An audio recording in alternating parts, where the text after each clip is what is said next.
We have already seen a standard Turing machine. A standard Turing machine will look at an input and it will either go to the right or to the left, and if it needs, it might change the symbol and change the state from one state to the other state. That is what we have already seen about the standard Turing machine. Now, apart from this standard Turing machine, we could add we could modify it, and then we could see whether the power means, by talking about the power of a Turing machine, I mean to say the languages accepted by the Turing machine. So whenever I am talking about the power of a Turing machine, please keep in mind that what I mean to say is the number of languages accepted by the Turing machine. That is what is the power. So power of any machine is given by the number of languages that the machine could accept. For example, PDA powerful is, the power of PDA is it could accept many of the languages, but then it cannot accept A power n, B power n, C power n. But Turing machine, on the other hand, we have seen that it could accept A power n, B power n, C power n, and it could even accept A power n, B power n, C power n, D power n. You could extend it to any long, isn't it? We have already seen it. And now, by talking about the power of the Turing machine, what I really mean is not the time complexity or space complexity. What I mean is the number of languages that it could accept. Now, already standard Turing machine, which we defined earlier, is already able to accept some of the languages. Some languages it is already accepting.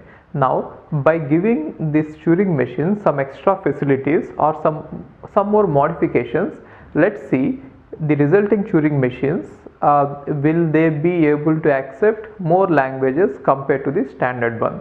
But then it has been found out that even if you give more power, even if you give more facilities or more modifications to the standard Turing machine, still the number of languages which were accepted by the previous standard Turing machine are remaining the same, which means even if you change the standard Turing machine to some other new Turing machine, the languages which are accepted by the standard Turing machine are only accepted by the new machines, which means by doing any modifications, we are not actually able to increase the power of a Turing machine. That is what we concluded. So by the theoretical proofs, what people have found out is by increasing the by doing some modification to the standard Turing machine, we are not able to accept any new languages which are not accepted previously by the standard Turing machine. Whatever were accepted by the previous machine are now accepted by the new modifications. In fact, some of the modifications are actually reducing the power, not increasing the power. But for now, we shall discuss what are the Turing machine modifications after which the power remains same. Okay, so let's see some of the modifications for the Turing machines here. First one is, see this Turing machine with stay option. So generally we know that the standard Turing machine will either move to the right or it will move to the left, and then it will change the symbol. But then if you give the power to a Turing machine that it need not move to the right or left, it can even stay, which means along with that these are all the standard modifications to the Turing machines. So first modification is, to the Turing machine I am giving you a stay option, which means if you are in some particular state, your transition function will be, and if you look at a stack, that tape symbol, you will go to some particular state, we are going to go to some particular state, and then we could change the symbol, and now generally the standard Turing machine will move left or right, isn't it? But along with that we could add stay symbol, stay option. Stay option means you need not always move, you can stay at a point and you could just be there, right? If even after adding this option, we found out that the power of the original Turing machine, the standard Turing machine, cannot be improved. Therefore, even a Turing machine with stay option is as good as a Turing machine, standard Turing machine. So that is what we found out. And now next look at the next one, Turing machine with semi-infinite tape. Semi-infinite tape means I told you that standard Turing machine has both sides infinite tape, which means if you are having A, B, C as the input, the standard Turing machine has both sides infinity. That is what we already know, right? Now, a Turing machine with semi-infinite tape means it is not infinite both the sides. it will be infinite only one side, which means you cannot move to the left beyond some point. That is not possible, you will fall off the tape.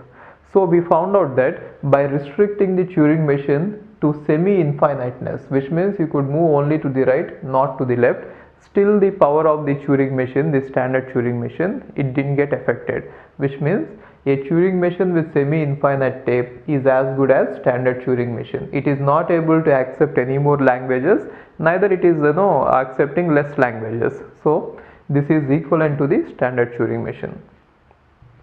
And next one is offline Turing machine. So what is offline Turing machine is, we have till now seen that both the input and output are present on the tape, and now the Turing machine has a right that it could modify the input. But then what you could do is, you might not want the input to be modified, then you could have a restriction that, or you could provide the input in a separate file, and now our Turing machine will look at this file and then work on the tape. So which means you have the Turing machine. Now to the Turing machine I will give the input in a separate file, input file, and now this will contain the tape. Okay, now we are going to have this input which is read only. So our finite control of the Turing machine can read the symbols from the input and then it could write it there. So it could either read or write. It is read write only. So if this is the facility given, that is called offline Turing machine. Offline Turing machine means input is given in a separate file. So you are supposed to read the input from a separate file and you are not allowed to modify the input. In case if you have to do some modifications on the input, then you have to first copy the entire input onto the tape and then do the modifications on the tape. But even after your computation is over, the input is going to remain intact on the input file. It is called offline Turing machine. So by having such a kind of arrangement, still we found out that this Turing machine is as good as standard Turing machine. Okay. And next one is multi-tape Turing machine. Multi-tape Turing machine means we are going to have lots of tapes, not just one tape. So with single tape it is called standard Turing machine. Now if I give you many tapes, that is called multi-tape Turing machine, which means I will have the finite control and then I will have lots of tapes and I will have read write heads with that. Okay, now this is called multi-tape Turing machine. So what is the transition function is, you will be in one state and then you will be looking at n symbols. So this small n is number of tapes you have. So in this case, if you have 3 tapes, you will be looking at all the 3 tape symbols. Then you will be going to some state and you are going to write there on the n tapes some symbols that is given by this, and then you are going to either in the n tapes you are going to independently move left or move right. Try to understand this. You will be in one state and you will be looking at n tapes, that is by tau power n, which means tau power n is nothing but from each tape you are going to look at one symbol. Therefore how many symbols are you going to look? N tapes, n symbols, right? And now using this you are going to go to one particular state, and in that state you are going to modify this tape symbol to something tau power n, and then you are going to move either to the left or to the right on every tape, okay, independently. It is called as multi-tape Turing machine. And again it has been found out that the standard Turing machine is as good as multi-tape Turing machine. Whatever are the languages accepted by standard Turing machine, they are accepted by multi-tape Turing machine. Multi-tape Turing machine is not going to add any more power to the standard one, which means to the standard one, even if you give it many tapes, it is saying that I am as good, I could do the same work with a single tape, like even if you give me more tapes, I will not be able to accept any more languages. But then it is interesting, even though the power of a Turing machine is not affected, but there is something different. In the sense, I told you that we are comparing the power of the Turing machine by using the number of languages, or by using the languages accepted by the Turing machine. But then by using these modifications, sometimes the time taken to accept any string may be different. I'll just give you an example. Even though both are having the same power, remember that multi-tape Turing machine and the standard Turing machine are having the same power, no doubt in that. But then it could do something better for some languages, in the sense the number of steps required to accept a particular string of some languages might improve using the multi-tape. So you have seen this a power n, b power n, isn't it? Now if I have the input a, b, b, b, then how does the standard Turing machine accept it? It is going to go back and forth. So how is it doing it? Make it x and then go front, make it y, go back, and then go like this, and then so it is going to move back and forth a lot of times. But now if you have multi tapes, if you have more than one tape, you need not move back and forth these many times. You could actually do it in a better way. So in this one, if you just think about the time taken, so in order to accept a power n, b power n, if I have a so on, and then b so on, a power n, b power n, then the number of steps required in order to accept is, in order to just match 1x, 1a with 1b, we have to move actually n times, I mean n cells, isn't it? So in order to match up with one pair, the time taken is n steps. Then how many pairs we should match? N pairs. Therefore time taken is order of n square, or the number of steps taken is order of n square. But if we have a multi-tape Turing machine, what we could do is, let us say I have two tapes. Now on one tape there is a, b, input is given. Then initially what I do is, I copy the entire input to the other tape. So I'll just copy I'll just copy input to the other tape, which means I'll just copy a, b onto the other tape. Then what I will do is, in just one row, I mean in just see, for copying it is going to be order of n time. You just scan it and then put it there, and after copying it, just set this to here, one read write head to here and one read write head to here, for which time taken is order of n. And you can just simply scan one symbol here, one symbol there, one symbol here, one symbol there, which means in linear time you could actually match them. So by using multi-tape Turing machine, we could actually decrease the time taken in order to process some of the languages. It is true with any Turing machine with a modification. So the power in terms of number of languages accepted is going to be same, but the time complexity required to accept a particular language, that might vary. But that is not going to add any power, because we are defining power in terms of number of languages but not by the time.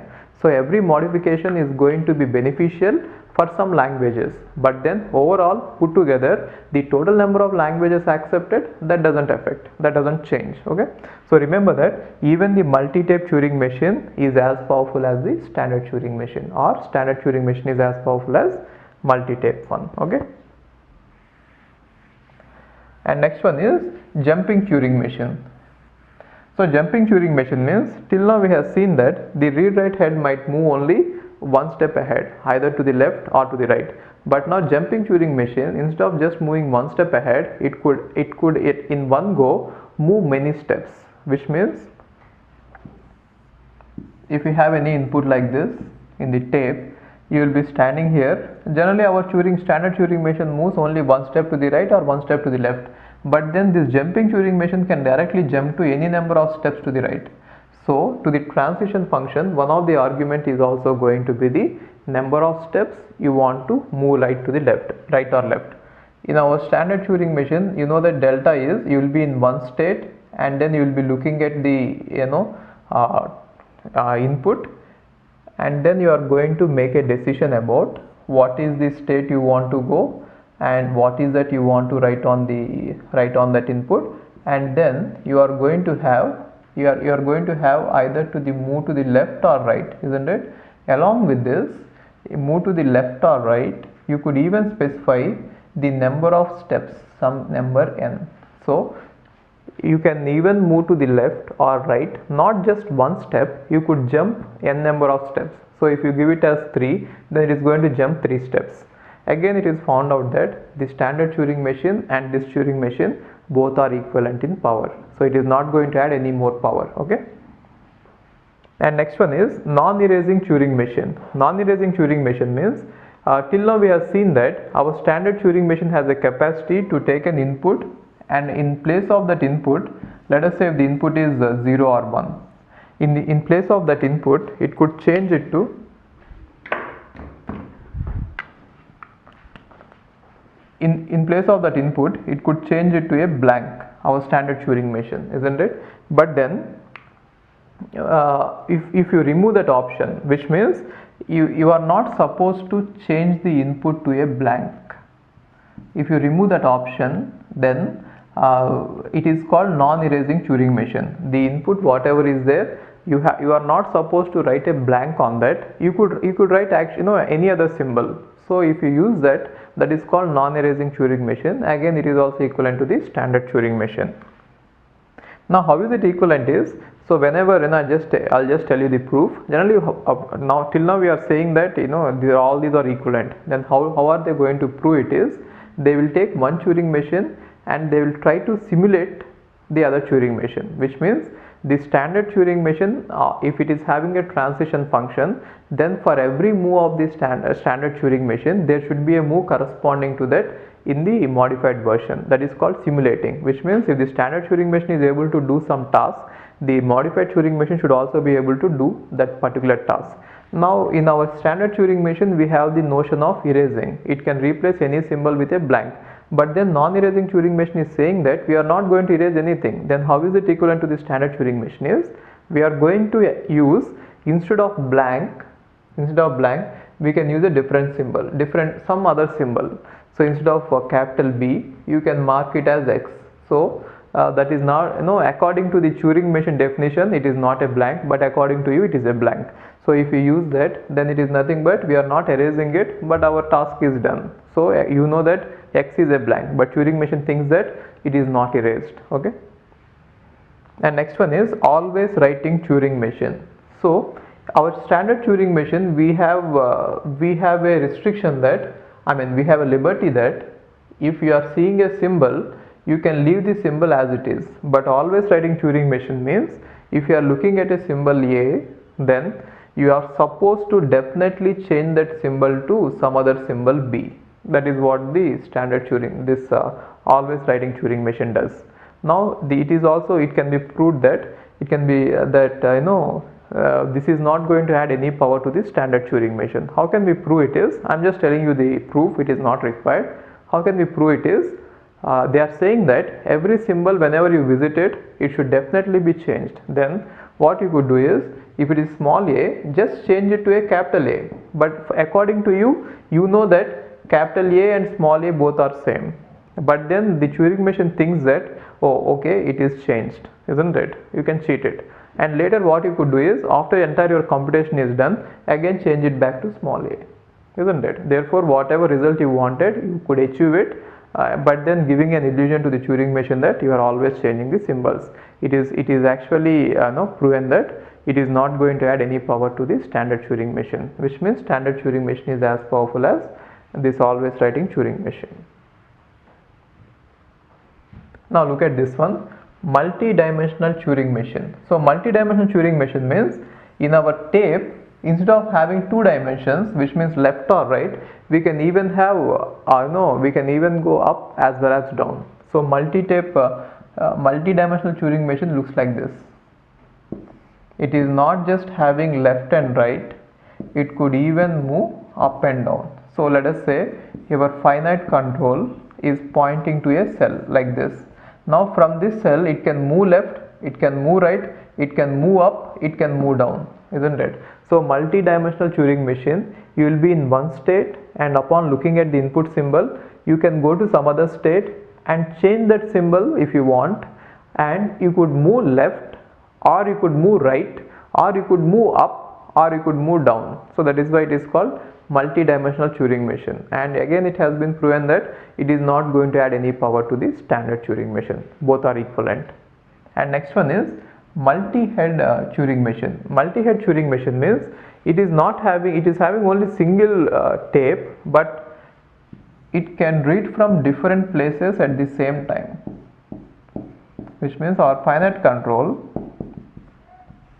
it can look at various places simultaneously and then it can take the decision. Again, it is proven that it is not of much help, so it is as powerful as standard Turing machine. And next one is automata with a queue. So automata with a queue means if there is a finite automata to which we are adding a queue, then that is nothing but that will be equivalent to the Turing machine. It can be proven that if the finite automata is given a queue is okay. Remember that queue is a much powerful data structure compared to the stack. If you have a queue, you could do more compared to what you could do on a stack. Okay, and it can be seen in data structures again. But anyway, you can remember that automata, when it is given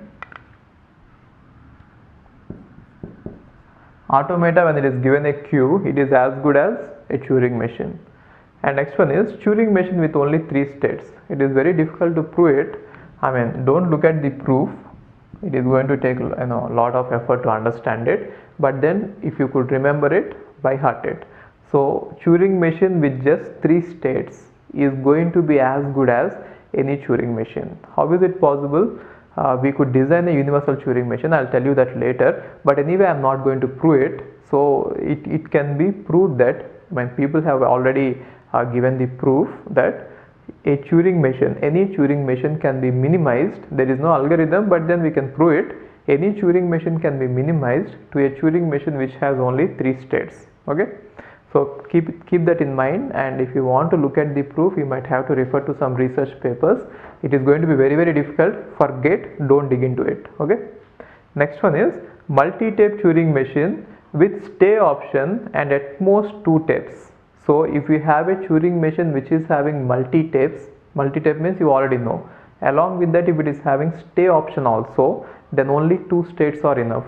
Remember this also, don't dig into the proof.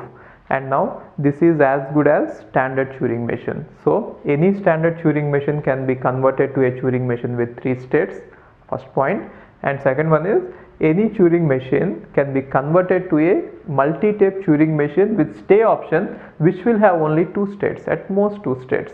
So it is very important, remember these 2 points. And proofs are going to be very difficult, don't dig into it. Next one is non-deterministic Turing machine. You already know that non-determinism means upon looking at one symbol and upon looking at if you are in one state and one symbol, which means you are in one configuration, you can make multiple copies of yourself, which means you can simultaneously go to many states and you could get many tapes and change the tape configuration, and also you can move to the left or right as you wish. So non-determinism is same as non-determinism in the finite automata. Now coming to finite automata, we have seen that DFA and NFA are both equivalent in power, and coming to push-down automata, we have seen that non-deterministic push-down automata is more powerful than deterministic push-down automata. But coming to Turing machine, here it can be proven that non-deterministic Turing machine and deterministic Turing machine both are same in power. Okay, it is very important, remember this, very important.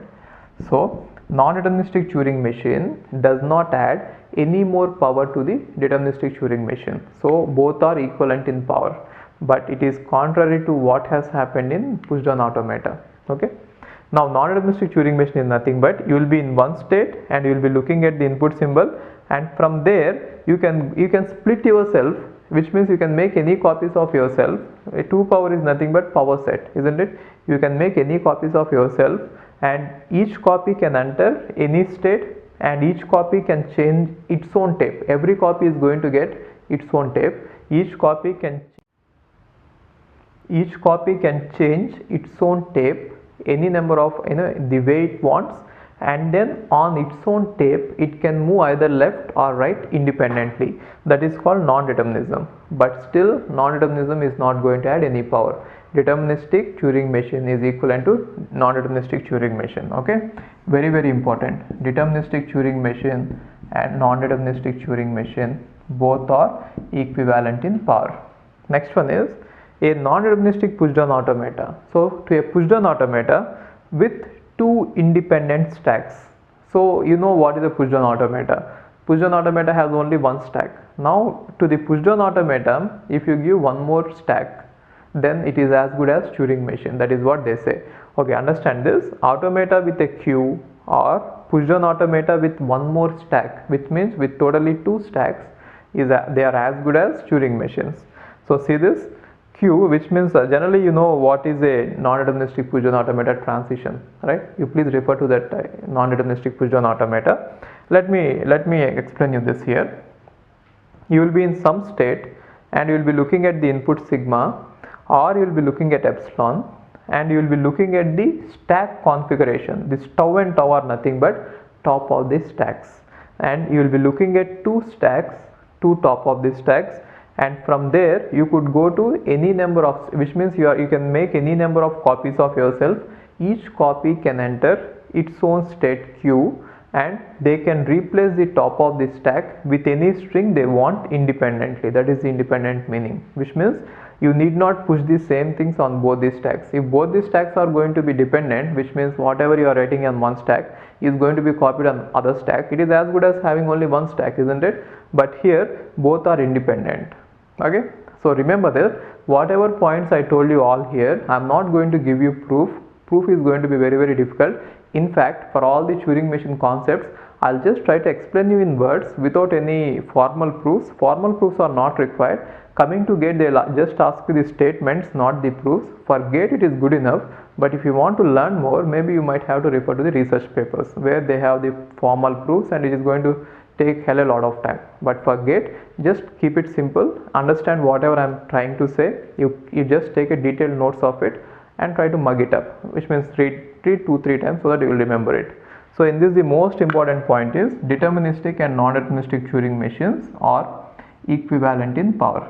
Okay, fine.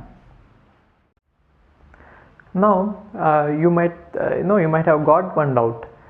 The Turing thesis says that every Turing machine is as powerful as a computer, isn't it? That is what Turing thesis said. So every Turing machine is actually as powerful as a computer. But then what is a computer? It has a power to run any program. But then when I was designing these Turing machines, I was designing the Turing machines for a specific problem, which means a Turing machine which is designed to accept a power n, b power n cannot add two numbers a plus b. But our computer, of our digital computer, it will be able to add two numbers, as well as it will be able to do this, isn't it? So there is a basic difference. Our computer acts in a different way and our Turing machine is acting in a different way. You might have got that doubt. When I am saying that Turing machine is as powerful as a digital computer, our digital computer can do many things. So depending on the input program, the program which you give, depending on that, our computer will change its behavior. But then a Turing machine, once it is programmed, which means once I design the Turing machine, it is able to solve only one particular problem and it is not able to solve other problems. A Turing machine which is designed to solve a power n, b power n will not be able to solve a plus b, but our real computer does. Then how can I say that a Turing machine is as powerful as a computer, right? So in order to answer your doubt, in order to clarify why Turing thesis is right, we could do some other thing. So we are going to design a new Turing machine which will act as a computer. In the sense, I am going to design a new Turing machine which will take as input one Turing machine and then run that Turing machine inside this big Turing machine. Okay, it is going to be somewhat confusing. You have to really pay attention here. So what I mean to say is, I am going to design a new Turing machine which will act as a computer and which will answer your doubt and which will prove that Turing thesis is right. What is Turing thesis? Every Turing machine is as powerful as a computer. Therefore, I am going to really design a Turing machine which is as powerful as a computer. So that Turing machine is called universal Turing machine. Universal Turing machine means it is the biggest Turing machine. Okay. Now let's see how does this universal Turing machine works. A universal Turing machine is going to have a finite control, but then it is a multi-tape Turing machine. It is going to have 3 tapes. It is going to have 3 tapes. let me call one tape as tape 1,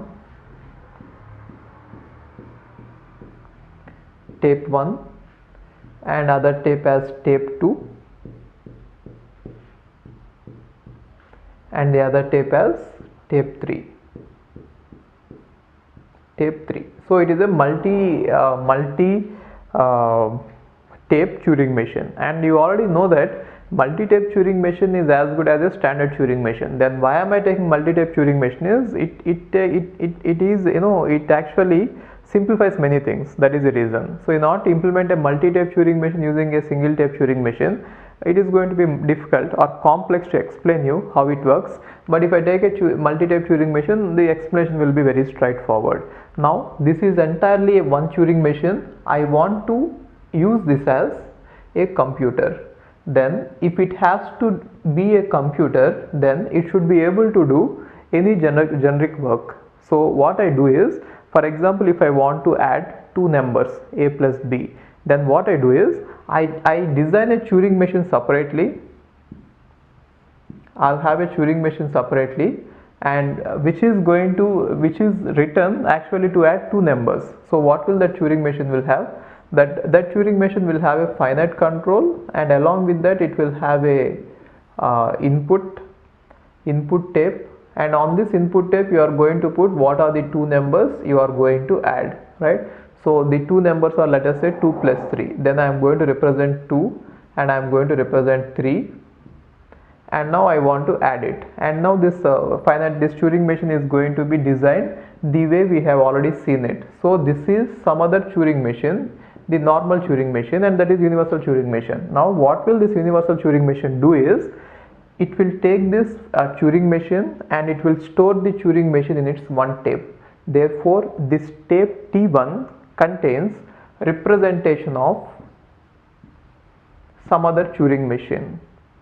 Okay, and now what about the input? The numbers, whatever is the input given to the original Turing machine, that input can be saved in the second tape of the universal Turing machine, which means here I am going to put the input, actual input, right? And this tape 3 is used for the rough work. Rough work means, now what we do is, this universal Turing machine will trace out this small Turing machine on this input.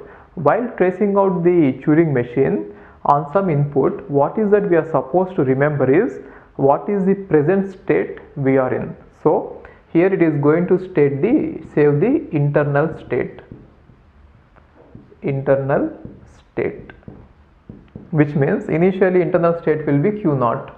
You know, if you assume that let us say initially the internal state is Q1, if you assume that this Turing machine is going to start with internal, initial state as Q1, then Q1 will be in this tape, then input will be here. Now you will see Q1 and you will see the first symbol of the input, then you will go to the representation of this Turing machine and you will see for this configuration, which means what is the configuration? Q1, and for the input let us say 1, then delta of Q1 comma 1, then it will go and consult this Turing machine representation to see what should be really done here. Now let us say this Turing machine representation is saying that if this is the configuration, then you have to go to the state Q2 and write it as some other symbol, let us say 1 or 0, and then let us say X, something, if you remember that transition, okay, let us say X, and you might have to move right or left. Then what will this one do is, our universal Turing machine will see this configuration from this representation of the Turing machine, and it will change the internal state from Q1 to Q2. It will just write Q2, so that it will remember that now we have entered the new state Q2, and along with that it will do whatever modifications are specified on the input in this input, which means it will make that 1 as X, and it is asking you to move right, therefore you will move right and you will see the next symbol. Then again what will you do? Again you will see that the configuration is you are in state Q2 and now you are looking at the symbol 1. Then what should be done? Then again our universal Turing machine will visit the representation of our Turing machine and see for this configuration what has to be done. Then appropriately it is going to apply the changes. Got it? Therefore, in order to represent in which state we are in at present, we are going to use tape 3, and in order to represent what is the input we are looking at and what has been done to the input, we are going to use tape 2. And in tape 1 the entire mystery lies. The entire Turing machine, some other Turing machine, has to be saved in one tape. How are we going to do that? That is the mystery, isn't it? So to solve that mystery, what we are going to do is, how can we represent this entire some other Turing machine in one tape, right? So what we assume is, without loss of generality, what we assume is that the original Turing machine has set of states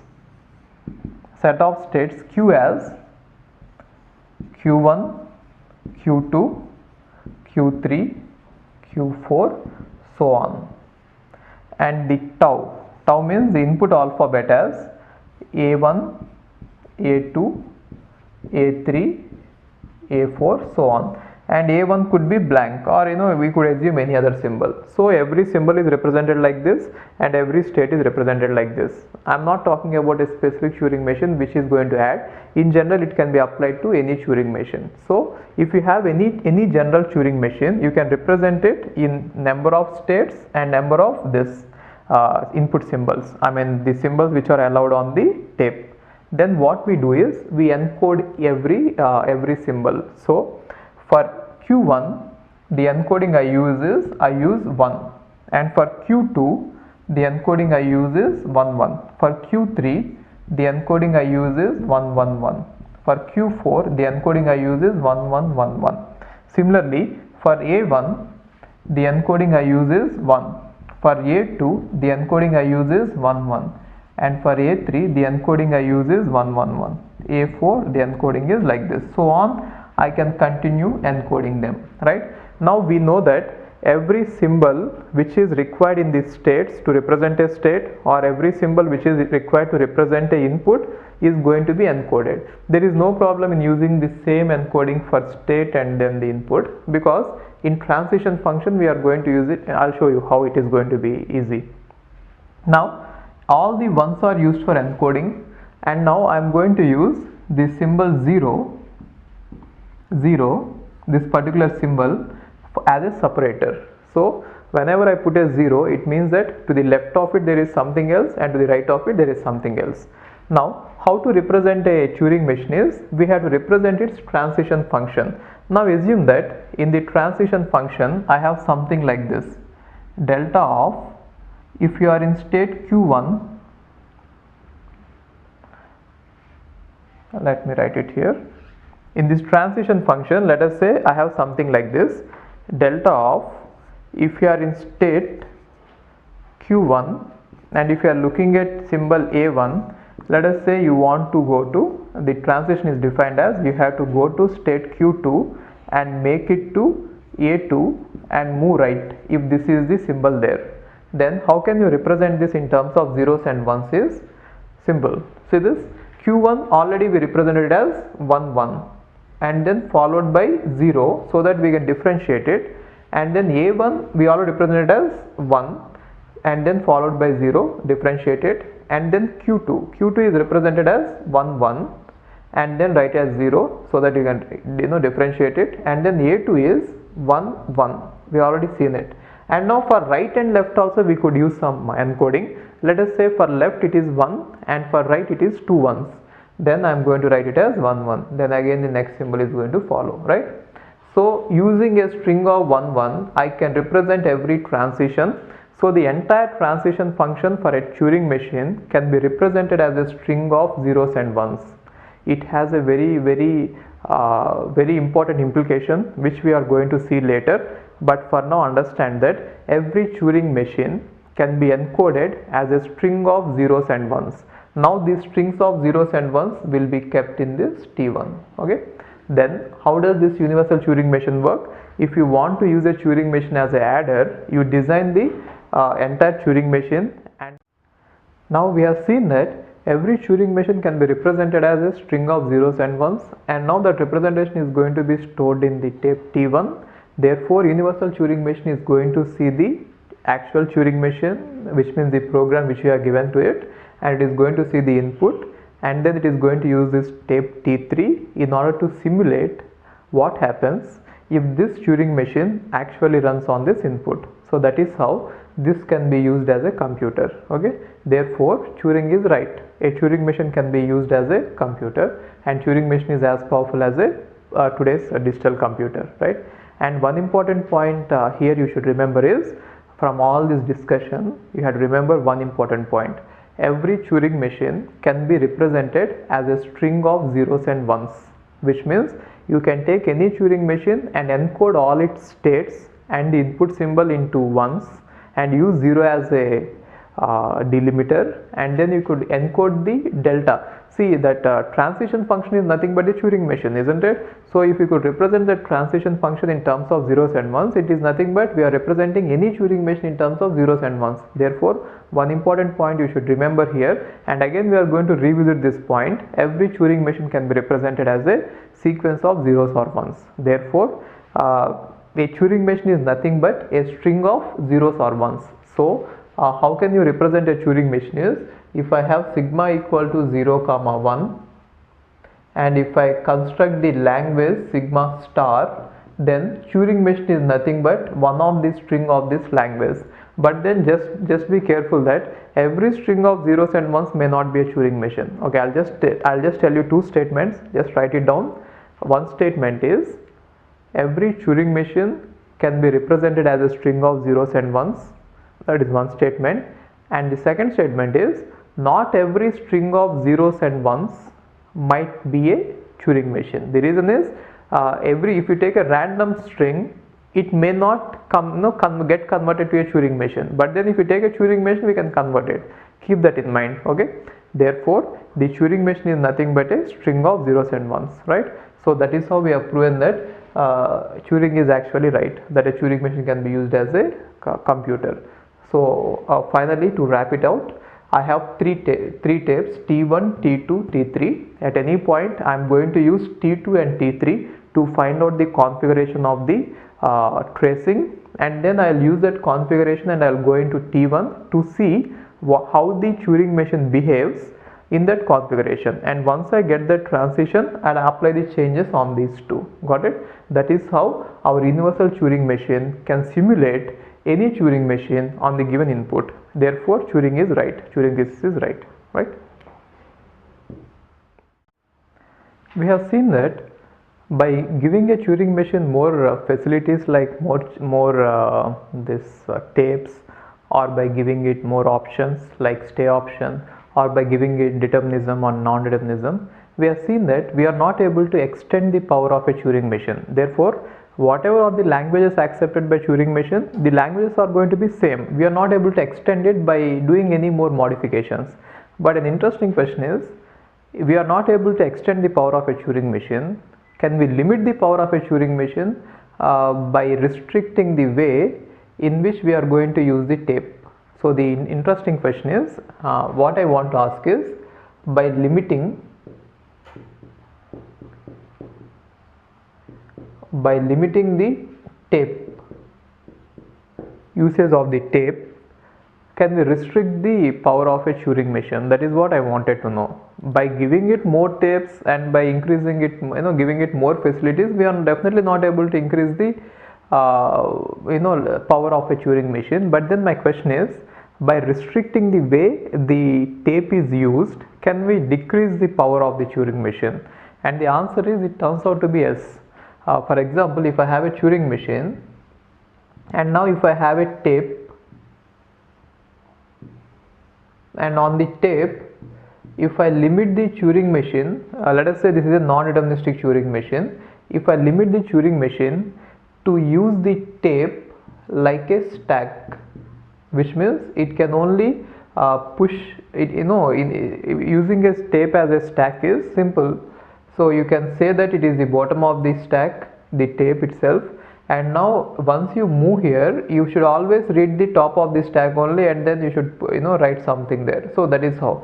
So if you limit the non-deterministic Turing machine in such a way that it can use the tape like a stack, then it converts to a PDA, isn't it? If I limit the tape to be used as the stack and given non-determinism, then it will act as a push down automata. And what if I limit the tape not like a stack, but then if I give a Turing machine a tape,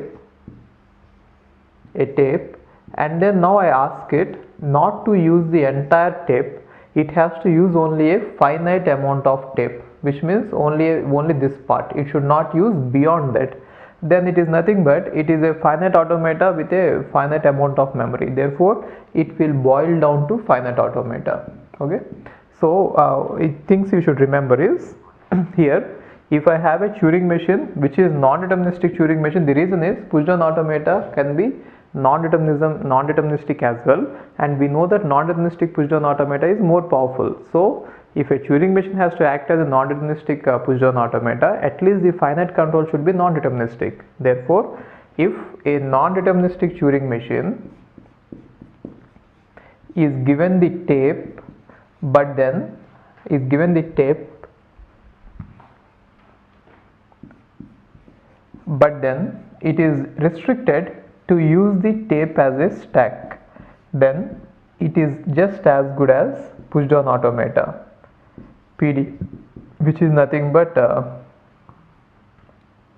it is as good as push down automata, which is nothing but non-deterministic push down automata. Okay, and now if we restrict a Turing machine, tape of the Turing machine to a finite size, which means we are not going to let it use let us say the finite is fixed, whatever is the size of the input given, we are always supposed to use that finite amount of cells, let us say 10 cells.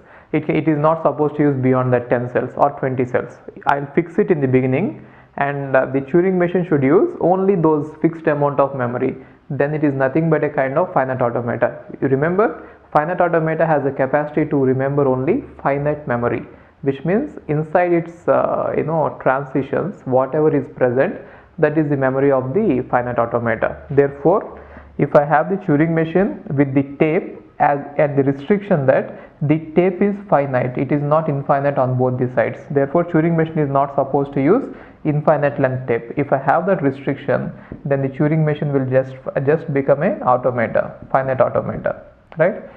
So these are interesting, isn't it? So we are able to restrict the power of a Turing machine by restricting the way it is going to use a tape.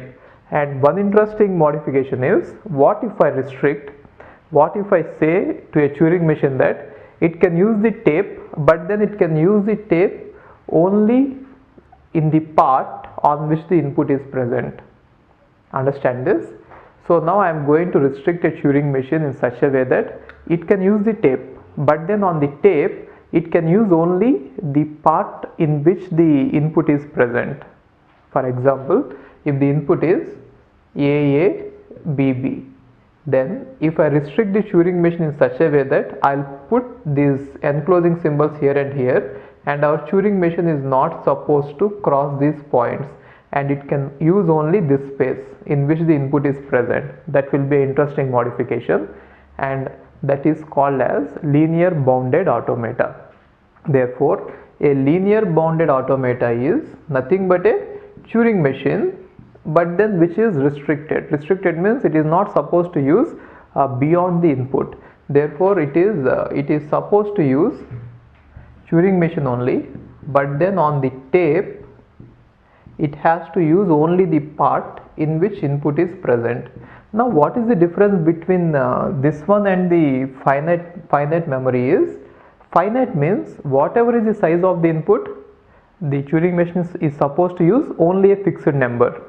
It doesn't vary according to the size of the input. But then if I have this linear bounded automata, the Turing machine will get the opportunity to use large memory in case if the input is large, and less memory in case if the input is less. Therefore for smaller strings the Turing machine will get the opportunity to use only small amount of memory, the tape, and for bigger strings it will get a opportunity to use big strings. Okay, now it is called linear bounded automata.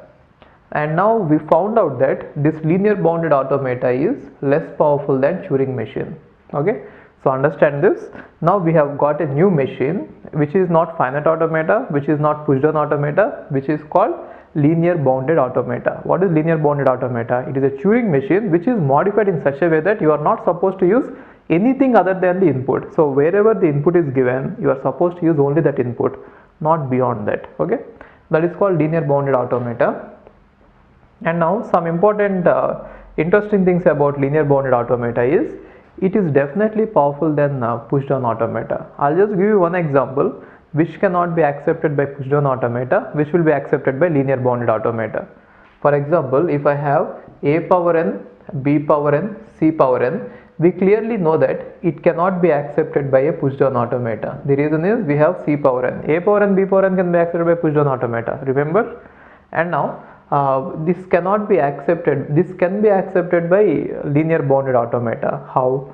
Now the linear bounded automata has the facility to use the memory or the tape on which the input is present, and we are lucky that for this language, in order to accept it, we don't need any extra space. We just see the A, mark it X, see the B, mark it Y, see the C, mark it Z, and again come back and do the same. Therefore we are never crossing the boundaries.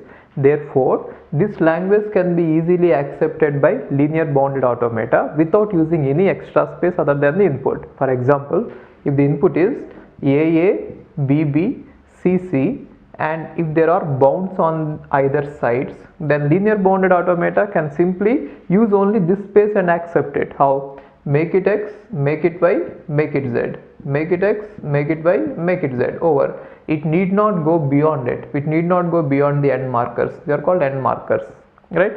So I have given you one language which can be accepted by linear bounded automata and which cannot be accepted by push down automata. Therefore we can say that linear bounded automata is more powerful than push down automata. But then it is not the actual proof. I cannot say like that. The reason is, if I have to say that linear bounded automata is powerful than push down automata, then linear bounded automata should accept every language that is accepted by push down automata. I didn't show you that, but then just go with this and remember it that linear bounded automata is more powerful than push down automata, and the proof is going to be very, very difficult. So don't get into the proofs. For now, just understand that linear bounded automata is more powerful. And if you want the proof, I'll just give you a hint of how to prove it. Now already we are having that memory, right? The tape. You just change the tape into a stack, and you will never need more than the size of the input as a stack to solve any problem in push down automata. Okay, I don't think that you will understand it. If you understood it, it is fine. Otherwise, leave it. I'll just repeat it. You can rewind the video and watch it once again.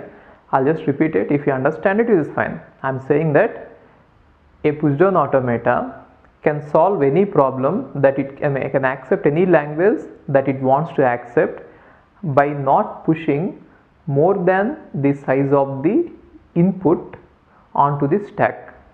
Therefore, you can use the linear bounded automata in such a way that you convert the given tape with the given input into a stack, and already we know that that tape is as big as the input. Therefore the stack is as big as the input. Therefore any problem that can be solved by push down automata can also be solved by linear bounded automata. Anyway, if you didn't understand it, leave it. Okay, so only thing you should keep in mind is linear bounded automata is also a Turing machine with just the restriction that it should not go out of the bounds. That is why it is called linearly bounded. It is linearly bounded to the size of the input. Whatever is the size of the input, you just use that space, don't go beyond it. Okay, and now it is powerful than push down automata, but powerless compared to Turing machine. Therefore, if you compare about the powers of all the machines that we have seen till now, so one thing is finite automata is less powerful than push down automata, and push down automata is less powerful than linear bounded automata, and linear bounded automata is less powerful than Turing machine. Why? Turing machine doesn't have any restriction. And coming to the case of determinism and non-determinism, finite automata is equivalent both the versions, deterministic as well as non-deterministic, it is equivalent. And push down automata is not equivalent coming to deterministic and non-deterministic. Non-deterministic is more powerful than deterministic. And coming to Turing machines, both deterministic and non-deterministic Turing machines are equivalent in power. You please keep noting it down. And coming to linear bounded automata, we don't know. Coming to linear bounded automata, we don't know whether a deterministic linear bounded automata is equivalent in power to non-deterministic linear bounded automata. But whenever I am comparing about the power of linear bounded automata and then push down automata, I am assuming that the linear bounded automata is non-deterministic in nature. Otherwise, I cannot say this. And we don't know what is the power of a deterministic linear bounded automata. We didn't find it out.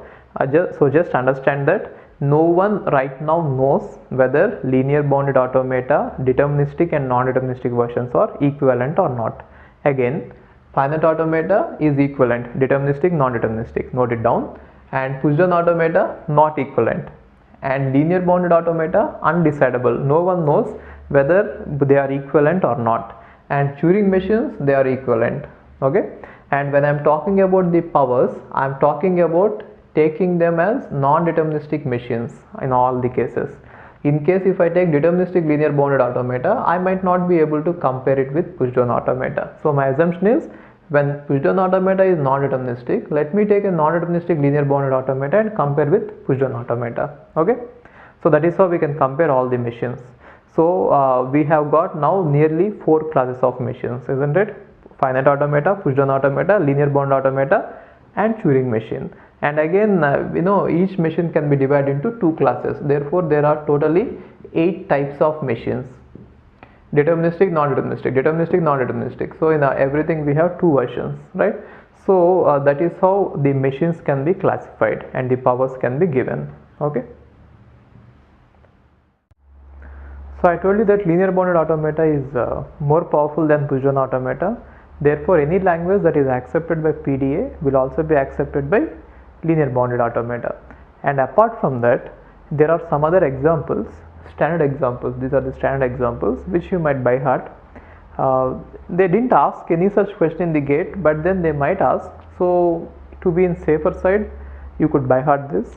These are some of the examples of the languages which are accepted by linear bounded automata.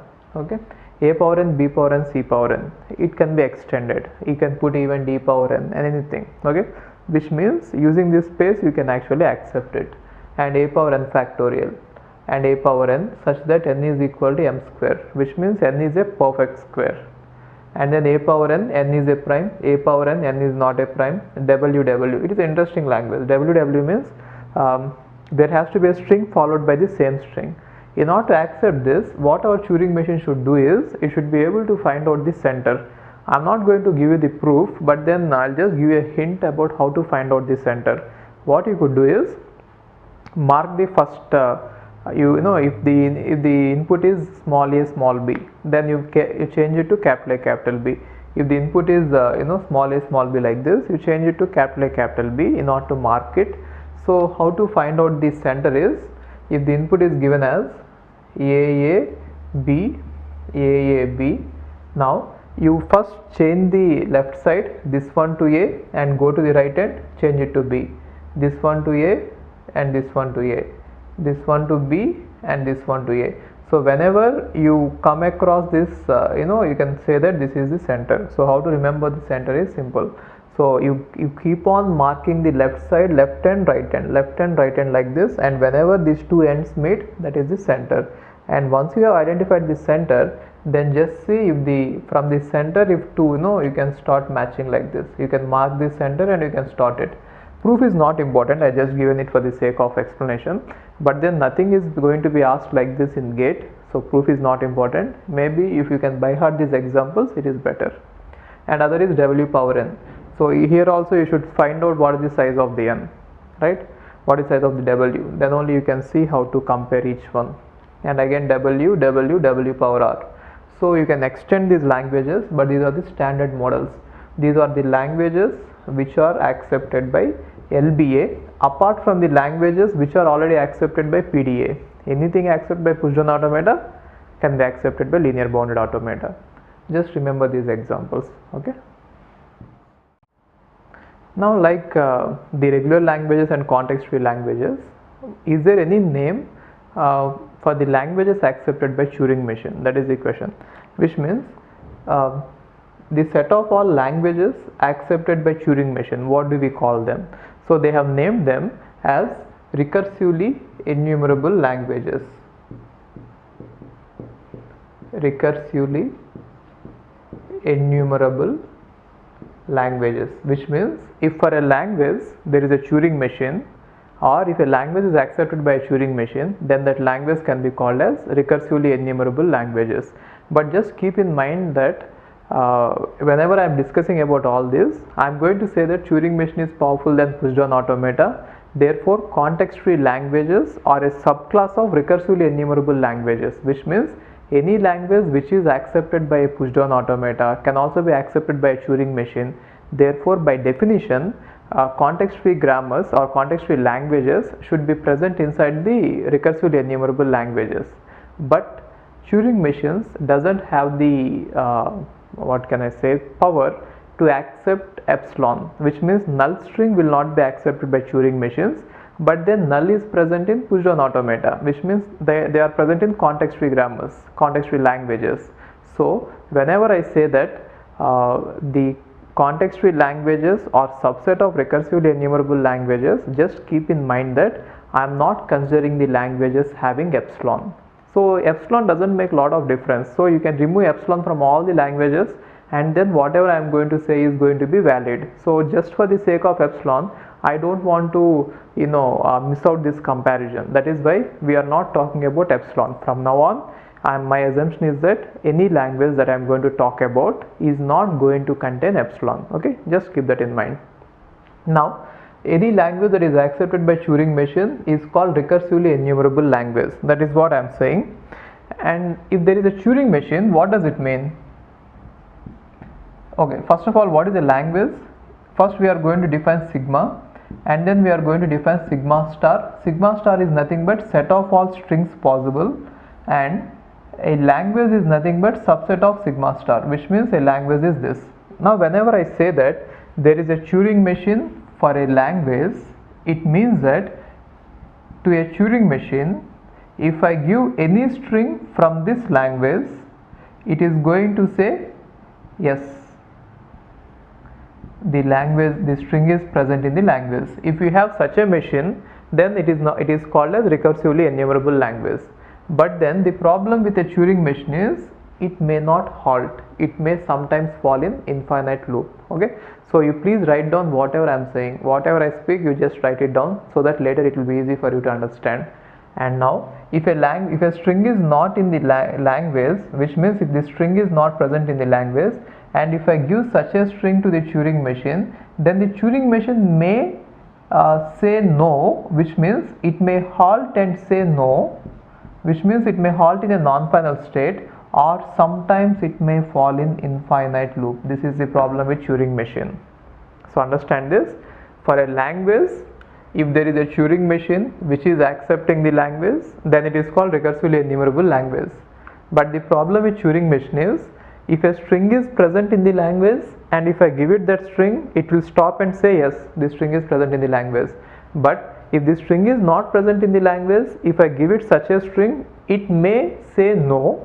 Sometimes if you are lucky, it will halt and say no, and sometimes it will fall in infinite loop. It will say that I am still processing, you please wait. Now you have given a string to a Turing machine. It is saying that I am still processing, you please wait. You don't know how much longer to wait. Maybe if you wait for some more time, it is like this. Maybe you might have seen this problem when you are calling this customer support will be there.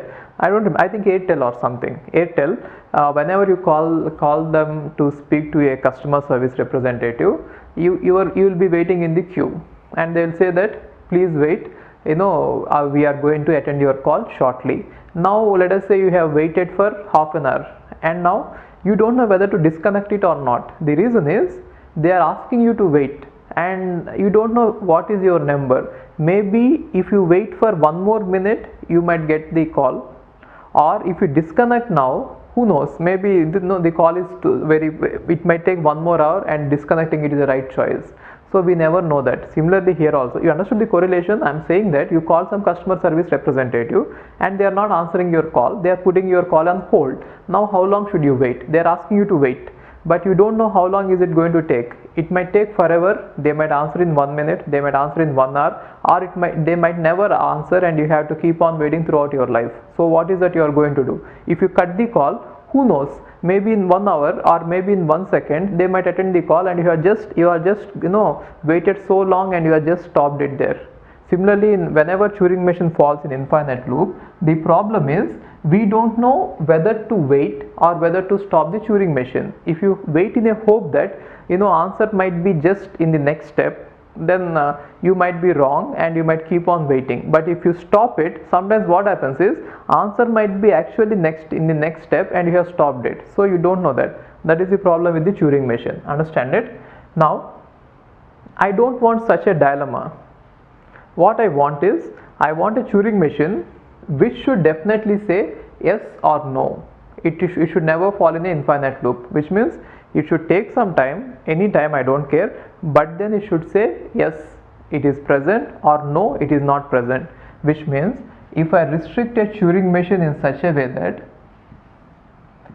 I am going to ask the Turing machine more specifically, say yes or no, don't please fall in infinite loop. If I ask it in such a way that, then what happens? See this?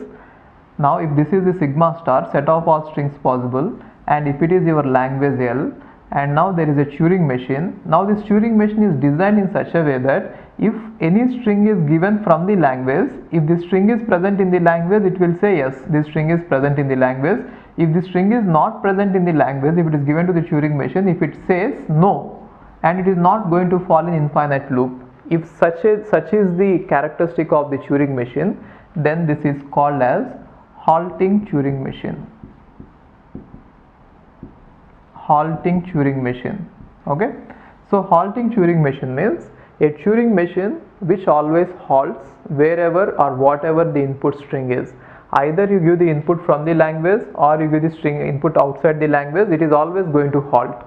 If the string is present in the language, it is going to halt in a final state, and you can say that yes, the string is present in the language. If the string is not in the language, it is going to halt in a non-final state, and you can say that no, the string is not present in the language. Okay, so understand the difference.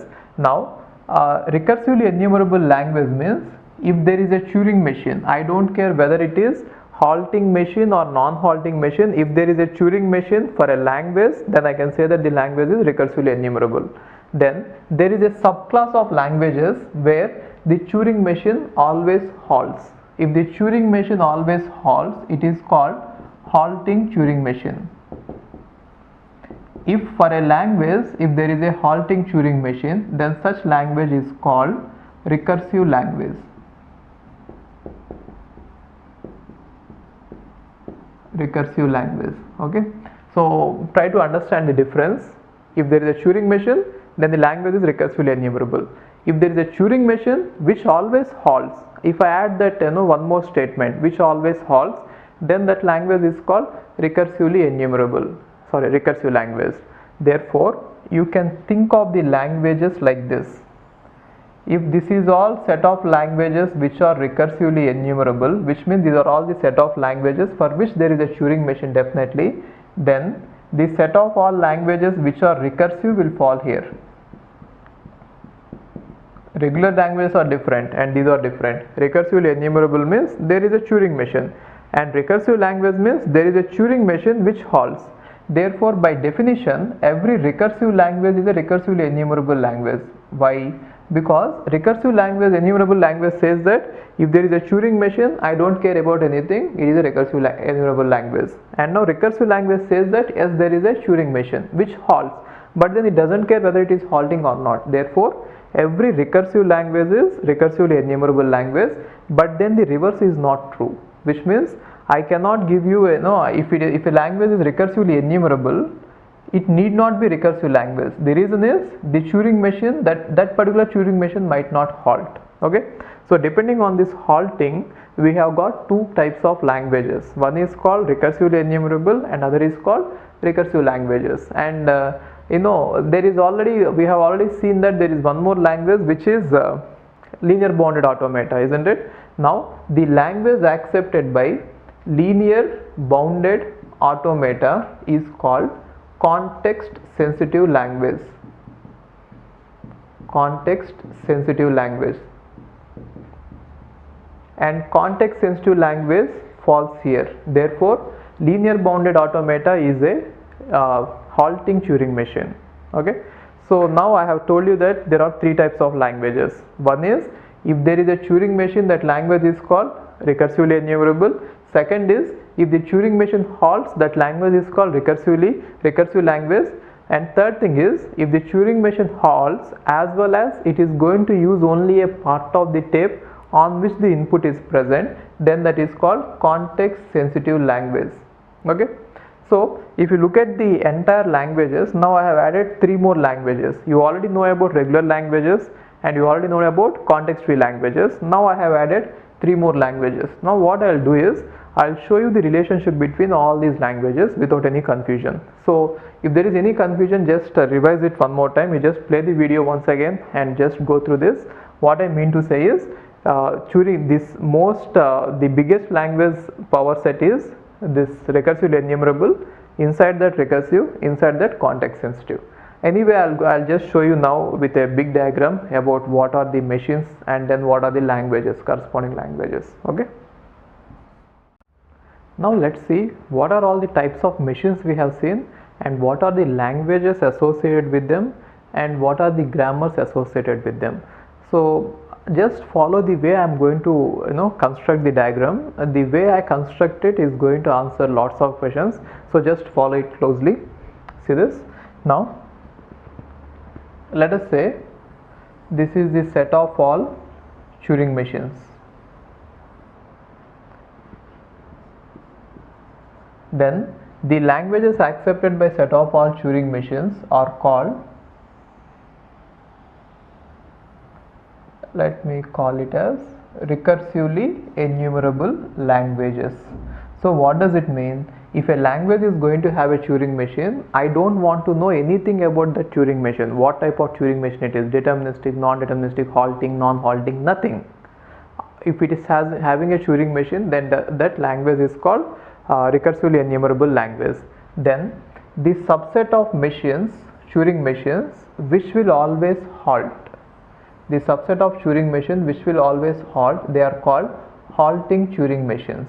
Now the languages accepted by these halting Turing machines are nothing but subset of recursively enumerable languages, and these languages I call them as recursive languages. Recursive languages.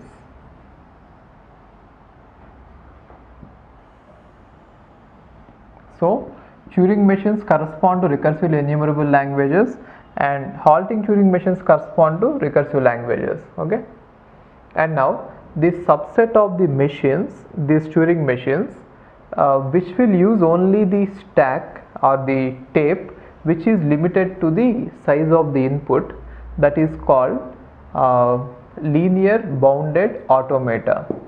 And the languages that are accepted by this linear bounded automata are called context sensitive languages. Context sensitive languages. Okay, and whatever language is accepted by linear bounded automata is also called as context sensitive language, which will be subset of it. Right, and now the subset of the language, these machines, one of the subset is non-deterministic push-down automata, or let us say only push-down automata. Why to put one more? Or okay, let's put non-deterministic push-down automata into picture here.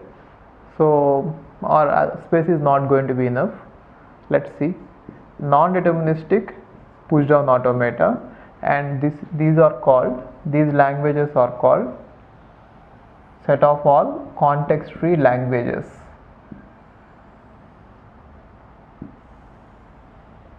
Right, and now a subset of this non-deterministic push-down automata is nothing but a deterministic push-down automata, and the languages accepted by this deterministic push-down automata are nothing but deterministic context-free languages.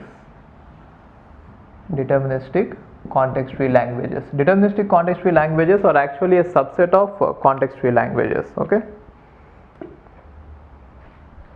and now finally the machine which is subset of this deterministic context-free language push down automata is finite automata, and the languages accepted by that machine is regular languages. Okay, so understand this. Now the way I have constructed the diagram will explain you some few things. Now every recursive language is recursively enumerable language. The reason is, if there is a Turing machine which halts, that is enough to say that there is a Turing machine. Therefore, by definition, any language which is having a Turing machine is nothing but recursively enumerable. Now every context sensitive language is recursively enumerable. The reason is, context sensitive language is nothing but a Turing machine. It is a language accepted by a Turing machine which is bounded to use only the input part. So since there is a Turing machine, it is also recursively enumerable, and moreover this context that linearly bounded automata is supposed to halt. Therefore it is a subset of recursive languages. And next thing is context free language. Now I told you that we can modify the Turing machine in such a way that the Turing machine can be used, or the Turing machine can be modified in such a way that the tape can be used as a stack. Now when we are using the tape as a stack, it is nothing but the push down automata. Therefore push down automata is nothing but a Turing machine which is going to use the tape as a stack. Therefore every context free language is also recursively enumerable language.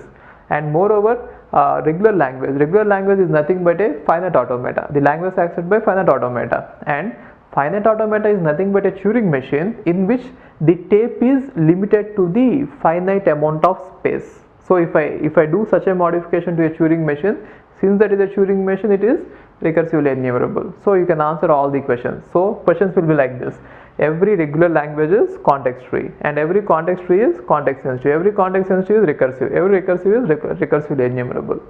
That is the relationship between the languages and the machines. Now let's see the relationship between the machines, languages and grammars. We have already seen some few grammars. So one type of grammar which we have already examined is regular grammar. So regular grammar are the grammars which will generate the regular languages, and next one is context free languages. So for context free languages, we already have the grammar. Don't distinguish between the deterministic and non-deterministic context free languages. You can say that context free grammars, CFG, are the grammars which are associated with context free languages. And next one is context sensitive languages. Let me check where it is. Next one is context sensitive languages. Therefore for context sensitive languages, the corresponding grammar is context sensitive grammar. And next one is recursively enumerable languages. For the recursively enumerable languages, the corresponding grammar is unrestricted grammar. Unrestricted grammar. We have basically these 4 types of grammars, and you need not worry about recursive languages or deterministic and non-deterministic context free languages. But then basically we have these 4 types of grammars. It is also called as type 3 grammar, type 2 grammar, type 1 grammar and type 0 grammar. Now we shall see more about this each of these languages and more about each of the grammars. Okay, so you can now understand what is the relationship between various machines, and then what is the relationship between machines and the languages, and languages and the grammars, and therefore what is the relationship between the machines and the grammars. Okay, so we have got all these languages now, all these machines. Now let's see the properties of them. So the way I want to examine it is, I'll come with the Turing machines and then halting and then linear bound automata.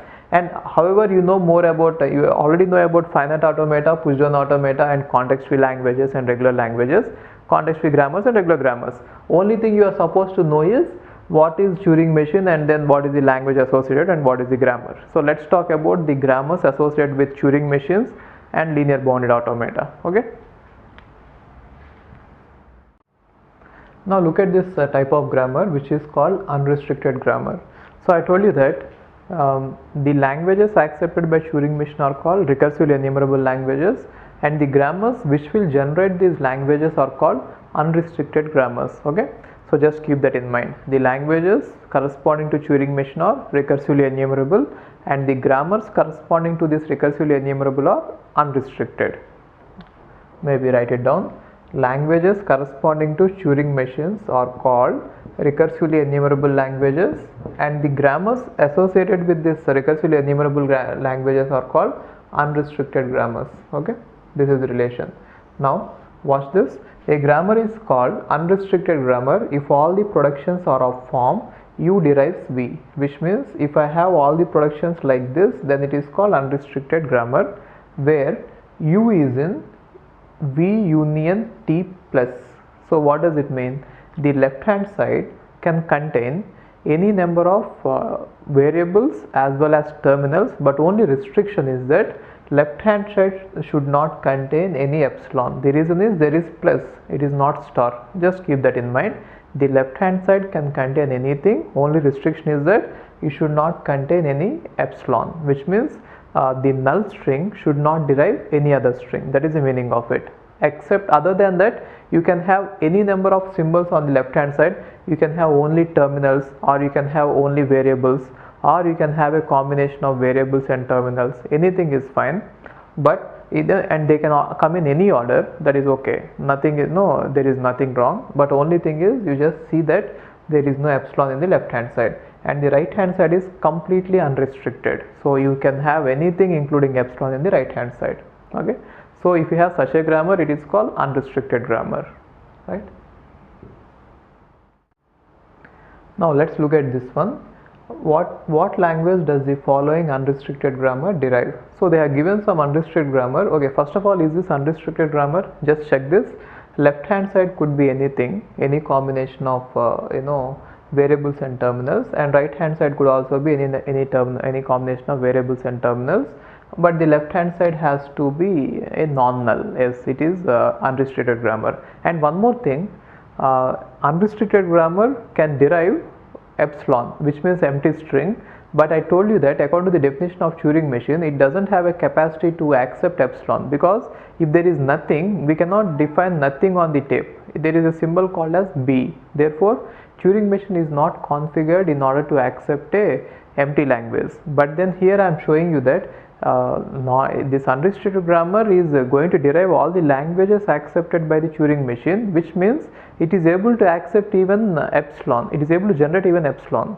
But then our Turing machine does not have epsilon. So just keep in mind that I am just talking about the languages in which there is no epsilon. Completely throughout the discussion of this topic, keep in mind that I am talking about the languages which are not having epsilon. Okay. Now let's see this one. They are given you this grammar, and they are asking you what is this one deriving. So just look at this and try to understand it.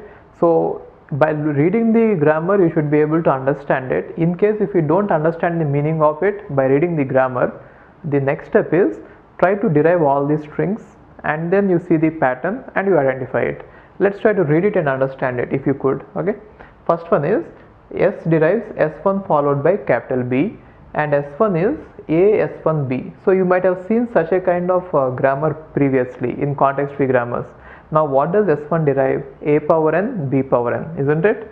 Now what is capital B doing? It is taking 1B and it is generating 3 B's, which means it is simply taking 1B and it is replacing with 3 B's. Next time again it will take 1B and replace with 3 B's. So it is actually increasing the B's with a common ratio of 2, which means that in AP the common difference is 2. It is taking 1B and every time it is incrementing it by 2 B's. So initially if there is 1B, then later it will be 3, and later it will be 5, and later it will be 7. So it is going to increase like that, and or B is going to simply generate null, which means B can terminate at any point. Initially it will take 1B, it will keep on expanding it by incrementing 2, 2, 2, 2 like that, or it can stop at any point. And AS1B is reducing to AA, which means S1 is taking 1A, 1B and combining AB to AA. So S1 is reducing the number of B's or converting one AB into AA. So if you could understand this, it is simple. S1 is nothing but A power n, B power n is generated by S power S1, and at last it is going to dissolve one AB into AA. Therefore, S1 is going to generate A power n plus 1 followed by B power n. So finally this S1 is able to generate A power n plus 1. Why plus 1? The reason is it is going to take a AB and it is going to convert it into AA. Therefore at the last step, even though initially A power n, B power n is generated, at the last what happens is number of A's are going to be increased by 1 and number of B's are going to be decreased by 1. And later what is B is trying to do is B can add any number of B's. So B can take 1B from this and then it will keep on adding 2 more B's. Therefore B power 3K, isn't it? So if you didn't understand this, the explanation, what you could do is you can just look at all these strings generated by this and you can guess it. Now one derivation is giving us AA, other derivation is giving us AA followed by B's. So if you look at this pattern, you could write like that: L equal to A power n plus 1, B power n plus k. A power n plus 1 and B power n plus k, where n is greater than or equal to 1. So you could work it out. What you do is you generate many strings from this language and then you can check that this equation is going to be followed by all the strings generated. You can just check it. So in the options, what you do is, if all the options are given, you just generate all the strings and then take every string and see that it is following that rule or not, right? Okay. A grammar is said to be context sensitive if all the productions are of form x derives y, where x comma y belongs to v union t plus and mod x is less than or equal to mod y, which means a grammar is said to be context sensitive if you have all the productions of form like this and x and y, they both belong to v union t plus. So x and y can be any combination of variables and terminals, but only restriction is either in the left hand side or in the right hand side we are not going to allow epsilon at all, because both of them are going to belong to v union t plus. That is the main difference between unrestricted grammars and context sensitive grammars. In unrestricted grammars, what we had is in the right hand side we are allowing epsilon, but here we are never allowing epsilon. And now look at this restriction. The left hand side, the length of the left hand side string is always less than or equal to length of the right hand side string, which means we are always going to expand the derivation. So whenever we take the left hand side and when we substitute with the right hand side in the process of derivation, the string length will always be in the increasing order, which means at every step of derivation we see that the length of the derivation, the length of the string either remains same or it is going to increase. Are you understanding it? See this, the left hand side length is always less than or equal to right hand side length, which means if you replace a string x with a string y in the derivation procedure, what happens is in the process of derivation, whenever you replace it, either the string length is going to be constant, is not going to change in case when string lengths are same, or the resulting string length is going to be increased in case if the string length of the right hand side is more. So what does it mean? Always the grammar is non-contracting, or non-contracting means it will never contract, it will always expand or it will remain same. It is called non-contracting. Okay. And then I think it is obvious to see why it is why it is called context sensitive. The reason why it is called context sensitive is, if I have a production in context free grammar, it is A.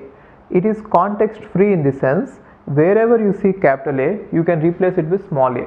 This grammar is called context free, remember? And capital A derives small a is context free because wherever you see capital A, you can replace with small a without worrying about the context in which capital A has occurred. But then in this one, if I have something like this, A B derives A B, then it is not actually replacing capital A with small a, which means you cannot remove this production and you cannot add this production directly, even though it is looking obvious that capital A is going to be replaced by small a by this expansion. It is not true. Actually, capital A is going to be replaced with small a only in the condition when capital A occurs when its left hand side is a, small a, and its right hand side is small b. It is nothing but context sensitive. So we are going to do this replacement only in the context where capital A has occurred between a small a and small b. Then only we are going to replace capital A with small a. So we are not, it is not straightforward, it is not context free. That is why it is called context sensitive. So the grammar is called context sensitive because we are going to apply many of the rules looking at the context in which a variable is occurring. It is not that every time there is capital A we are going to do it context free. Got it? That is why it is called context sensitive. We shall see an example of how to use the context sensitive grammars, or how they look like, and how we can do the derivation. Okay, we shall see example. Let's look at an example of context sensitive grammar. But before going ahead, I'll just tell you a few points about this unrestricted and context sensitive grammars. First thing is, these two are very difficult to write. It is not very easy like we have practiced with context free grammars. These are very difficult to design, and there are only a handful of examples available. There are not lot of examples available, and one good thing is, till now they have not asked any question about these grammars in GATE. Till now no question has been asked, and maybe to be on the safer side, I'm just explaining you how they work. But then I don't think that if they ask you such a question in exam, GATE exam, to design the grammar, it is very difficult. Maybe they might ask you a question like this: given a context sensitive grammar, what is the language generated by this? They'll ask you such kind of questions. So just know, or just understand how to derive a string. I think that you already know it, right? Okay, now let's look at this example. What is the grammar generated by the following context sensitive language? Okay, before going ahead, one more thing. In context sensitive grammars, I told you that the right hand side and left hand side can be anything but not epsilon. Therefore, by definition, context sensitive grammars does not generate any epsilon. Therefore, context sensitive languages does not contain epsilon. But then in the diagram, I told you that context sensitive languages are actually superset of pushed on these context free languages. There also the assumption is epsilon is not included. Okay, now watch this. This is the grammar given. They are asking you what is the language generated by this grammar. First of all, if they have given you the language and then if they have asked you to come up with the grammar, it would be really difficult. One good thing is they are already giving you the grammar and then they are asking you what is the language accepted, because it is easier to do that way. Okay, and don't worry, in GATE they will not ask you this. And so how to do it is, just try to derive a string, then you will understand what is the language generated by this. Actually, the language generated by this is a power n, b power n, c power n, such that n is greater than or equal to 1. A power n, b power n, c power n, n is greater than or equal to 1. To see this, let's see an example with that. So I have just written down the derivation. So what I did is, initially I started out with this production, and then I started expanding like this step by step. But then anyway, let's see this derivation and I'll explain you how the grammar works. So first thing is, I derived ABC. Either you could derive ABC directly, or you could use small a, capital A, BC. If you have used ABC, your derivation will end there, which means you are going to generate a power 1, b power 1, c power 1, which is in the language. So that is the smallest string. In case if you are using this, it means that you want to derive a bigger string compared to this. And why is it bigger? The reason is our grammar is non-contracting. So you are always going to expand the string length. So whenever you are using this, definitely we assume that if you go and replace capital A with something, either the string length is going to be 4 or it is going to be greater than or equal to 4. It will never shrink. So definitely I am going to increase the string length by using this. So I have taken this. Then how A is working is, A will start at the left end, which means after small a's, and then it will travel to the right end, which means it will travel till it hits the C, and there it will generate one extra BC and convert it into capital B. Okay, it is very difficult to understand, just try to understand it. What capital A will do is, A will start at the left end after S, and then it will just travel to the right end till C's are hit, and whenever it sees the first C, it will generate one extra BC, and again it will start traveling to the left side. as capital B. So see this, A has started here and now A will shift there, A will move here, and whenever it has hit small c, it will generate one extra BC and convert itself to B. That is what A is doing. So see this, now this move, this production is going to help capital A to traverse over the B's. So it will be at the, see, if there are all A's here and capital A will be here and all B's will be here and C's will be here, then this production will effectively help A to cross over the B's. That is what that production will do. Got it? So see this, A, again let's see here, see, A is starting at the leftmost and it will gradually move until it hits the C. See, A will be moving here and then A will be moving here, A will be moving here, and now once it has hit the C, it is going to generate one extra BC and convert itself to capital B. That is what this one is doing.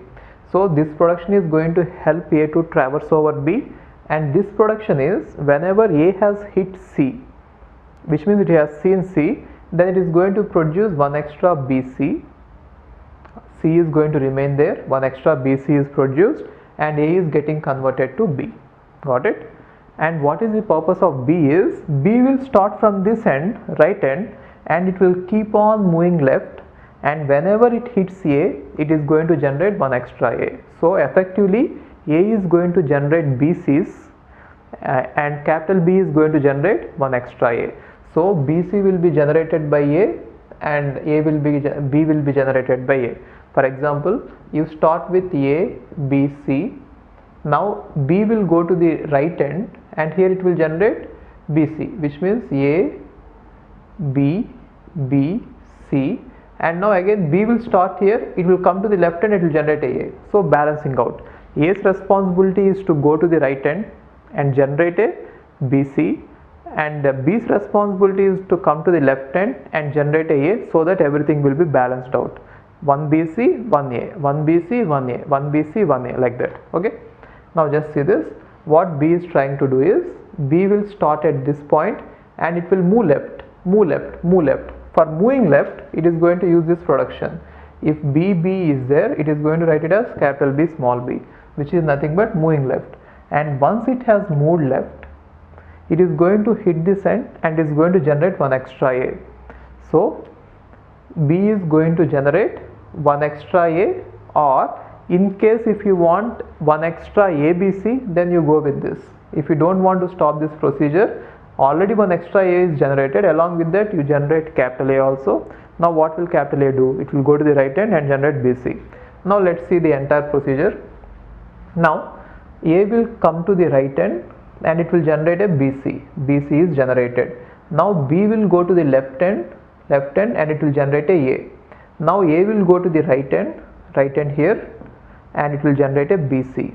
Now B will go to the left end here, and it will generate a. Like that it will work.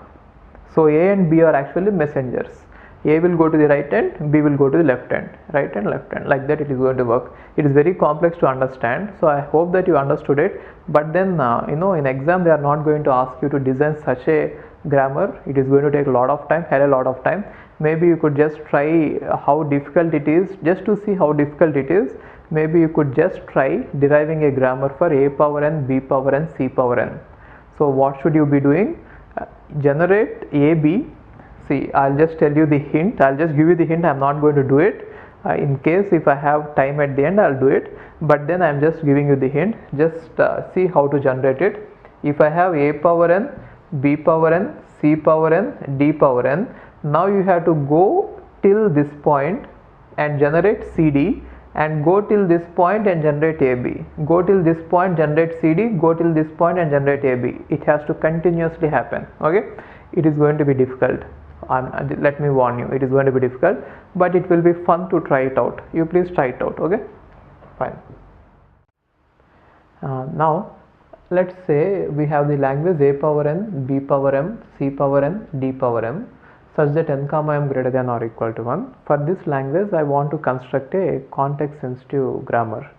So first of all, it is not going to be asked in GATE. Okay, don't worry about it. So don't worry about context sensitive languages at all.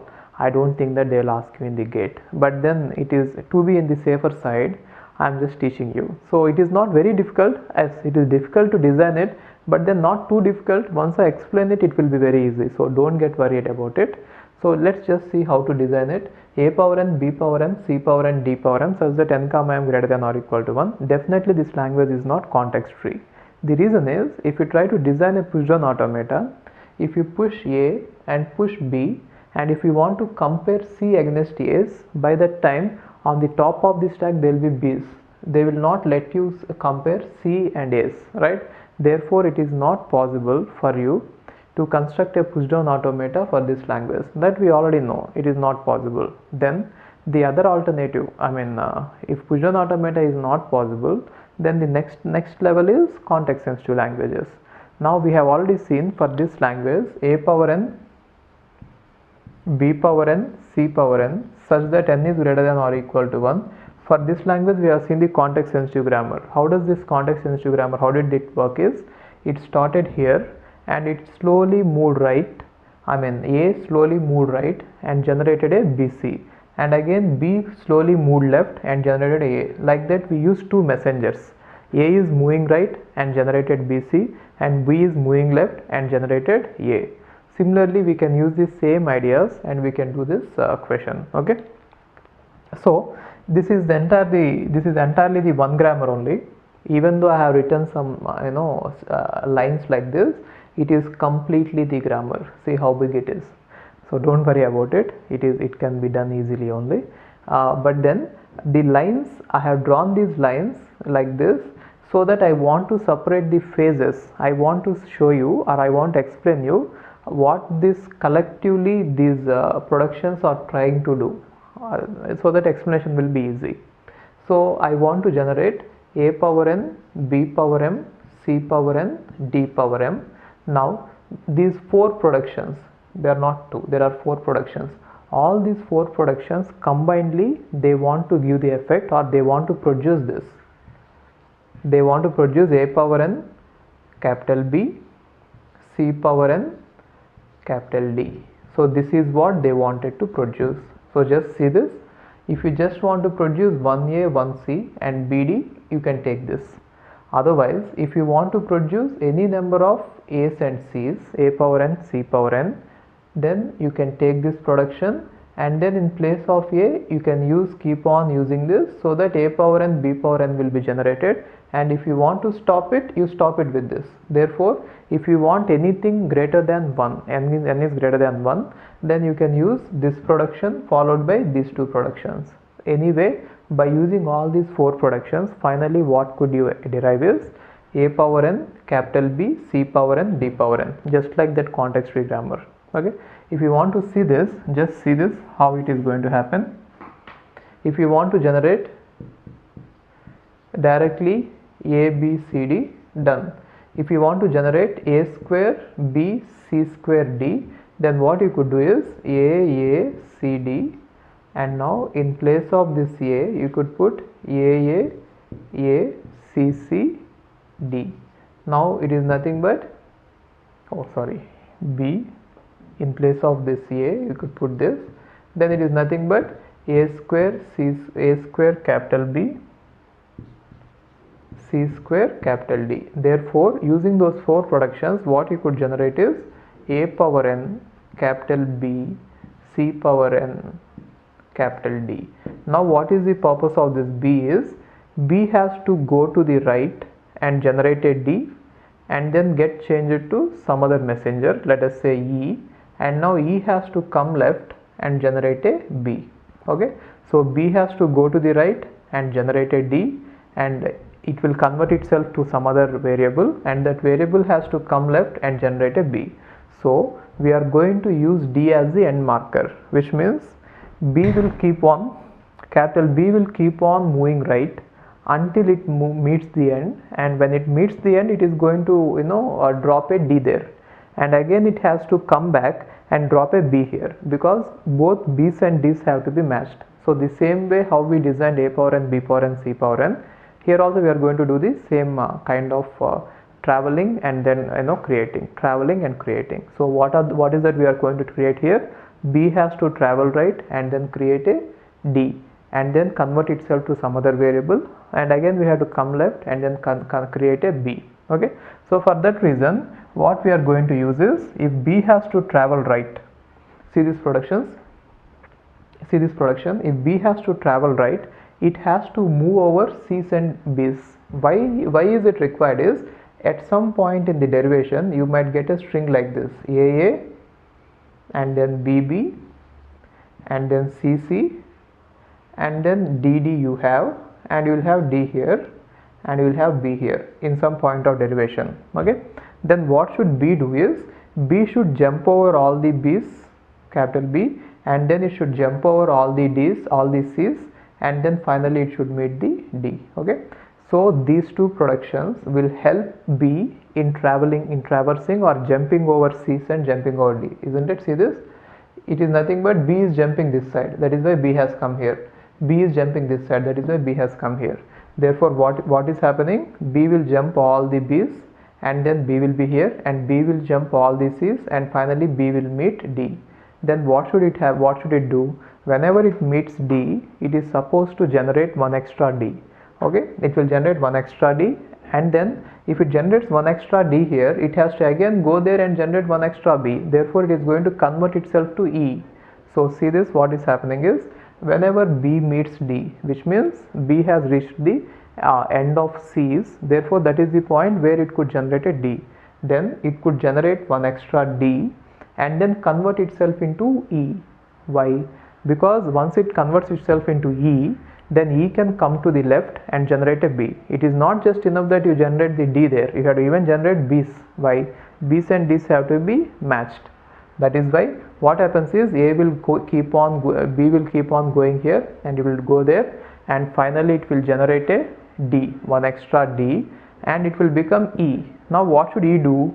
E should keep on coming left, and once it meets a, it should generate one extra b. Then only d's and b's will be matched. Then what it should do is, e is supposed to jump over c's and b's. Therefore look at this, this move will help e in jumping over c. So it is going to jump like this, that is why e is here, right? E is coming, and again it is going to jump here, that is why e is here. Therefore e is going to jump over all the c's and all the b's, and finally e will go and meet the first a. Whenever it has reached the first a, it will understand that that is the point at which it has to generate a b. Therefore whenever it has reached the first a, then it is going to convert it into b and end the procedure, which means it can stop here and convert into a b. But the problem is, using this, if I kill b here, if I kill d here and if I kill e here, the procedure is going to end. But sometimes, see, you can generate any number of a's and any number of c's using the first four productions, that is fine. But then if I use only till there, that point, we are generating only one d and one b, isn't it? Only this will be generated. If you want to continue this procedure and generate many number of b's and d's, our d should not die here and our e should not die here, and the procedure should be alive. That is why what you could do is, initially when the b has met d, it need not kill d. Let the d be there, generate one extra small d, this n delimiter d be there, and generate one extra small d, and now you convert yourself into f. Now what is the purpose of f? Go to the left and generate one extra a, but then again reproduce b, so that this entire procedure will be alive, isn't it? That is why f will jump all the c's and f will jump all the e's, and whenever it meets a, it will generate one extra b, and it will even reproduce capital B, so that capital B will again go and meet d and produce a d, and again b will meet a and b will convert itself to f and come back and meet small a and produce a b. So this entire method is used in order to generate any number of b's and d's. So initially these four productions are going to generate equal number of a's and c's, and then this procedure is going to generate any number of b's and d's. In case if you want only one b and d, you go with this, or in case if you want to kill this procedure at any point, you can go with this. Got it? That is how context sensitive grammar can be generated for this. It is not asked in GATE. Maybe if they want to ask something about it, they will just give you a blank and they will ask you to fill it up. It is not very easy to understand or answer it, but let's be in the safer side. Since you have already learnt it, better you just write it down, and before the exam you could revise it once.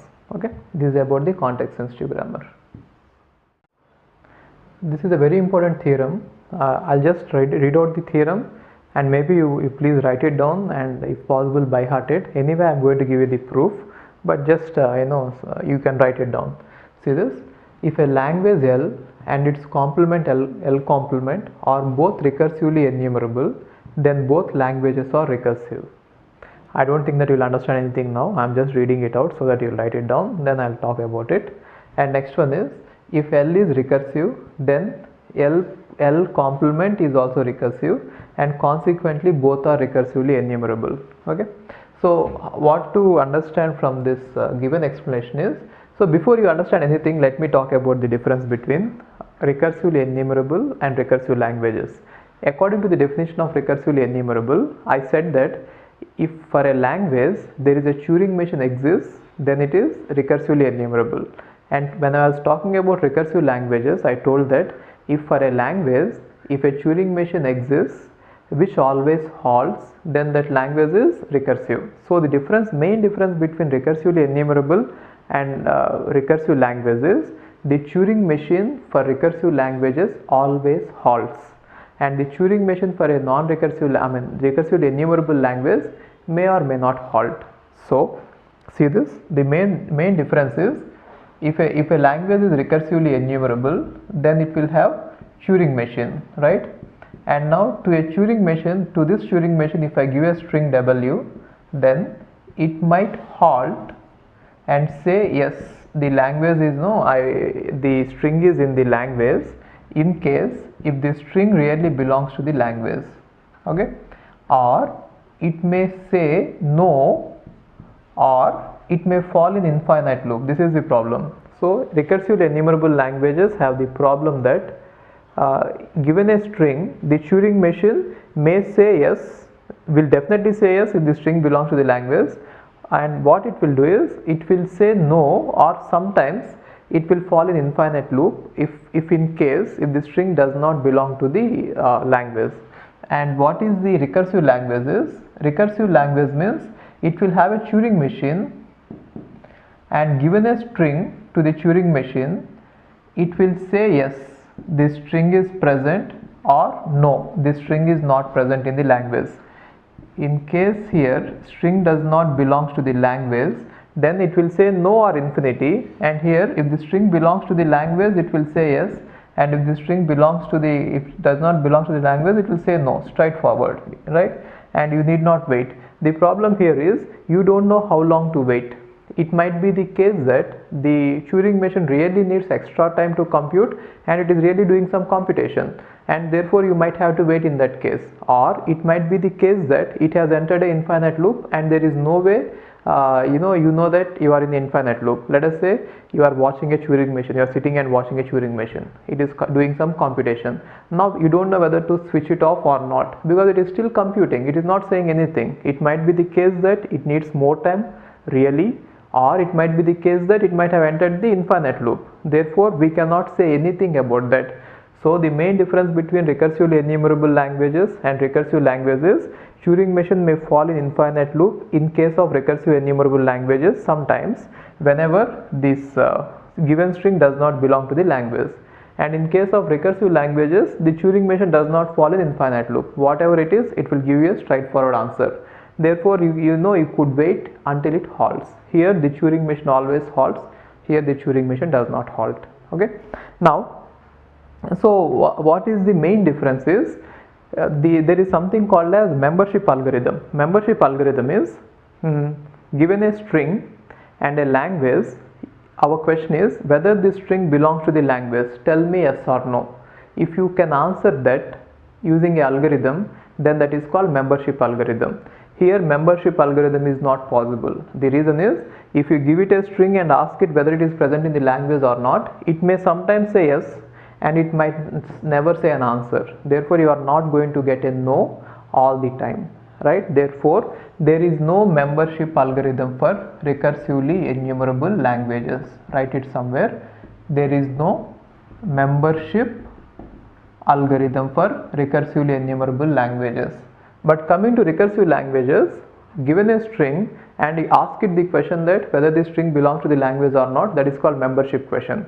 And for that question, definitely it will answer with yes or no. Why? Because Turing machine is always going to halt. Therefore, for recursive languages, membership algorithm exists. Membership algorithm exists. This is the main difference. Understand this? For recursively enumerable languages, no membership algorithm exists, but for recursive languages, membership algorithm exists, right? So, given a Turing machine, right, that may or may not halt, and if we just say that the language is having a Turing machine and we didn't say anything about whether it halts or not, then it is nothing but a recursively enumerable language. If I say that the language is having a Turing machine which always halts, then it is nothing but recursive language. Therefore, since the Turing machine always halts, we can say that there is a membership algorithm for recursive languages and there is no membership algorithm for recursively enumerable languages. That is the main difference between these two, recursive languages and recursively enumerable languages. Okay. Now, after understanding this difference, now let's go to the theorem and see how to prove this. Now they are saying that if a language and its complement both are recursively enumerable, then the language is recursive. So what does that mean? Assume that this is sigma star. Sigma star means set of all strings possible. Okay. Let me write it here.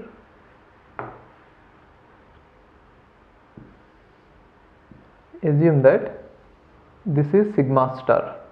Sigma star means set of all strings possible, and let us say this is L. L is nothing but a language which is nothing but a subset of the set of all strings. Okay, and now they are saying that if a language L and its complement both are recursively enumerable. So what does that mean? Both for L as well as L complement, there are Turing machines which will say definitely yes for the strings which are present in the language, and if a string is not present in the language, they will be helpless. They might say no or they might fall in infinite loop. So understand this. Now if this is L, see, this is set of all strings possible, and out of which this is L, which is nothing but the language, and this is L complement. L complement is nothing but sigma star minus L, therefore this is L complement. Now they are saying that a language L and its complement both are recursively enumerable. That is what they said. So the language L and its complement both are recursively enumerable. Then what happens is we can design a Turing, it implies that actually there are two Turing machines, Turing machine 1 TM1 and Turing machine TM2. One is for language L and other is for language L complement, in such a way that if I give any string which is present in the language L to Turing machine 1, it will say yes, the string is present. That is the meaning of this. So whenever we say that there is a Turing machine for a language, what does it mean? It means that given any string in the language to the Turing machine, it will definitely say yes. But if you give it any string which is not in the language, we don't know. Maybe it will say no sometimes if you are lucky, otherwise it will fall in infinite loop, right? So to this, since L is given as a recursively enumerable language, I am assuming that there is a Turing machine TM1 in such a way that if I give any string to this TM1 which is present in L, it is going to say yes, the language is yes, the string is present in the language. But then the problem is, if I give it any string which is not present in the language, it might say no or it might fall in infinite loop, but I don't care about it now. Okay. And now L complement is also a recursively enumerable language. Therefore definitely there must be a Turing machine TM2, some Turing machine, to which if I give a language from L complement, which means which is not in L, it should definitely halt and say yes, the string is present inside the L complement, right? Now using these two Turing machines, what I'll do is I'll build a new Turing machine. What that new Turing machine will do is Now you give me any string in the entire sigma star, either it could be present in L or it could be present in L complement. You just give me one string, then I'll distribute it to both of them, then at least one of them is going to halt and say yes, isn't it? Therefore I got a new Turing machine TM3 by using a combination of these two Turing machines in such a way that you give me any string anywhere from sigma star, then I'll give it to them, both the Turing machines simultaneously, and both of them will start working. And since the string is going to be present in either L or L complement, because you cannot give it outside that, one of the Turing machine will definitely halt and say yes, which means wherever the string is, right? So if this one says halts and says yes, then I am going to say that yes, this string is present in L. If this one is going to halt and say yes, even though it is saying yes here, I'll just interpret it as no, right? Therefore if a string is present inside the language, I'm going to say that yes, it is present inside the language. If the string is not present inside the language, I'm going to say that no, it is not present inside the language, using the help of these two Turing machines. Therefore I got a new Turing machine which always halts. So whenever I get a reply from any one of them, I'm going to stop the main Turing machine. I'm going to stop both of them. So we are never going to follow infinite loop.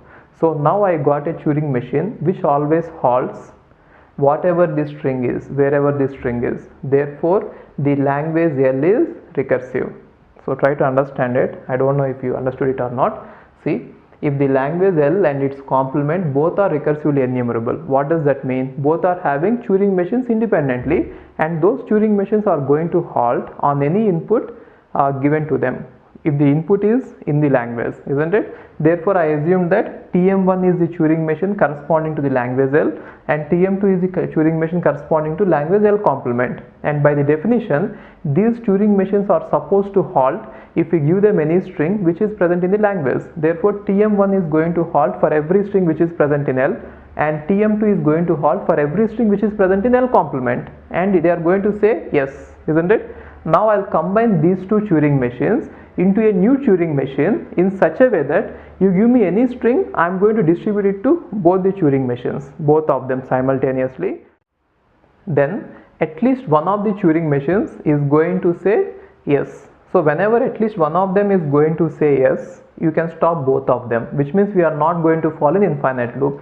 If the TM1 says yes, then the output will be yes. If TM2 says yes, then output will be no. It is a simple complementation, isn't it? Therefore I got a new Turing machine which is going to halt for all the strings inside sigma star, and which is going to say yes, a string is present in L, or no, the string is not present in L, which is nothing but we even got the membership algorithm. A halting Turing machine is also a membership algorithm, isn't it?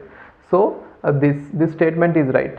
If the language L and its complement both are recursively enumerable, then both the languages are recursive. So both L as well as L complement both are recursive. Now I have shown you that this is a Turing machine which halts for language L.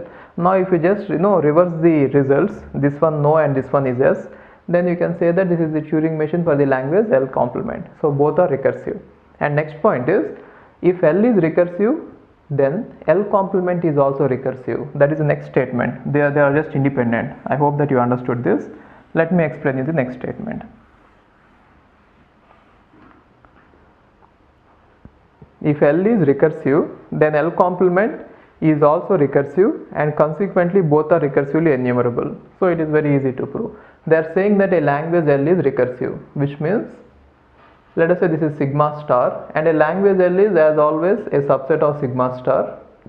And now they are saying that language L is recursive, which means for the language L there is a Turing machine which always halts. So what does it mean? Give it any string which is present inside the language L, it will say yes. Give it any string which is not present inside the language, it will say no. Already it is there, right? Then if language L is recursive, this is already there, this Turing machine is already there, then L complement is also recursive. They are saying that the complement of the language is also recursive. So what does that mean? How can you prove that? Now for the complement of the language, you should get a Turing machine which should say yes if the string is present in that, which should say no if the string is not present in that. then what I do is I'll construct a new Turing machine, let us say Tm new. Now this new Turing machine will act exactly the opposite way, which means whenever the original Turing machine said yes, you will say no, and whenever the original Turing machine said no, you will say yes. Now what happened because of this? So if the string is present inside the language L, then you are going to say no. If the string is not present inside the language L, then you are going to say yes. Anyway, you are going to halt on both the cases, and therefore this is the Turing machine which always halts for the language L complement. So we got a halting Turing machine for L complement also. Therefore L complement is also recursive, and consequently both are recursively enumerable. Why? Because recursively enumerable just wants a Turing machine. It doesn't care whether it halts or not. And now we have shown that both of them are having Turing machines. Therefore consequently both of them are recursively enumerable, isn't it? This theorem is very important, and proof is pretty simple. I don't know whether you understood it or not. If you didn't understand it, you please rewind the video and watch it 4 or 5 times. You are supposed to understand it. It is very straightforward. Okay, and now let me talk about this membership algorithm. So membership algorithm is nothing but, given a string, your machine should stop and say yes or no. You should not fall in infinite loop. For regular languages, your finite automata, give you a finite automata a string, it is always going to halt and say yes. Finite automata will never fall in infinite loop, isn't it? The reason is finite automata moves in only one direction, and by the time the entire string is scanned, it will definitely halt. It is not supposed to move left. Similarly, pushdown automata will also move in one direction, therefore it will definitely halt. So membership algorithm exists for finite automata, which means regular languages, and for context free languages, which means pushdown automata, and for context sensitive languages and for recursive languages.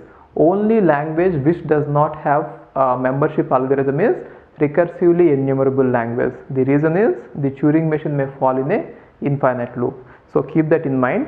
So membership algorithm is nothing but, given a string W, whether the string belongs to the language. This is nothing but membership algorithm. Now all the languages will have membership algorithm except only one language, which is recursively enumerable language. Got it? Okay. We have seen various types of grammars, various types of machines, and various types of languages. Now collectively on these languages, there are some few questions we could ask, like how these I'm saying that there is a let me draw the diagram, then you'll understand it better. I told you that there is one language which is enclosing everything, that is recursively enumerable language, which is nothing but set of all languages. This is nothing but set of all languages which are acceptable by or accepted by Turing machines. And now inside this, the set of all languages which are accepted by halting Turing machines is there, which is recursive language. And inside that, set of all languages which are accepted by linear bounded automata, which are called context sensitive languages. And inside that, set of all languages accepted by pushdown automata, which are called as context free languages. And inside that, set of all languages accepted by finite automata, which are called as regular languages. So we have all these classes of languages. Now the one interesting question which you could ask is this regular languages really a subset of context free languages? Which means, is there at least one language which is not regular, which is context free? If there is at least one language which is not regular, which is context free, then you can say that regular language is a proper subset of context free language. And for that, yes, we can say answer is yes. The language is a power n, b power n. A power n, b power n, n is greater than or equal to 1 or 0 is a language which is not regular but which is context free. Similarly, you could ask one more question saying that, is context free languages, set of all context free languages, a proper subset of context sensitive languages? Which means all the strings accepted, all the languages, is there any at least one language which is accepted by context sensitive or which is accepted by linear bounded automata, which is not accepted by a pushdown automata? And you can find out that yes, there is one language which is a power n, b power n, c power n. And now naturally To extend this question, you might ask, is there any language which is recursive and which is not context sensitive language? That is a difficult question to answer. In this sense, now I have given you some examples like this just to prove that yes, it is a proper subset. But then if you have to prove that there is a language which is recursive but not context sensitive, I cannot give you any such language like this, which means I cannot say a power n, b power n, c power n, or a power p such that p is a prime. Such kind of proof or language is not available for us.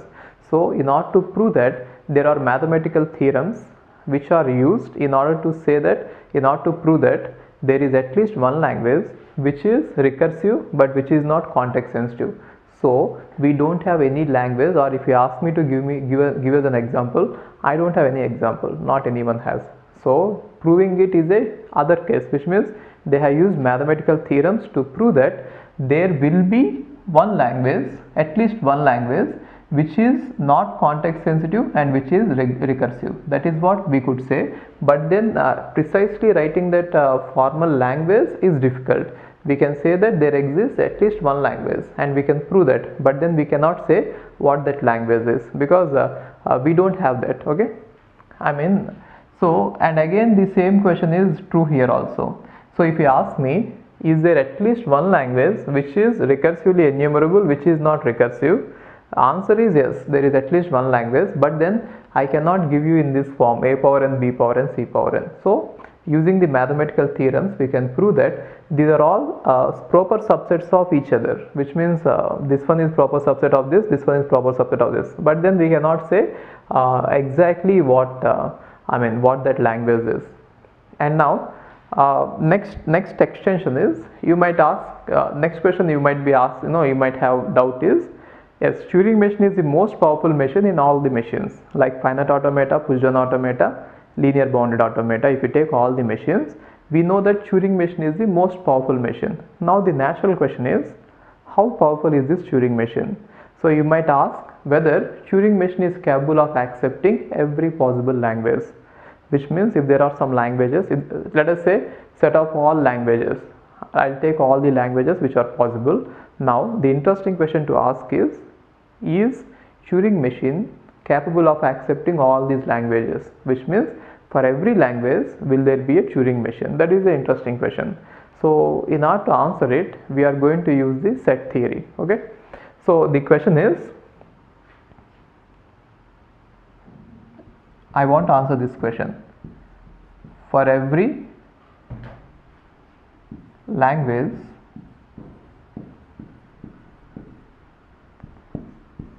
is there a Turing machine accepting it?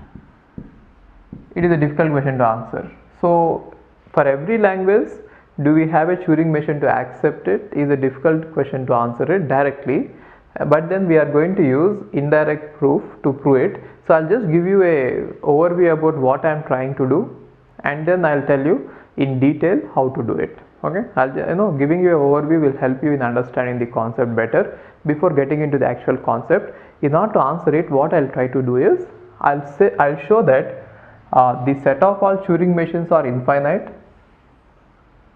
The set of all Turing machines are infinite, and I'll show that the set of all languages are also infinite. This is set of all Turing machines and this is set of all languages.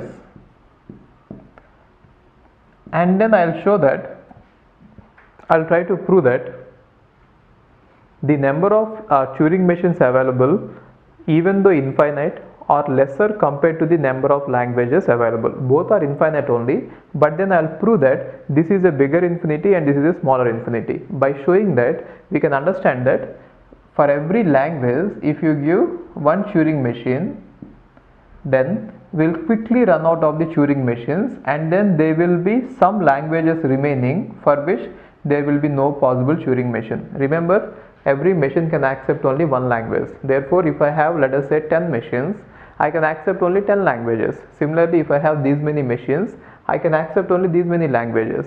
Now it just indicates that there are some languages remaining for which we will never be able to give a Turing machine. Therefore, using this we can prove that Turing machine is not so powerful that it can accept everything. Therefore, there are some languages which are not even recursively enumerable. Recursively enumerable means they are not accepted by Turing machine. So, even the most powerful machine, Turing machine, is not capable of accepting every language. So, using this proof, using this argument, we can prove that. But then I cannot find out a language which is not accepted by Turing machine. That is not what I mean to say. What I mean to say is I'll use some methods or theorems using which I'll prove this. Now, in order to prove this, I'll talk about countable sets, uncountable sets, finite sets, infinite sets. Then I'll just build some mathematical theory gradually, one by one, step by step, and you please keep noting them down, and later slowly I'll prove this method. Okay. Now look at this. Sets are of two types. Sets means you know that already. Set is nothing but a collection of objects. I'm not going to define it. And sets is of two types. Again, we have something called as set theory, group theory. There I am going to discuss about sets in mathematics. But now I'll just discuss the part which I need in order to explain about the Turing machines. I am not going to discuss everything. Okay. Later we shall see it again. Now, sets are of two types. One is finite and other is infinite. Finite sets means if all you know that, okay, I'm not going to define. Finite means if there are countable number of elements like 10 elements, 20 elements or whatever. For example, if I have a power n such that n is less than or equal to 10 power 10 power 10, even though there are many elements, it is still finite. Okay, so you know what a finite is. I'm not going to define it. And now infinite means there is no upper bound. For example, a power n is greater than or equal to 1. If I have anything like this, a power n such that n is greater than or equal to 1, there is no upper limit, that is called infinite. Now coming to infinite, there are two types of infinite sets. One is countable infinite and other is uncountable infinite. So countable infinite is actually smaller infinite compared to infinite means there are lots of strings or lots of elements, and again in this lot of elements we can say that it is not too many and it is too many, which means if I say that a set is countable infinite, it means it is infinite but it is not too much. And if I say it is uncountable infinite, it is infinite and it is too much. If you try to compare a countable infinite set and uncountable infinite set, we'll see that we'll take it that countable infinite set is lesser compared to uncountable. So it is not right in writing like this, but then still this is the actual meaning. So you should not write it directly, but I am going to write it. It is the actual meaning, but don't write it anywhere. What I mean to say is finite set is less than, countable set is less than uncountable set. It is not given anywhere, but actually that is the meaning that I want you to understand. So finite set is less than, countable sets is less than uncountable sets. And now my main intention in talking about this entire theory is simple. I want to prove that set of all Turing machines are countable and set of all languages are uncountable. Therefore, number of Turing machines are less than number of languages. Therefore, there are some languages which are not accepted by any Turing machine. So, there are some languages which are not recursively enumerable. That is what I want to prove by the end. Okay. Now, before going ahead, given any set, how will you distinguish whether it is finite or infinite? That is very easy, straightforward. Now, once you found out that talking about finite sets is not very interesting because no one is interested in talking about it, but then talking about infinite sets is actually the most interesting thing. Now when we talk about infinite sets, we have to make distinction between two types. One is countable and uncountable. Given any set which is infinite, how can you say that it is countable, or how can you say that it is uncountable? That is the most important question. Now watch this.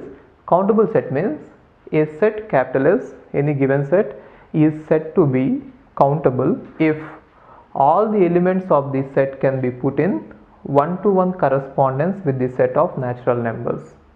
What do I mean by saying this is, if a set is given and if you take every element of the set and if you can give one element from the natural numbers to this one, and if you can arrange them all like that, then it is called as countable set.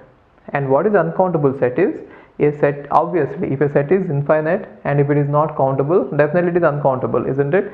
So instead of saying it entirely, which means if we cannot put in one-to-one correspondence with the set of natural numbers, what you could directly say is a set is said to be uncountable if it is infinite and if it is not countable. You can directly say that even. Okay, so I'll just take an example and I'll show you what I mean by giving one-to-one correspondence from the set, from all the elements of a set to all the elements of a natural numbers.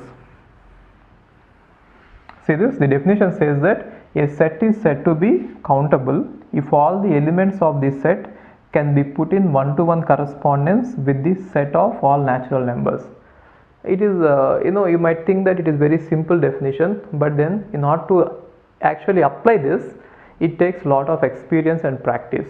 So I'll discuss about some of the examples using which you can answer any question in GATE coming to this topic, countability. Okay, so watch it once. Let us say, let us start with a small example, set of all even numbers. Let us assume that set of all even numbers is written like this: 0, 2, 4, 6, 8, 10, 12, so on. They are all set of all even numbers. Okay, and now I'll take set of all natural numbers. Set of all natural numbers are 1, 2, 3, 4, 5, 6, 7, so on. Fine. Now there should be one-to-one correspondence between every number here to every number here. If I can give that one-to-one correspondence, which means for every element in the set E, if you can give a element in the set N natural numbers, then I can say that set of all even numbers is countable. Okay, so how can I do that? We already did it, isn't it? So now for 0, the element given in natural numbers is 1. For 2, the element given is 2. For 4, the element given is 3. For 6, element given is 4. Right? Now how did we do that?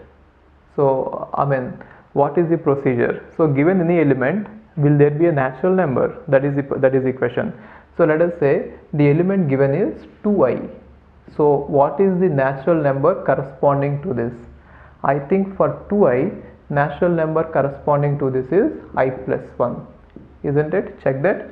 For example, 2i, 2 into 1, 1 plus 1, 2 into 2, 2 plus 1, 2 into 3, 3 plus 1. Therefore, for any element of form 2i, we can give an element of form I plus 1. Right? So what can you understand from this? We can understand that for every element in the natural even numbers, we can give an element from the natural numbers as a correspondence. Therefore, we can say that this even numbers is countable since we are able to give it. So it is very straightforward for this example, but then it is not so easy to prove that some other languages or some other sets are actually countable. So let's just extend some of the I'll just explain you some of the terminologies used here. One is called index. Now element 0 is given element 1. Therefore, I call this number as the index given to this. This number as the index given to this. Therefore, every element is going to get an index, and that index is nothing but a number from the natural number set. So one other way of saying it is, if every element in the given set is going to have an index, then that index is nothing but the number to which it can be mapped to in the natural numbers. Therefore, you can say that such a number is such a set is countable, right? And this is how you can say that the set is countable, and every element is also going to have an index. So the element 2i has an index of I plus 1, isn't it? So if we can get the indices, then we can say that if every element is having an index, then we can say that the set is countable. One definition is, if you can put them in one-to-one correspondence with natural numbers, it is countable. Or for every element, if there is an index, which means the position at which it can be placed in the set, if you can say that, then also it is countable. Now let's see one more example. Let us say set of all odd numbers: 1, 3, 5, 7, 9, 11, so on. Now, can these elements be put in one-to-one correspondence with natural numbers? Check this. We can put them like this, isn't it? Therefore, for every element in this odd number set, there should be an element in the even number, in the natural number set. For the element 2i plus 1, what do you think is the corresponding index? So for the element 2i plus 1, for example, for the element 5, the corresponding element is 3. So how can you get this one? It is nothing but same as I plus 1. So for every element of the set of odd numbers of type 2i plus 1, the corresponding index we have is I plus 1, isn't it? Therefore, what can we say? Since we are having for every element one element in the natural number, there is a one-to-one correspondence between the elements. Therefore, the set of all even numbers is countable and the set of all odd numbers is countable. Okay. And now let's see one more example. The set of all real numbers. Real numbers means you can take any number, 0.1, 0.2, 0.3, anything, isn't it? Now, if you take set of all real numbers, the problem is just between 0 and 1, there can be so many numbers that they can all eat up the natural numbers available. Whatever natural numbers are there, I can generate so many numbers between these two that they can eat up all of them. Or you can come up with any method in which you will try to assign a number to that, but then it will all fail. Therefore, the set of all real numbers, see, the proving that set of all real numbers is this way.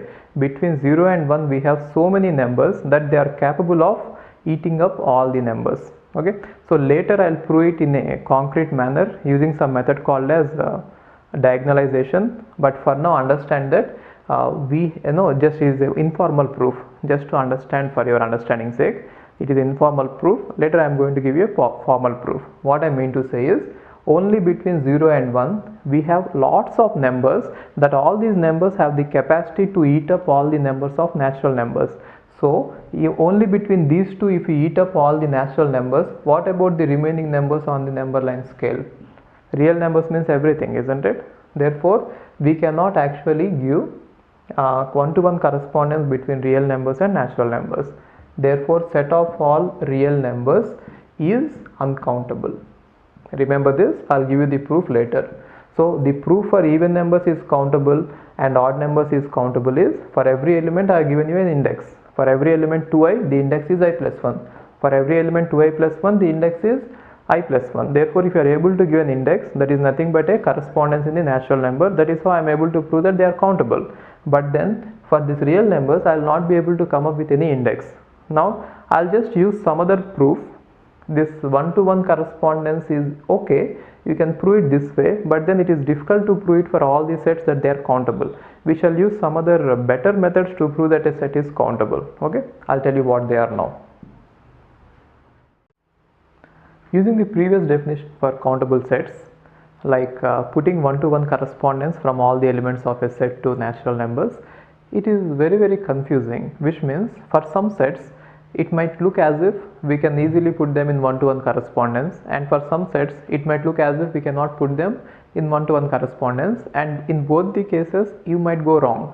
So by using the definition which is given in textbooks, some of the textbooks, that previous definition, it is very difficult to say whether a language is countable or not, whether a set is countable or not.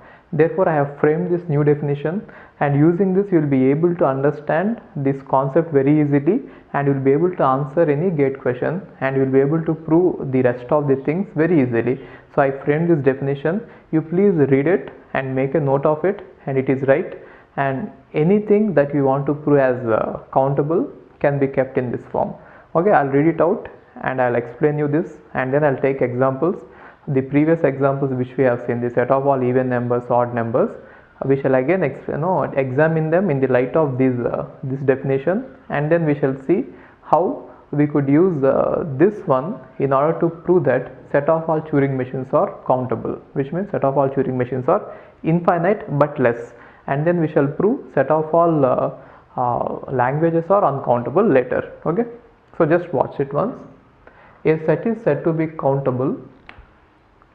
A set is said to be countable if there exists an enumeration method using which all the elements of the set can be generated for any particular element. Okay, let's go step by step.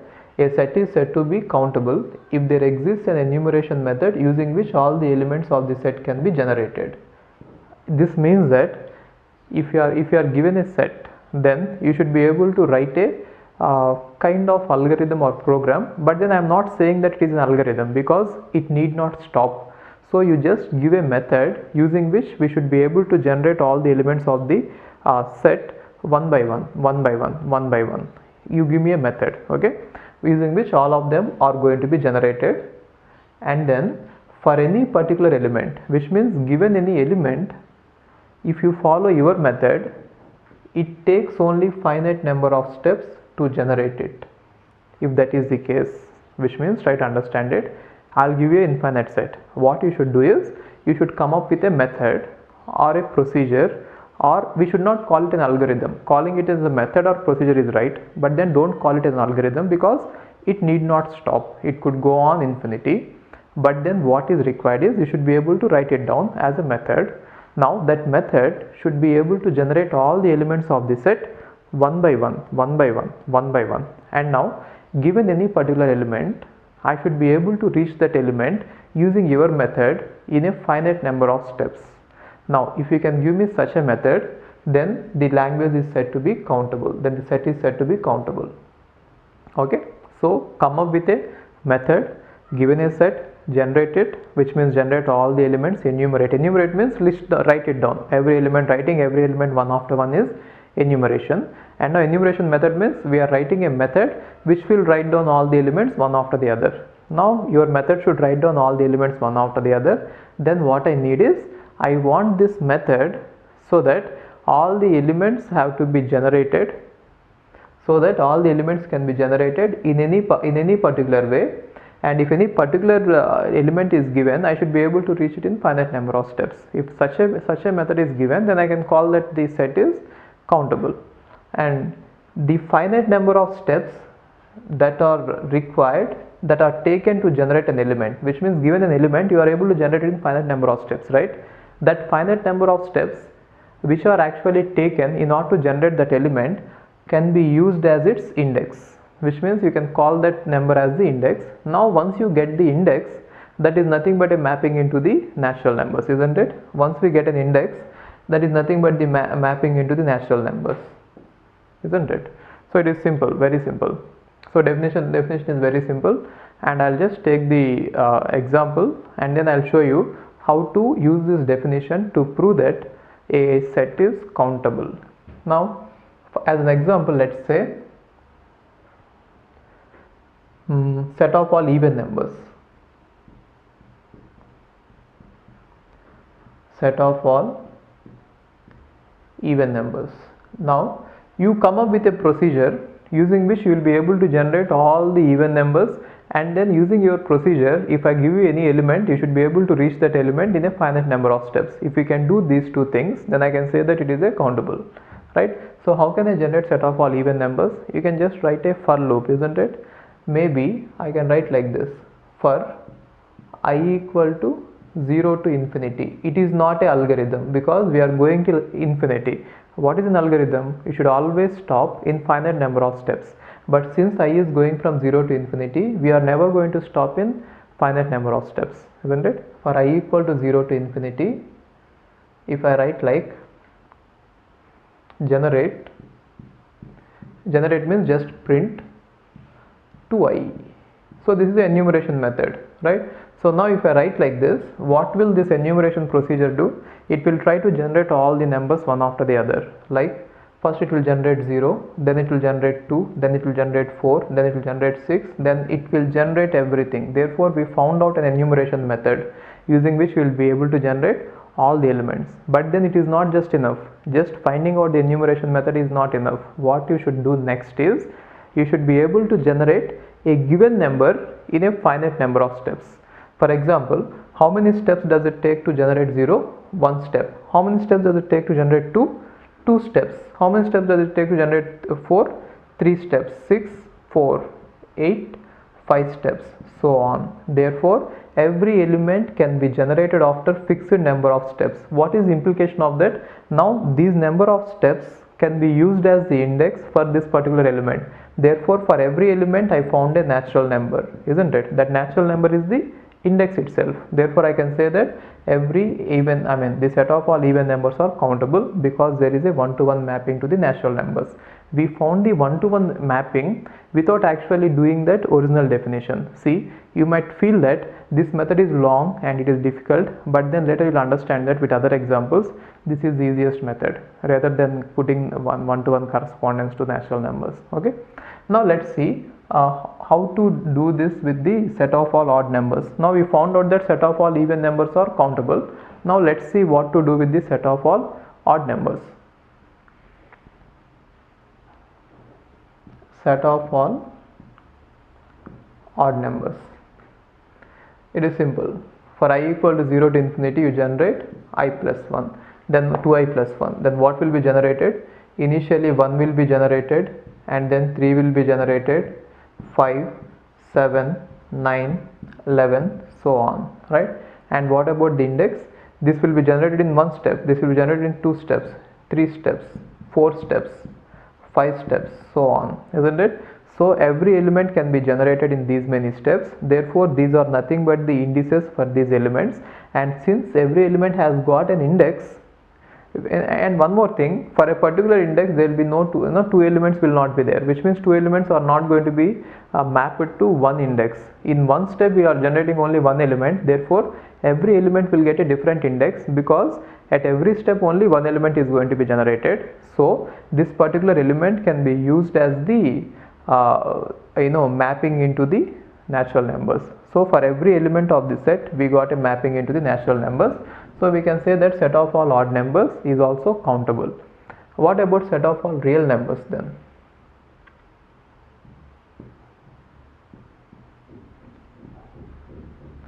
Set of all real numbers, it is very difficult to come up with an enumeration method first. So you cannot generate all the real numbers using an enumeration method. Maybe you might try to generate it, but then later you will not be able to reach a particular element. Let us say you are trying to generate all the real numbers, but then if you start with 0.0, then 0.01, then 0.001, then 0.0001, this procedure itself will never stop, because if I start with 0.01 and then 0.1, 0.01, 0.001, this procedure itself will never stop and it will go on, keep on going for infinity, and you will never reach a element starting with 1.0. Therefore, even though it is not an actual proof, we shall prove this later. I'll prove that the set of all real numbers are not countable later using some other method. But for now, just understand that giving a enumeration method and then generating an element in fixed number of steps for real numbers is impossible. Therefore, it is uncountable. Let's examine some other examples. Now let's examine one more interesting language. I want to see whether the set of all quotients of form P by Q, the set of all quotients of form P by Q, where P comma Q are positive integers. So let us say P comma Q are two numbers which are positive integers, and now we have set of all quotients of that form. Now what I would like to see is whether all these numbers of this form are countable or not. That is what I wanted to see. And in order to do this, let's observe how to do this. So if all the numbers are of form P by Q and if they are all in a set, is that set countable or not? So what we should come up with is, first of all, how will that set look like? Let us say that is set S.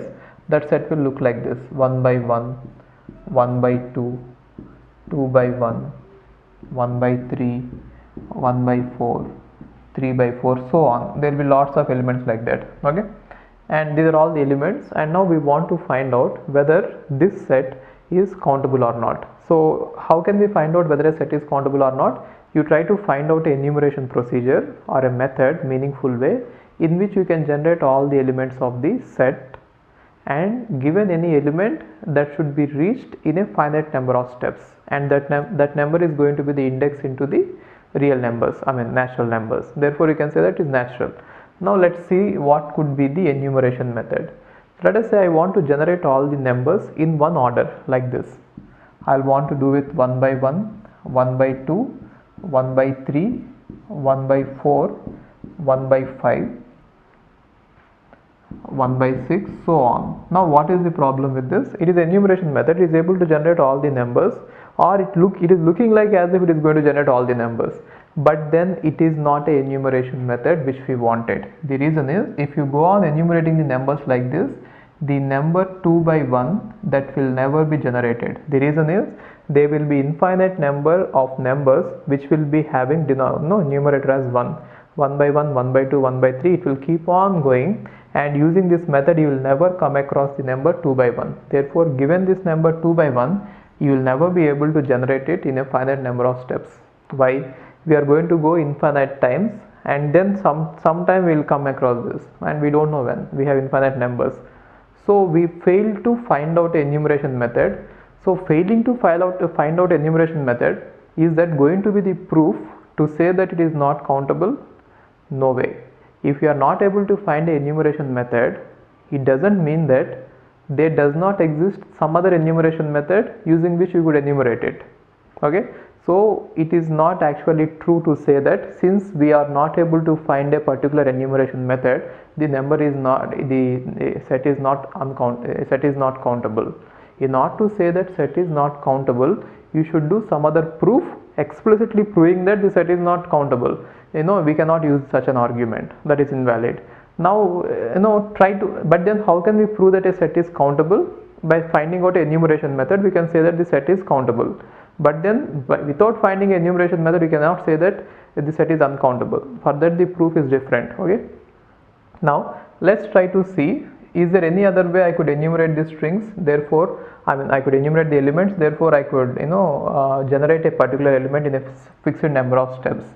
If I have 2 by 1, if I take this method 2 by 1, 2 by 2, not 2 by 1, let me say, other method is I want to increase the numerator, which means 1 by 1, 2 by 1, 3 by 1, 4 by 1.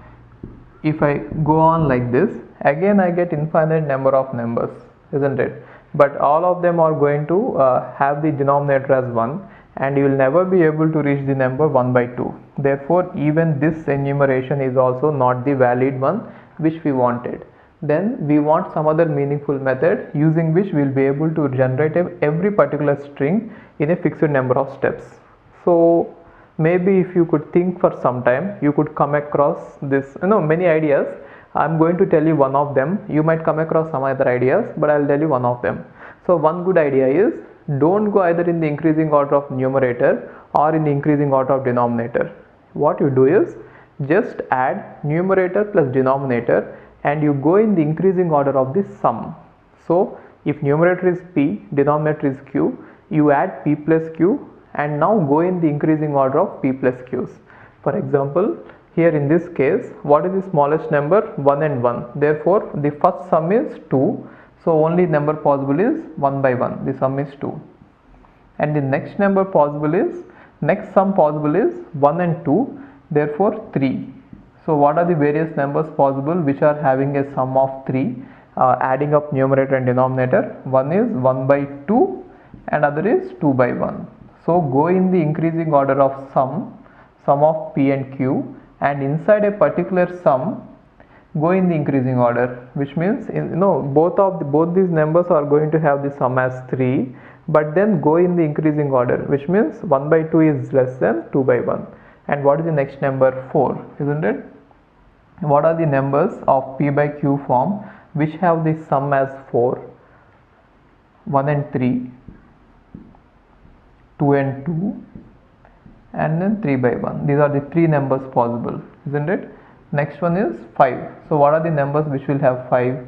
1 and 4, and you can write it down, so on, right? So using this method, if I enumerate all the strings, all the elements of the set, then for any given element, we can say that it will be generated after these many steps. Therefore, every element will get an index, and that index is going to be mapping into the natural number. For example, index for this number according to this enumeration method is 1, and index to this number is 2, and index to this number is 3, this number is 4, 5, 6, isn't it? Therefore, if given any number like 3 by 1, we can say that after 6 steps I'll be able to reach it. After first step this is generated, second step, third step, fourth step, 5 steps, 6 steps.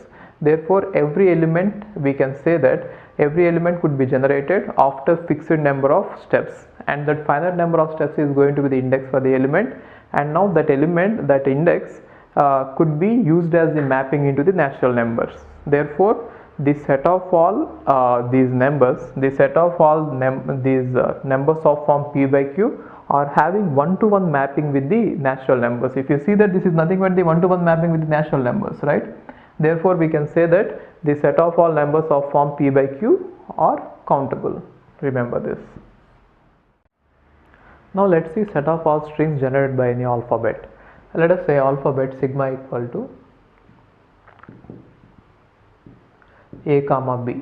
This is the alphabet given, and what can you say about this set containing all the strings which are possible over sigma, which means sigma star. The set which contains all the symbols possible over a comma b is sigma star.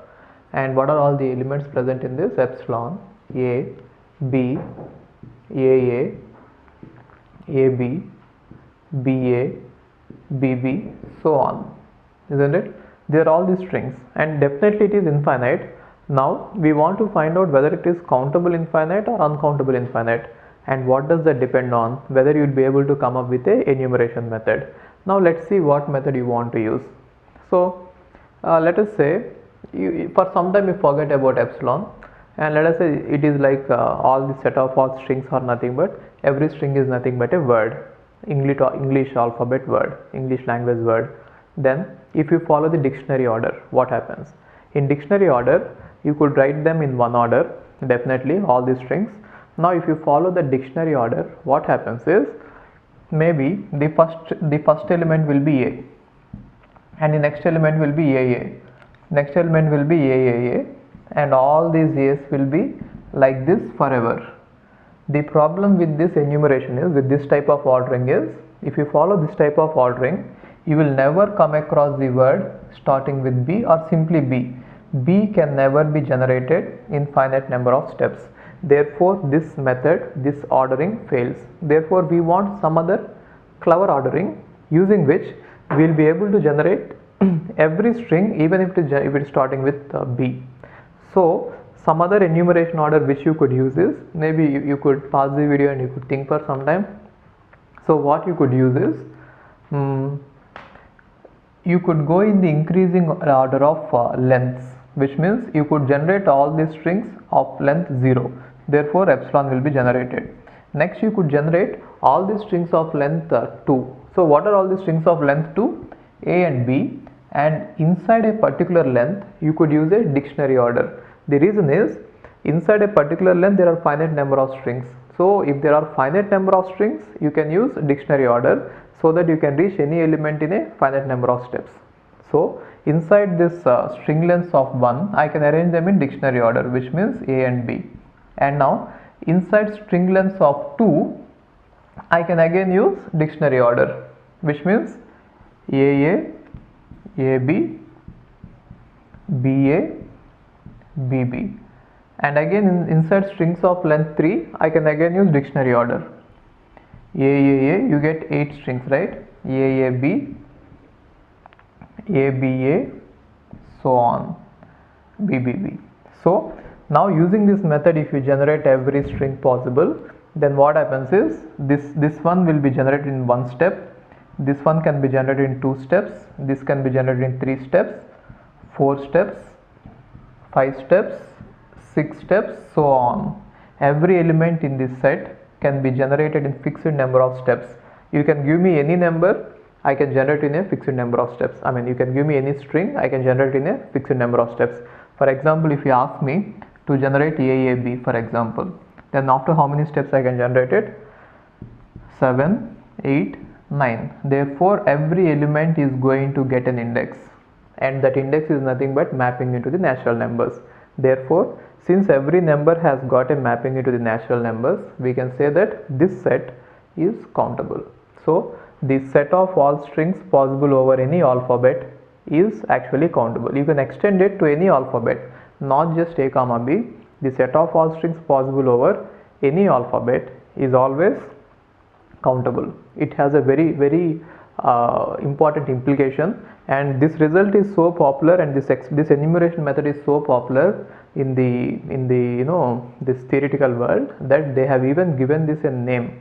So if you use this particular ordering, it is also called as proper order. Proper order. Proper order means going in the increasing order of string lengths, and then within the string lengths we can sort them out, isn't it? That is called as proper order.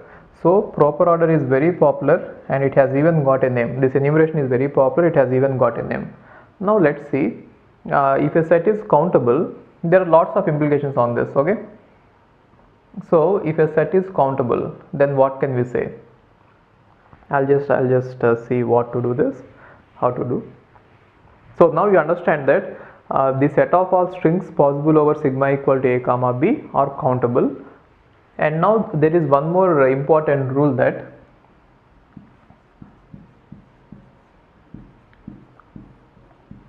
every subset of countable set is either finite or countable. It is very interesting, which means if a set is already known to be countable, if you take a subset of it, then that is also countable. This particular property has very important implications. I'll just discuss them shortly, but then just understand how it is right. Now I am saying that a set is countable. A set is countable means this particular set S is countable, then this set is having one-to-one correspondence between all the elements and the set of all natural numbers. This is what I mean to say. Already this set is having one-to-one correspondence with the set of all elements in the set of natural numbers. And now if I take a subset of it, subset means I'm taking some subset small s, then subset means only some of the elements will be here. Now already these elements are present in this set, therefore there will be one-to-one mapping between this particular element and the particular element that is already present in this. For example, if in this set S, I am going to choose a number or I am going to choose an element from this set capital S and place it here, I will just put a one-to-one correspondence between those two numbers. Now for every element already there is an image here. Image is nothing but itself. Try to understand it. Already a set is said to be countable, therefore it is having one-to-one correspondence with the set of all natural numbers. For every element in this set, there is one natural number in this set, which is set of natural numbers. That is what the meaning of countability is. So now what is that I am trying to do is, I'll just find out, or I'll just take a subset of elements of this set. Then what happens is, I am getting some elements in this set, and for every element, how did I get this element? Because that element is already present in this set, isn't it? Therefore I'll put a one-to-one mapping between the element chosen and its image there. Image means the same element. Then what happens is, already I have one-to-one mapping from the subset to the set, and already there is a one-to-one mapping from the set to the natural numbers. Therefore by composition, that is called composition, we shall discuss it in functions. By composition rule, this set is also countable. Therefore every subset of a countable set is countable in case if it is infinite. In case if it is finite, it is simply finite, but then we are not interested in this. We are not interested. So every subset of a countable set is either finite or countable. So this point is very important. Okay, now we already found out that sigma star over any sigma is countable, which means set of all possible strings is countable. And now a language is nothing but subset of this. Every language till now we have seen is nothing but a subset of sigma star, which means either you take a power n, b power n, or a power n, b power n, c power n, or whatever it is. Every language is a subset of this set, and this set is already known to be countable. Therefore every language is countable. Understand it? every language is countable. I am not talking about number of languages. Given a language, that is definitely countable, which means all these strings in a language can be put in one-to-one correspondence with the natural numbers. Okay, so every language is going to be a countable language, or it is going to be finite language. Okay, write it somewhere. Now look at this question.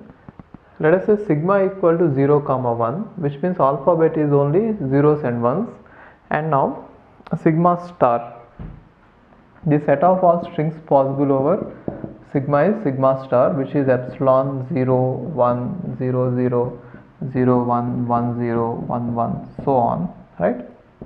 And now this set is also nothing but this set. Sigma star is also countable. The reason is already we have seen that if sigma equal to a comma b, sigma star is countable. Just you replace 0 with a and b 1 with b, then we get the same language, and we can use the proper ordering and we can prove that it is countable. And now we know that this sigma star is countable, and we already know that every Turing machine can be encoded as a string of zeros and ones. You please refer to that topic where I did it. I think in the topic of universal, when I was talking about universal Turing machine, I told you how to convert a Turing machine into a string of zeros and ones. Now this set sigma star is countable, isn't it? And now second thing I know is, first thing I know is sigma star is countable if sigma equal to 0 comma 1. In fact, any sigma star is countable. And now the second thing I know is every Turing machine can be encoded as a string of zeros and ones. This one also I know it. So these two things I know. One thing is sigma star is countable. Second thing is every Turing machine can be encoded as zeros or ones, zeros and ones. Therefore, set of all Turing machines is nothing but set of all strings of zeros and ones, isn't it? Third thing is I can say that set of all Turing machines, let me represent it as S, is a subset of sigma star. Just try to understand this point. Now if I encode every Turing machine as a string of zeros and ones, and now if I list them all in one set, that set will definitely be a subset of this. Or you can take this sigma star and you can take each string one by one, which is generated by enumeration method, and then you can check whether a given string can be a valid Turing machine or not. If it is a valid Turing machine, you can take it. If it is not a valid Turing machine, you throw it. Then whatever strings I get into S, that is definitely a subset of sigma star. Now what can you say? So using these 3 points, what we can say is, and we already know that, one more point I am just adding it, you already know that point, but just I am adding it. Now every subset of countable set is either finite. If it is not finite, it is countable, isn't it? So we know that set of all Turing machines, they are not just finite, they are infinite. But then what kind of infinite? Countable infinite. Therefore, using this rule, we are able to find out that the set of all Turing machines are countable. Okay, so this point therefore using all these points, I hope that you are writing them down. Therefore using all these points, we can say that set of all Turing machines are countable. Using all these points, I can derive this. So this point has lot of implications. Okay, now we know that. Okay, so if you understood it, I'll derive more points on that. You please note down all these points. Now sigma star, if sigma equal to 0 comma 1, then sigma star is countable. This one we have already proved it. And next one is every Turing machine can be encoded as a string of zeros and ones. We did it when I discussed about the universal Turing machine.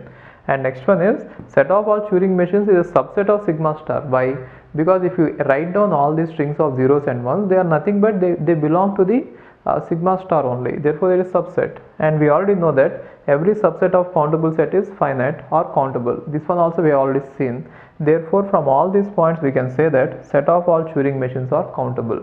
Now this particular point is going to have lots of implications. Now we shall see what those implications are. Okay. Now knowing that set of all Turing machines are countable is going to lead us to many implications. Now what are the results we get out of it is, since we already know that, watch it. Now Turing machines are countable. Let me say C is the shortcut to represent that Turing machines are countable.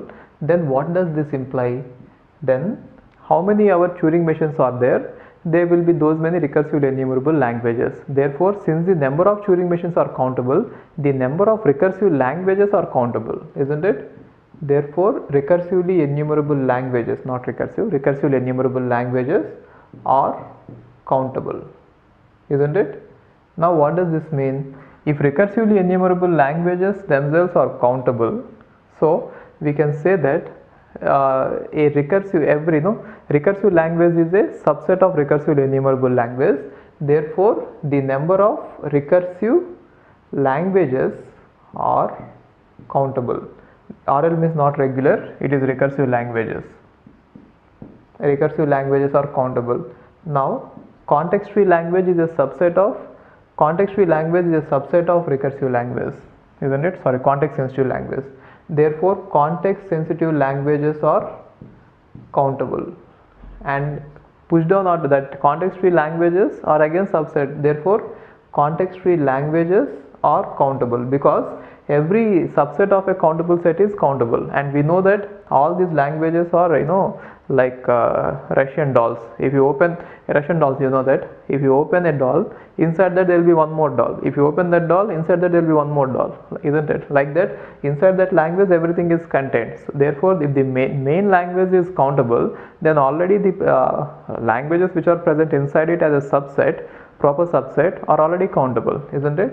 So context free languages are countable, therefore regular languages are countable. Everything is countable. All the languages, either you say the number of recursively enumerable languages available, they are countable. Everything is countable. And next implication is, if you look at the hierarchy of these Turing machines, these machines, Turing machine is the biggest machine, and all the machines are present inside it. And what we could say about all this is, now see, the better solution will be, instead of talking about the languages directly, the better idea would be the other one. So for every language there is a Turing machine, isn't it? So every recursively language if number of Turing machines are countable, every recursively enumerable language is countable. Okay, the set of all recursively enumerable languages. And direct implications will be like this. So we can say that every Turing machine is a push-down automata is, you can modify a Turing machine in such a way that it can act as a push-down automata. Therefore, if Turing machines are countable, then push-down automata are countable. The reason is, we can modify a Turing machine in such a way that even though it is having the input tape, instead of using it as a tape, if it could use it as a stack. Therefore, if Turing machines are countable, then push-down automata are countable. The reason is, push-down automata are a slight modification to Turing machine, isn't it? And now if we know that even LBA is also a slight modification of Turing machine. If already Turing machines are countable, then a subset of the machines which are supposed to use only that restricted stack, they are also countable. Therefore, push-down automata are countable, and finite automata is nothing but a Turing machine which is restricted in such a way that it has to use only finite amount of memory on the tape. Then finite automata are also countable. So everything we know of as of now are all countable because of this rule.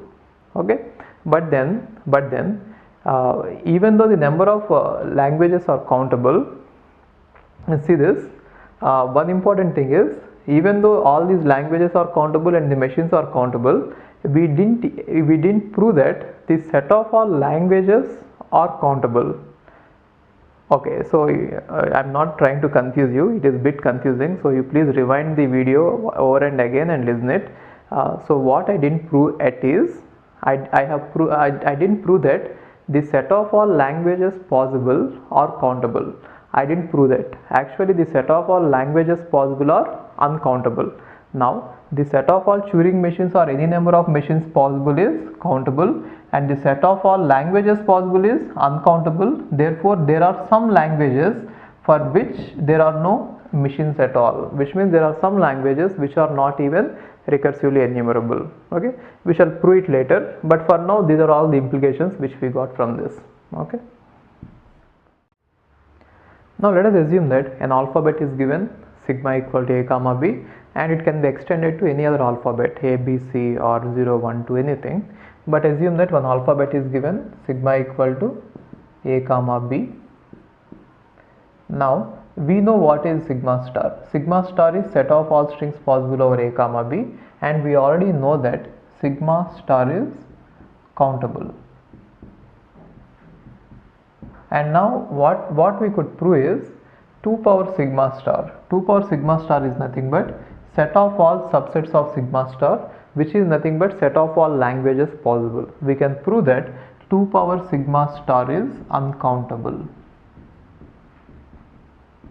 So how we could prove is, I am going to show you the proof now, and how they have proved it initially is, there is a scientist by name Carter. He has given a method called as diagonalization, using which he made a statement and then he proved that statement.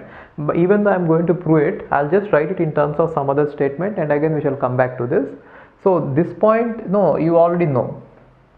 If sigma equal to a comma b, sigma star is countable, you already know. So how do we know that sigma star is countable? Because we are going to have a proper order. So whenever we have proper order, that is nothing but enumeration, so that is countable. And now you don't know how to write how this is right, which means 2 power sigma star is countable.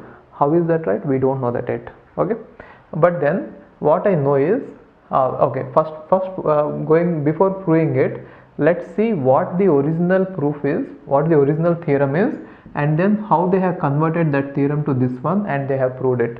Okay, so the original theorem is like this: if a set S is countably infinite,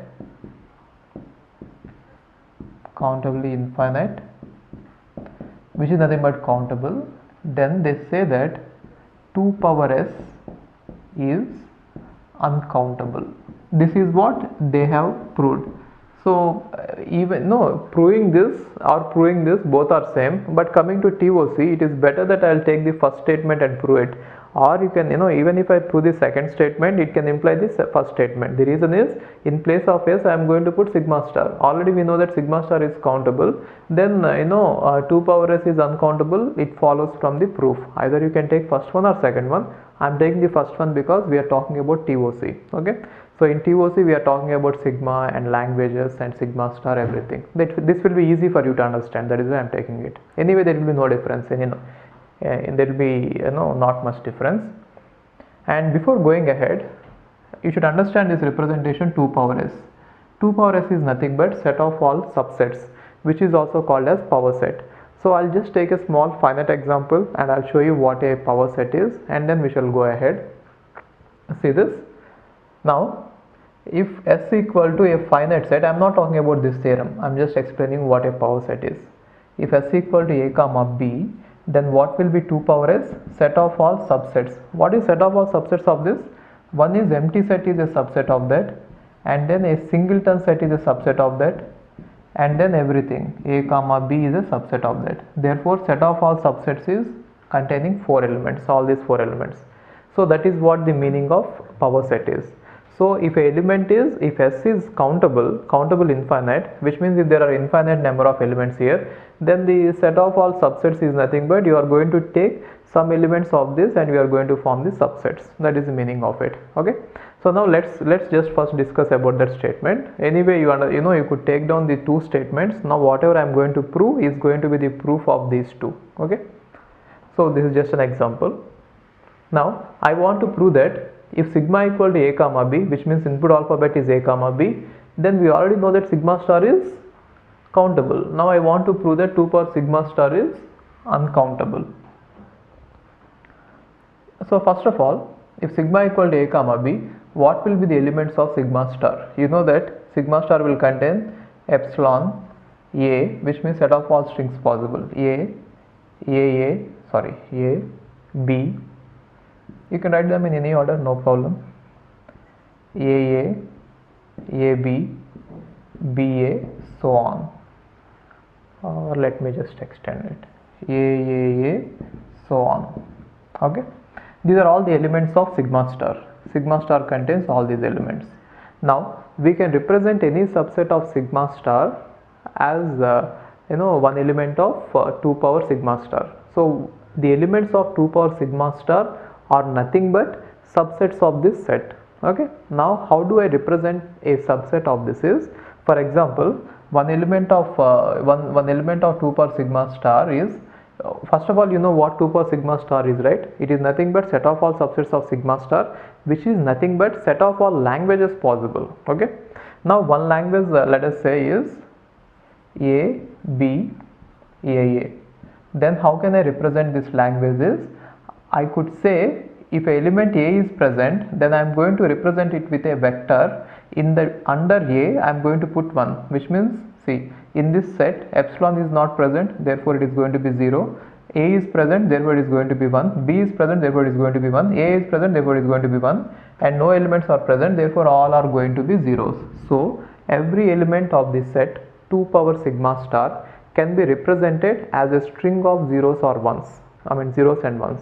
So every element is going to be represented like this. Let us say I have an element like this, epsilon and BA, that's it.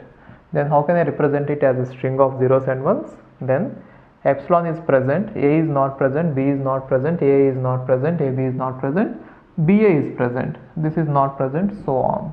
So I can represent every element of 2 power sigma star, which means every language, as a string of zeros or ones. Okay.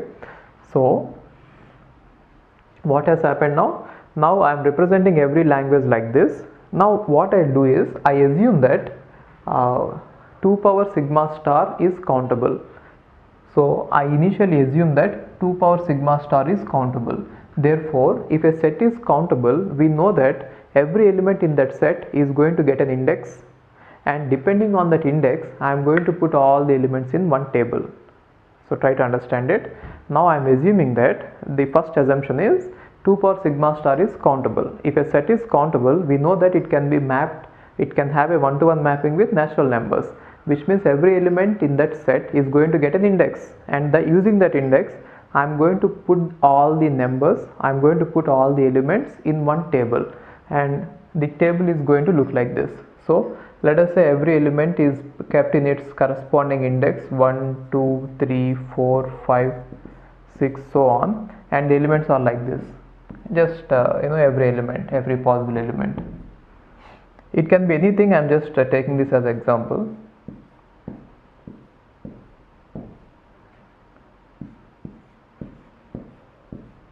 Something like this.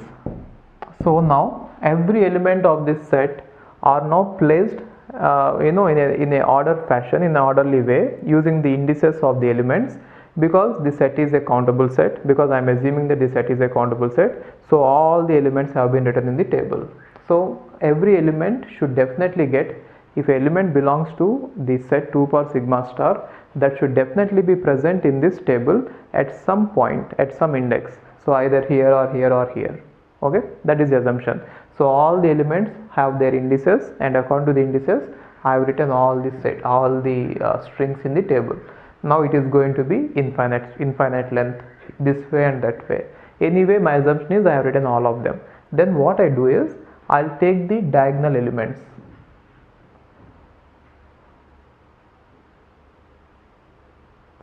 I'll take the diagonal elements like this, the entire diagonal, the main diagonal, and then what are the elements in the main diagonal? You see that the elements in the main diagonal are 0, 0, 0, 1, 0, so on. Now what I do is, I'll just complement this 1, 1, 1, 0, 1, so on. Now I'll get a new element. This element is not present in the set.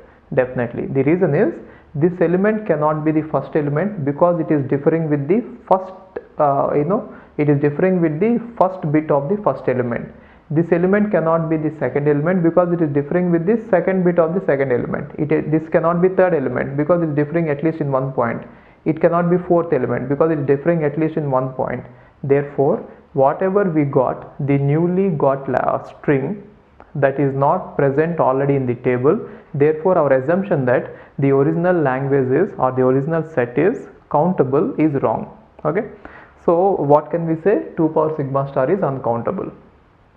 It is actually, the proof is very simple. Maybe it will be difficult for you to understand in one go. You please rewind this video and again watch it. Anyway, I'll just give you the summary like this. See, I'm saying that sigma star is set of all strings. So I'm going to write the sigma star entirely here, and every element, every language is nothing but a subset of this. Therefore, every language can be written like this. Every language can be written like that. Language can contain a string, or it may not contain a string. If it doesn't contain a string, I am going to put a 0. If it contains a string, I am going to put a 1. So now I assume that the set of all languages, which is nothing but 2 power sigma star, are countable. Now according to the definition of countability, if a set is countable, all of the elements are going to get some indices. Now my assumption is that yes, all the elements have got some indices. According to their indices, I am going to order them in a table, just in a table from top to down. Then if I do this, every element which is present, every language which is present in 2 power sigma star should occur at some point at some index, isn't it? So all the languages should be there in the table. That is what is right. That actually that is right. If our assumption is right, what is our assumption? That it is countable, right? Now I have taken the main diagonal elements, and now I got a new new language by just complementing this, and that new language cannot be first language or second language or third language, because that new language differs with every language in at least one bit, isn't it? Therefore, I got a new language which is not already present in our table. Therefore, my assumption that all the languages are present in the table at some index is wrong. Therefore, my assumption that the entire set is countable is wrong. So what did we get finally? Finally, we got that the set 2 power sigma star is uncountable. Okay, it is very important. So what can we say now? The set of all languages possible are uncountable. We have already seen that the set of all Turing machines are countable, but the set of all languages present are uncountable. So what could you say? The number of Turing machines are less than the number of languages. So there must be some languages, or at least one language, or definitely there will be some language. So there must be some languages which are actually not recursively enumerable language, or Turing machine is not so powerful that it could accept every possible language, which means there will be some languages for which there will be no Turing machine. Why? Because every Turing machine can define only one language, and now we have more languages compared to the Turing machines. Okay, so maybe if you didn't understand it, you could write all the points one by one. First point is, I am assuming that 2 power sigma star is uncountable. Therefore, every element of 2 power sigma star can be placed in the table, and every element will be placed exactly at some index, isn't it? Then every element is already present in this. Then I later found out that I have got a new element which is not already present. Therefore, my assumption that all the elements are present in this is wrong. So my initial assumption that it is countable is wrong. Therefore, it is uncountable. So what is the implication we got? Set of all Turing machines are countable, and set of all languages are uncountable. So what could we say? There are some languages for which there is no Turing machine. This is Turing machine which is countable. This is set of all languages which is uncountable, 2 power sigma star. Therefore, there are some languages which are not recursively enumerable. So the reason is simple. Every Turing machine can define only one language. So if I give one-to-one mapping, then all the Turing machines will be over too soon, and then there will be many languages remaining for which there will be no Turing machine. Got it? So outside these recursively enumerable languages, there will be even more languages. Okay, so this is how we could prove it. And one more way of saying this same statement is, if S is a countable set. If S is uncountable set, then 2 power S is, sorry, if S is countable set, then 2 power S is uncountable. It can be proved in the same way. How? You just write all the elements of S and then you represent every element of 2 power S as a string of zeros or ones, and you do the same assumptions and do the same thing. In place of sigma star, if you replace S, we get the same thing, right? And using this method we can prove that real numbers are also uncountable. Maybe you could work it or not on that. So how we could do it is, maybe you can try to write all the real numbers in a table and then you take the diagonal of this and you just complement the diagonal, then you get a new element, and definitely that element is not in the table. The same way, see, simple, you write all the diagonal, all the real numbers in some order in the table, and then you take the diagonal and whatever element is there, you just take the 9's complement. 9's complement means 9 minus that number. Then you suddenly got a new number which is not already in the table. Therefore you can say that set of all real numbers are uncountable. So if you want to prove that anything is uncountable, the best method is diagonalization. If you want to prove that anything is countable, the best method is that enumeration. You find out enumeration method. Got it? So now using this you will be able to answer any gate question. Okay. See these statements about the countable sets. These statements I am going to give you proof in informal way, and these questions there is a chance that they might ask you as a theory, like true or false questions. Therefore they will not ask you the proof, but still I will give you some proof to some extent. Okay, so what you could do is you could write down these points and then possible by heart it, or at least see or try to remember them somehow. Or proofs are very simple. I'll just give you the proofs. If S1 and S2 are countable sets, then S1 union S2 is countable, which means if you have two countable sets and if you apply union to that, then it is also countable. So how is it possible is, S1 and S2 are already countable, which means there is a enumeration procedure which will generate all the strings of S1 and S2. See this? Now already S1 is countable and S2 is countable, which means there is already a enumeration procedure available which can enumerate A1, A2, A3, all the elements of S1 like this, and all the elements of S2, B1, B2, B3, which is already able to enumerate all the elements like this. Now we are saying that S1 union S2, which means if I apply union these two, the resulting elements, whatever I get, they are also countable. That is what we should prove. Then simple, what we do is run the enumeration method of S1 to one step and generate A1, and run the enumeration method of S2 to one step and generate B1. Therefore resulting enumeration method is nothing but combination of these two enumeration methods. Run the enumeration method for S1 for one step and generate A1, and run the enumeration method of S2 for one step and generate B1. Therefore every element will be generated like this: A2, B2, A3, B3, so on. So any element can be generated after finite number of steps. If you want B2, initially if it is 2 steps, now it will be 4 steps. That doesn't matter. Only thing what matters is every element of the set can be generated after some fixed number of sets. Therefore S1 union S2 is again countable. In fact, you could apply this method to any number of sets, to a finite number of sets, which means if S1, S2, S3, so on Sn are all countable sets, you can apply union to all S1, S2, so on union Sn, and we can generate all the elements in a enumeration procedure, which is actually a combination of enumeration procedure for S1, S2, so on Sn. Similarly, you can extend this. That is what I mean to say, right? And next one is S1 cross S2 is again countable.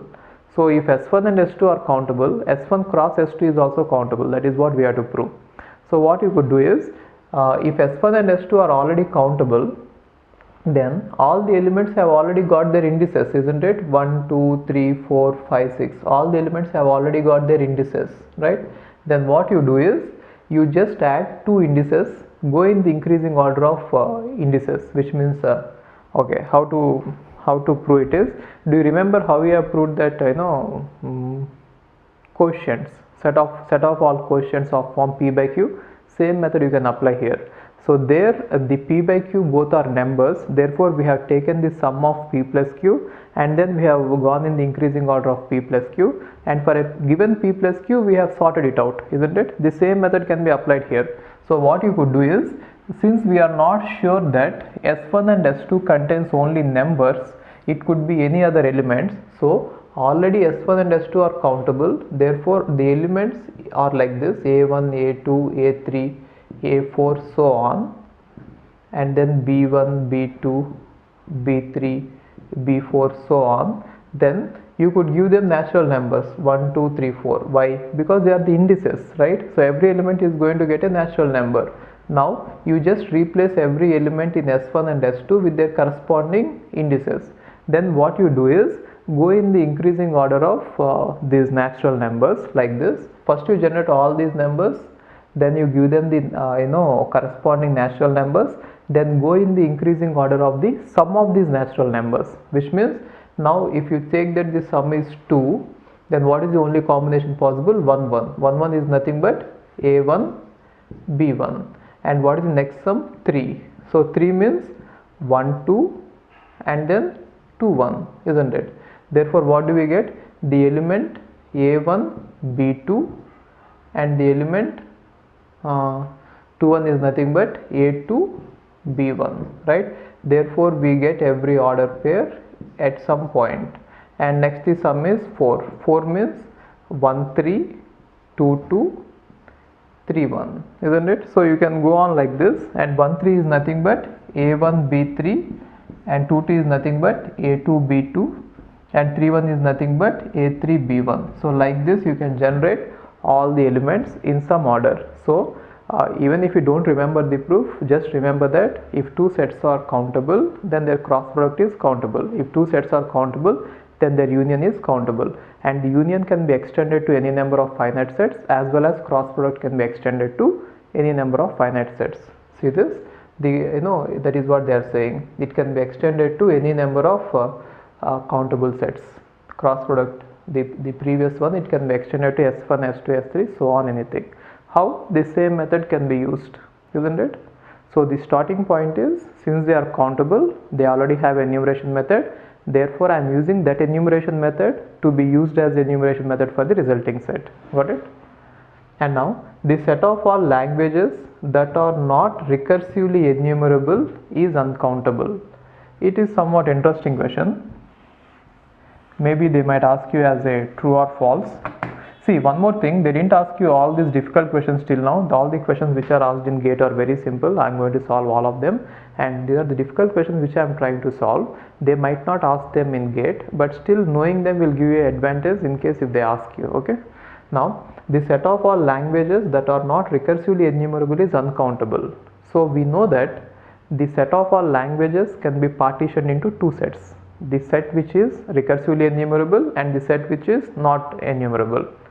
We know that set of all languages is nothing but 2 power sigma star, isn't it?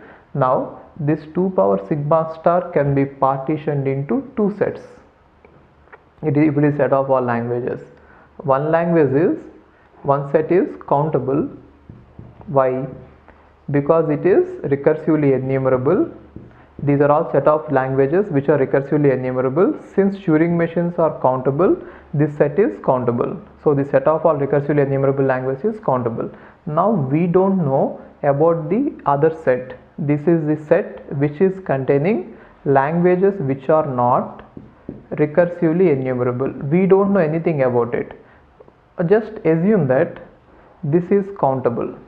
If we assume that this is countable, then the entire set is a union of two countable sets. Therefore it has to become countable, but then we already know that 2 power sigma star is not countable, therefore this is not countable. Okay, I don't know if you understood it or not. See, again let me explain you. What I mean to say is, the set of all languages is nothing but 2 power sigma star, set of all subsets of sigma star, that is set of all languages. Now out of these languages, some languages are already recursively enumerable. How? If there is a Turing machine for a language, then that language is recursively enumerable, and we already know that the number of Turing machines are countable. Therefore, number of languages in the total languages which are recursively enumerable are countable, and that will be equal to the number of Turing machines. Therefore, one part of this set which is recursively enumerable, which contains set of all languages, which means in this slide all these languages are recursively enumerable, are already countable. Okay. Now the remaining set we don't know about it, so I am just assuming that the remaining set might be the set which is nothing but the set of all languages which are not recursively enumerable is, I'm just assuming that is countable. Then what happens to the resulting set? The resulting set is a union of two countable sets, therefore that should be countable. How? By using this rule. The union of two countable sets is again countable, isn't it? If that is true, then our initial proof that 2 power sigma star is uncountable is a failure, but then that is true, isn't it? Therefore our assumption that it is countable is false. So the set of all languages which are not recursively enumerable must be uncountable, which means there are infinite number of languages which cannot be accepted by Turing machine, and that infinity is uncountable infinity, very large. Got it? Okay. Let's talk about computability and decidability. Actually, both computability and decidability are same. In the sense, both of them talk about whether there exists an algorithm or not. Okay, before going ahead, let me explain you what an algorithm is, and let me show you what the difference between Turing machine and algorithm. Okay, so algorithm is, it is nothing but a Turing machine, but this Turing machine is supposed to halt. So if for a problem there is an algorithm, it is as good as saying that for that problem there is a Turing machine which is always going to halt. But then if you have a Turing machine, it is not actually an algorithm. The reason is algorithm is supposed to halt after finite number of steps or after some number of steps. But then Turing machine is never going to halt. Therefore, only halting Turing machines are considered as algorithms. Okay, and now you already know that Turing machines are countable. So I am just extending this concept. You already know that Turing machines are countable, isn't it? And therefore halting Turing machines are a subset of Turing machines, and I already told you that every subset of a countable set is already countable. Therefore halting Turing machines should also be countable. So halting Turing machine is nothing but an algorithm.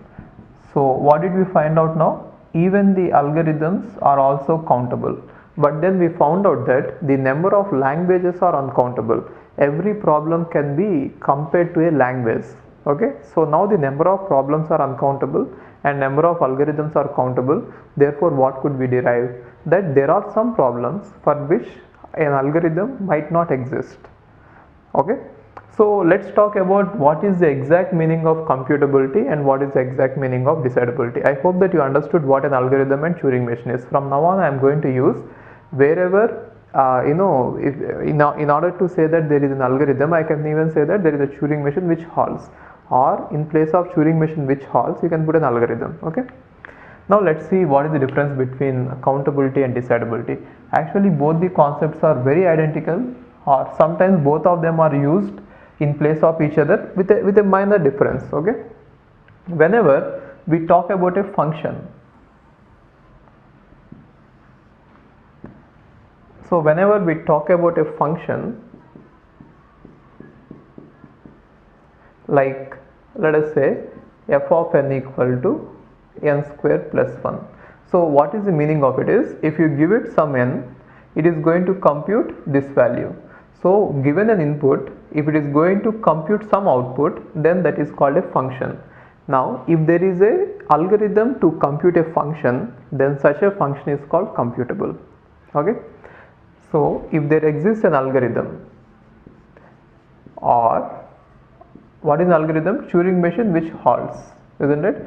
If there exists an algorithm or a Turing machine which halts, which takes this input and then produces this output. In terms of Turing machine, how can I write it is, if there exists a Turing machine to which if the input is given on its tape, if input is given on its tape, then again it is going to produce the output on the same tape, and then it is going to halt for every input given is called a then that function is called computable. Okay, so what is the definition of computability is if there is a function which is defined on a domain. So what is the domain for this?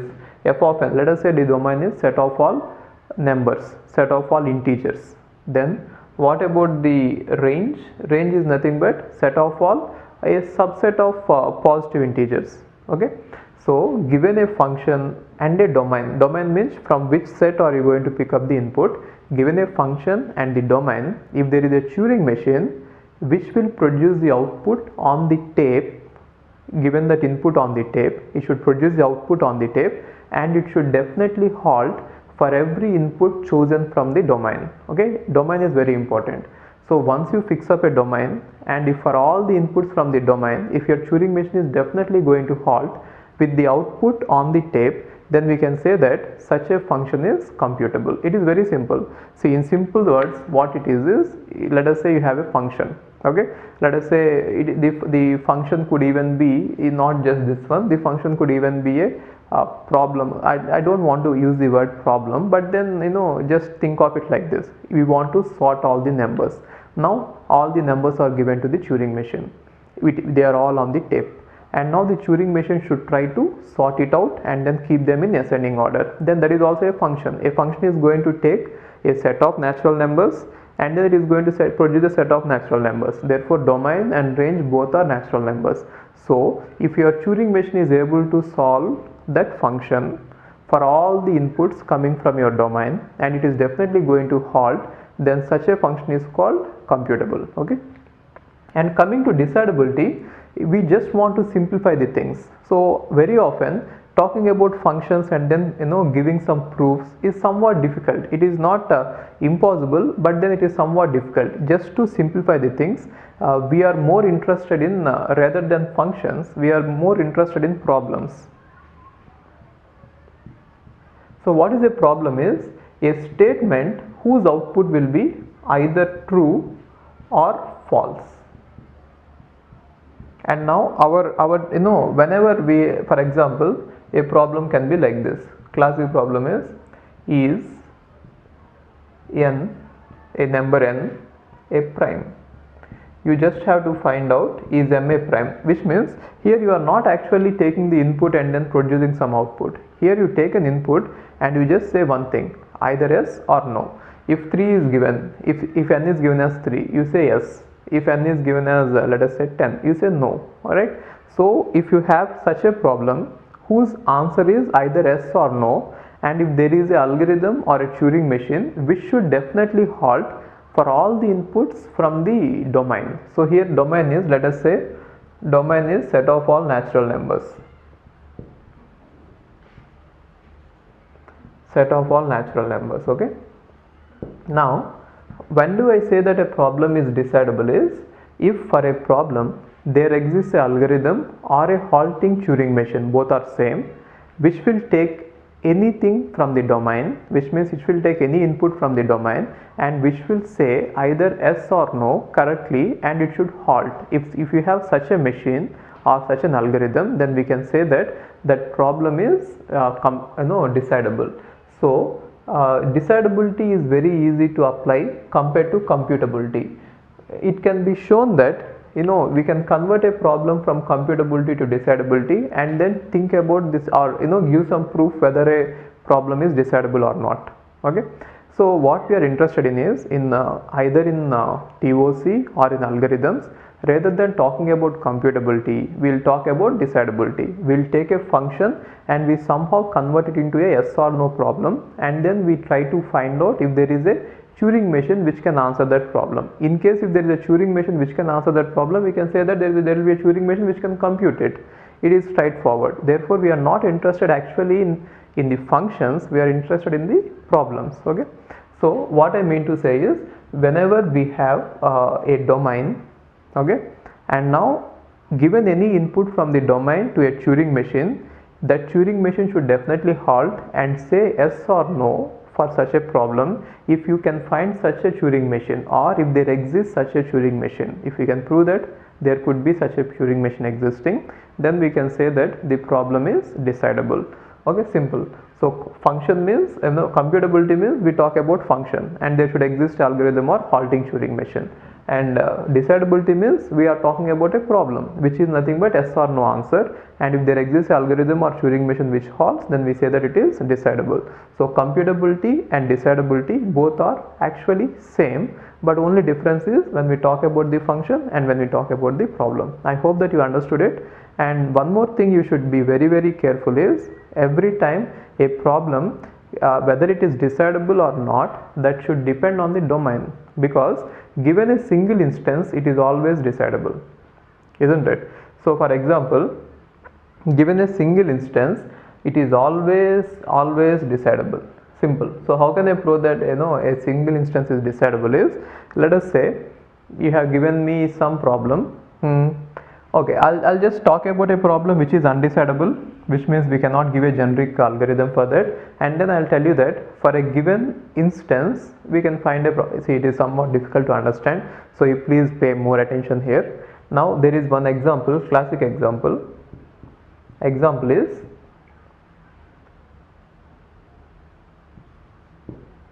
a given grammar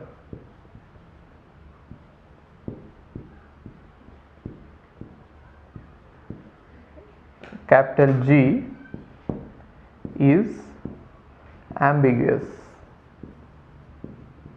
which means given a grammar you should find out whether it is ambiguous or not. Okay, and now let me say the domain is set of all context free grammars. So actually this problem is undecidable. Okay, I know I'll just talk about this problem shortly after some time, but then this problem is undecidable, which means there is no algorithm or there is no halting Turing machine which can say that a given grammar capital G is ambiguous. This problem is ambiguous or so how is it a problem is, now you give a specific instance or specific grammar and you put in place of G, the answer should be either true or false, isn't it? So the statement will be either true or false depending on what the input is, but the domain is set of all context free grammars and this problem is undecidable. Later I'll show you how to prove that it is undecidable, but for now assume that it is undecidable. Now if the domain is not set of all problems, if I give you only single instance, which means I am just giving you domain is not this, I am just giving you this particular grammar G1, is it decidable or not? This is definitely, this particular grammar G1, is it ambiguous or not? So answer is definitely it is decidable. The reason is, you could find a Turing machine which will always say yes or which will always say no. Now if this grammar is actually ambiguous, now you can give this Turing, now there exists a Turing machine which will say yes, isn't it? So it is very difficult to understand this, but just pay attention here. See, I am saying that if the domain is very large, sometimes some problems might go undecidable, but then if the domain is a single instance, which means given a grammar, if you are asking whether it is ambiguous or not, I am saying that it is decidable. Why? There has to be a Turing machine which should say yes or no, and then it should definitely halt. Now what I take is, I'll just produce a small Turing machine which will always say yes, and then I'll say that there exists a Turing machine which will say this, or I'll produce a Turing machine which will always say no, and in case if the answer for this one G1 is not an ambiguous grammar, then I'll say that for this problem there is a Turing machine, therefore it is decidable. So just keep this point in mind, that a particular instance of any problem is always decidable, but then when it is applied to a common domain, it might be decidable or undecidable. For that we need to prove. So it is very important, just write it somewhere. Any particular instance of a problem is always decidable. Any particular instance means given a particular grammar G1, whether it is ambiguous or not, it is decidable, because you can give a Turing machine which always says yes or which always says no. At least one of it is going to be the answer, isn't it? So very important point, given an instance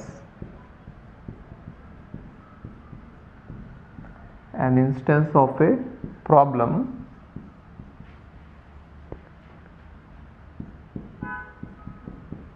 it is always decidable. Why? Because there always exists a Turing machine. What is a Turing machine? Take a Turing machine which always says yes, or take a Turing machine which always says no, whatever the input is. Now at least one of that Turing machine is going to be the Turing machine for this instance, isn't it? That is how we can prove it. But then given over a range, then that depends, right? So now in TOC, our main concern is will be given many problems, and now we should be able to say whether that problem is decidable or not. So in order to do this, we use a trick, we use an indirect method.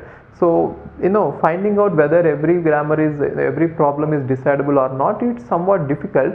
So what we do is we find out one problem which is undecidable. Okay, let me just show you this in terms of writing.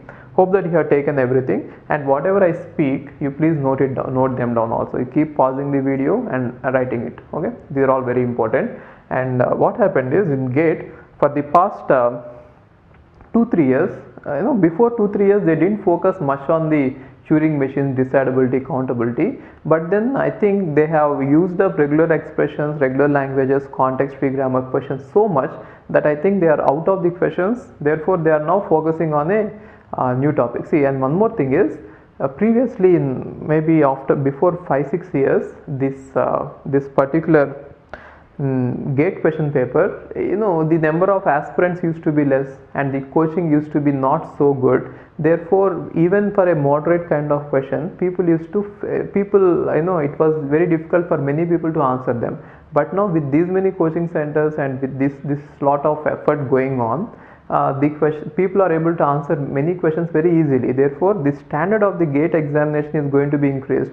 So if they have to ask a difficult question in TOC, the only topics which will be suitable will be Turing machines, or decidability, undecidability, countability. So these are very, very important. Even in algorithms also we have the same concepts. So I feel that in GATE 2015 they are going to definitely touch more questions from PNP, decidability, undecidability, and then Turing machine. So I'll be discussing about Turing machines in depth, so that even if they ask you a very difficult question, you will be able to answer it. Okay. So what I would like to tell you is, whatever I speak, even every single word, you please pause the video and keep noting them down. It is very difficult for me to write everything on the board. It is not that if there is something on board you should write it. Write everything that I am speaking, so that you will be able to easily understand it later, or easily refer to it later. Now let me tell you one important, very, very important point here. This is going to be very important even when you discuss algorithms. Now, how can we prove that a problem is undecidable? I'll talk about something called as convertible. So if there is a problem P1, and if there is an algorithm or a halting Turing machine which can convert it to a problem P2, which means there is algorithm, okay, and now if there is an algorithm to solve problem P2, which means there is an algorithm, this P2 is decidable. See, now there is a problem P1, I am able to convert it to problem P2, and now problem P2 there is an algorithm. Then I can say that for problem P1 there is an algorithm. Therefore if P2 is decidable, then P1 is decidable. How? First you convert the problem P1 to P2 and then you solve P2. Therefore since we are able to solve P2, it is nothing but the answer for P2. Now the conversion should work in such a way that the answer to P2 should also be an answer to P1. Okay, I'll just repeat it again. See this, if there is a problem P1 and there is an algorithm to convert it to a problem P2 in such a way that if the answer to P1 is true, the answer to P1 should be true, which means whatever answer I get here, that should even be the answer to P1. If there is a conversion algorithm like that, and now there is an algorithm to solve P2, it is as good as saying that we got an algorithm to solve P1. Then what is the algorithm? Conversion algorithm plus solving algorithm. Now this procedure is called reducibility. Reducibility means converting one problem to other problem in using a algorithm or a halting Turing machine. Now if you find out that this problem is decidable, then definitely this problem is decidable. Okay, so I'm just writing it. See this: if P2 is decidable, then P1 is decidable. Under the conditions, what are the conditions? There has to be algorithm to reduce every instance of problem P1 to an instance of problem P2, and there has to be algorithm to solve problem P2. Therefore, if there is a reduction algorithm and then there is a solving algorithm for P2, then we can say that if P2 is decidable, which means if there is a solving algorithm for P2, then P1 is decidable. If you can solve P2, it is as good as solving P1. Okay, and it is very straightforward. I think you will understand it, but the next point is somewhat difficult to understand, so just try to understand this. Now, if it is already known that, if it has been already proven that, or it has been already proved that problem P2 is undecidable, problem P1 is undecidable, and now there is a polynomial time conversion to problem P2, definitely problem P2 cannot be decidable. Okay, so try to understand this. If P2 is decidable, P1 is decidable, but before this, if it has been already proven that the problem P1 is undecidable, which means there is no algorithm or Turing machine, it has been already proven, then definitely P2 should be undecidable. The reason is, in case if P2 is decidable, then it actually conflicts with our proof that P1 is undecidable.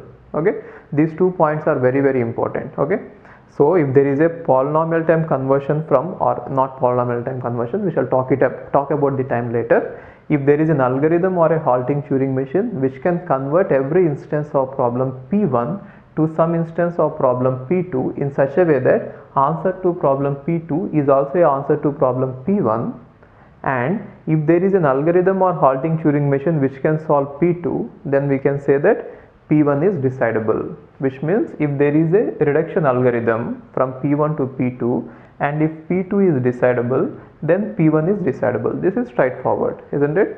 Now, the second point is very important. If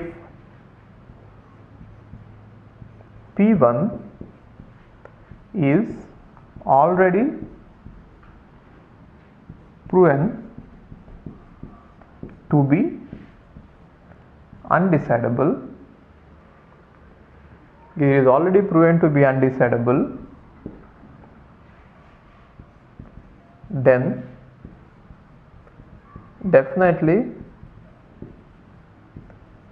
P2 must be undecidable. Why? The reason is, if P2 is decidable, then it turns out that P1 is decidable, which actually conflicts with our already existing proof that P1 is undecidable. Therefore, P2 should definitely be undecidable. So, how do we now from now on, how can we prove that a problem is undecidable? Is, see, this particular point is given wrong in every possible book. In every possible local addition book you take it, in every possible gate question they solved it, this point is completely given wrong. Okay, if you want to learn about it, please read these standard books like Ullmann. There they have given it right, but then don't read them, you will not be able to understand this. Just follow my lectures, I am going to cover everything possible. Okay, now what I am trying to say is, in order to prove that a given problem is undecidable, so what you should do is, try to find out first a Turing machine. If it is not possible, you cannot say that if you fail to find a Turing machine which halts, or if you fail to find an algorithm, you cannot directly say that it is undecidable. There should be a rigid proof. Now, for that reason, already there is a one small problem or one basic problem which has already been proved to be undecidable. That problem is halting Turing machine. That is also called as halting problem. I'll discuss about it shortly. Now there is already a basic point or basic problem which everyone knows that it is undecidable. Okay, that is nothing but halting problem. Now you take this halting problem and then you give it to you convert it to any problem, any given problem at hand, then we can say that it is undecidable. And now you take this problem and you convert it to any other problem, then you can say that it is undecidable. So that is how undecidability is decided. Okay, I mean undecidability is found out. So given any problem, first you start with the halting problem, convert it to some other problem, convert it to some other problem. Whatever you get on the way, all these problems are undecidable. Okay, so the starting point for the theory of undecidability is halting problem. Now I'll show you what the halting problem is. We shall discuss about it, and then we shall see how to prove that various other problems are undecidable based on this one. Okay, Turing machine halting problem is the most interesting problem in computer science. The reason is this is the basic point which is used to prove that other problems are undecidable. And in 1900s, in early 1900s, the scientist and the professor Turing has found an interesting scenario. So what happened is, he is a professor and he is having many PhD students, the students who are doing PhD under him. And actually the requirement for a PhD is you are supposed to publish at least 5 papers, or I think 3 papers if it is related to the same area, and it is 5 papers if it is chosen from various random areas, which means if you are working in the same area, same topic, 3 publications are enough, international publications, and if it is in different areas, 5 are required. So what happened is, he is having lots of PhD students, and whenever he see them, actually they all seem to be very busy. So always they are very busy working, but then no one is graduating, which means no one is publishing papers or no one is leaving the university. So because obviously you know the reason, the university life is the best life, and they got addicted to that cool job, cool life, because they will be getting the stipend, they need not do anything, they have to go to lab, sit there and then come out, there are no deadlines, anything. Therefore he got confused, what should I do? I mean, it is not, they are never halting, they are always busy computing, but they are never halting. So should he wait for more time or should he stop them? Isn't it? That is a kind of Turing machine halting problem, isn't it? So what he did is, he tried various methods, like he said that after 6 years, if you are still in the university and if you didn't finish your PhD, I am going to stop your stipend. And then he removed from their computers all the video games, everything he tried, but then nothing seemed to work. Then what happened is, he tried to persuade them using some other means. He started sending them mails saying that there are attractive jobs in the industry if you finish PhDs. But even that plan also backfired. The reason is, they had to go there and work in order to get the money, but here they are getting the money without anything.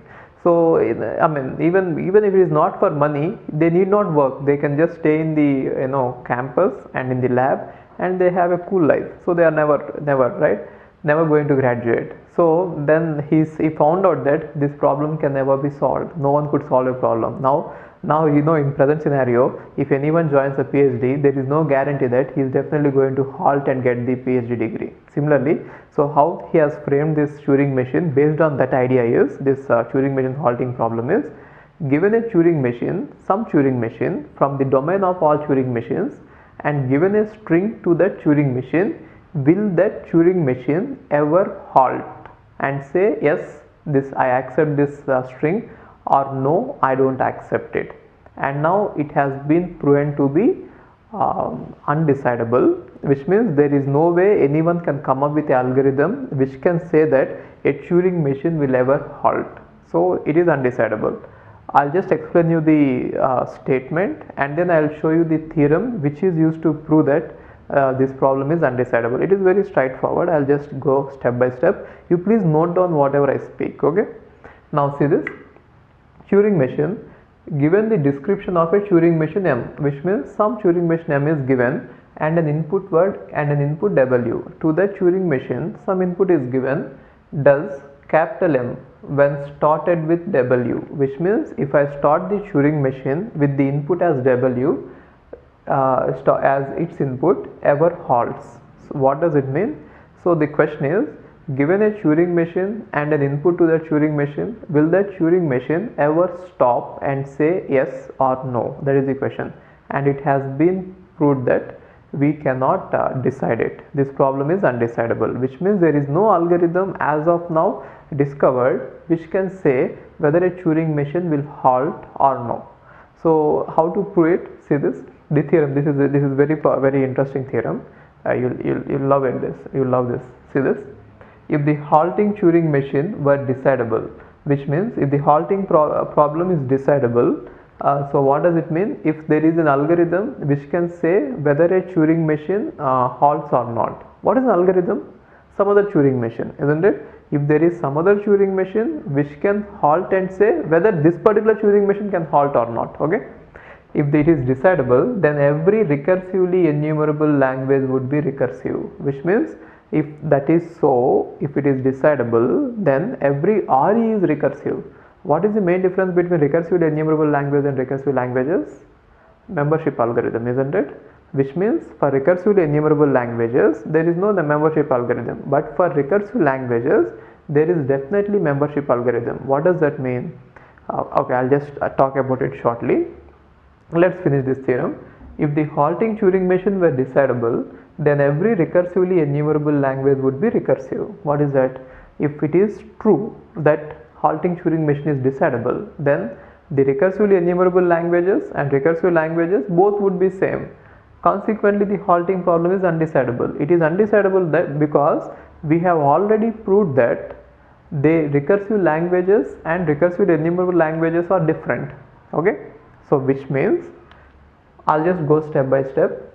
Now we already know that the main difference between recursively enumerable languages RE and the recursive languages is this. Here, if there is a Turing machine, then that language is called recursively enumerable. Okay. And what about recursive? If there is a Turing machine which halts for every input, then it is recursive. So what is the main difference between these two statements is, given a recursive language, we never know, given a recursively enumerable language, we never know whether, given a string, and okay, 1 second. Let's see this. The difference between the recursively enumerable language and recursive language is, if there is a Turing machine, then it is recursive language. If there is a Turing machine which halts, that is recursive language. So what does it say is, now here I have a Turing machine and given a string W, it will say yes, I accept it, in case if the string W belongs to the language, or it might say no sometimes, or it might go into infinite loop. That is the meaning of it. Therefore, whenever you ask the question, does W belongs to the language, that is called membership algorithm. So that is called membership question. So whenever you ask that problem of membership, does given string belongs to the language, our Turing machine might never halt. Therefore, that membership algorithm is undecidable for the recursively enumerable language, which means the main difference is here I don't have any membership algorithm, no membership algorithm.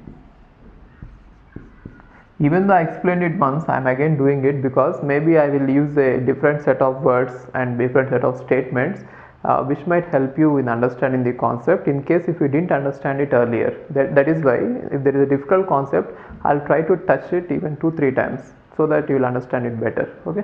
Now coming to the recursive language, given a string W, it means that there is definitely a Turing machine which will halt and say yes, this string belongs to the language, no, this string does not belong to the language. What does that mean? For this one, the membership algorithm always exists, and for this one there is no guarantee that there is a membership algorithm. Why? Because our Turing machine might go and fall in the infinite loop. So the main difference between these two languages is, one language contains membership algorithm and the other language does not contain membership algorithm. And moreover, it is very easy to observe that recursively enumerable languages are subset of recursive languages are subset of recursively enumerable languages. Why? Because the basic definition for recursively enumerable is if there is a Turing machine, and for recursive languages if there is a halting Turing machine. Therefore, by definition itself, every recursive language is recursively enumerable. Okay. Now, even there is a proof saying that there is at least one language here, which is recursively enumerable, which is not recursive. I didn't give you that proof because it is very difficult to understand and it is not required for GATE, and it might be very confusing, so I didn't give you that. It is not very important, but then remember that there is already a proof saying that there is at least one language which is recursively enumerable and which is not recursive. Therefore recursively enumerable and recursive languages both are different, or this is the actual scenario. You cannot say that all recursively enumerable languages are recursive, because there is at least one language which is recursively enumerable and which is not recursive. And now this theorem is saying that if halting a problem is decidable, then every recursively enumerable language would be recursive. But already we have proved that every recursively enumerable language is not recursive. Therefore definitely halting problem must be undecidable. Okay, how to prove it? I'll just prove it now. Now see, the theorem proof is not yet over. I'm just revising what are all the points required to prove this theorem, and you know all these points already. In case if you don't know them, please make a note of them now. Okay, so two basics are recursively enumerable languages and recursive languages. The main difference is there exists a membership algorithm for recursive but no membership algorithm for recursively enumerable. In case if we can prove that for all recursively enumerable languages there is a membership algorithm, then we can say that recursively enumerable and recursive languages are same. But then we have already shown a proof that earlier someone has already proved that there is at least one language which is recursively enumerable which is not recursive. So now the entire concept boils down to a single point. Now you just prove that recursively enumerable equal recursive by using this statement. What is the statement? If halting problem were decidable. If you prove that, then under this assumption, then we can prove that this assumption is wrong. Okay, just see how we can prove it. Let us assume that a language L is recursively enumerable. A language L is recursively enumerable. Then definitely there exists a Turing machine M which accepts all strings which are present in the language, and it will say yes if the string is present in the language, and it will say no if the string is not present in the language. Okay, but then we don't know whether the Turing machine halts or not. Got it? So now this Turing machine M is such a way that it will say yes, I accept this string, or it will say no, I don't accept this string, or it might even fall in the infinite loop. Now let us assume that this halting problem of the Turing machine is decidable, which means there is other Turing machine or algorithm which will definitely say yes, this Turing machine halts or not. Okay, now let us say the input, see, this is sigma star and this is the language L, and now we have a Turing machine M. We have a Turing machine M. I am giving you diagrams also so that maybe you'll understand it better if you are not understanding by my words. And now if I give any string from the language to this Turing machine, it will say yes, this string belongs to the language. If I give any string W. If I give any string which is outside the language, then this Turing machine may say no sometimes, or it might fall in infinite loop. This is the problem, right? That is why there is no membership algorithm. Now if there is an algorithm, which means if the halting problem is decidable, then there would definitely be an algorithm which can say whether this Turing machine, in fact any Turing machine, can halt on a string or not, right? Then what I do is, before giving to this Turing machine any string, I'll just give that Turing machine to the algorithm. Why? Because there is an algorithm, there is one such algorithm. So I'll not directly give the string to the Turing machine. Whenever you wanted to give a string to the Turing machine, then what I do is, before giving that string to the Turing machine, I am going to give it to the algorithm, right? Now that algorithm is going to take that Turing machine M and the string W, and it is going to say yes, it halts, or no, it does not halt.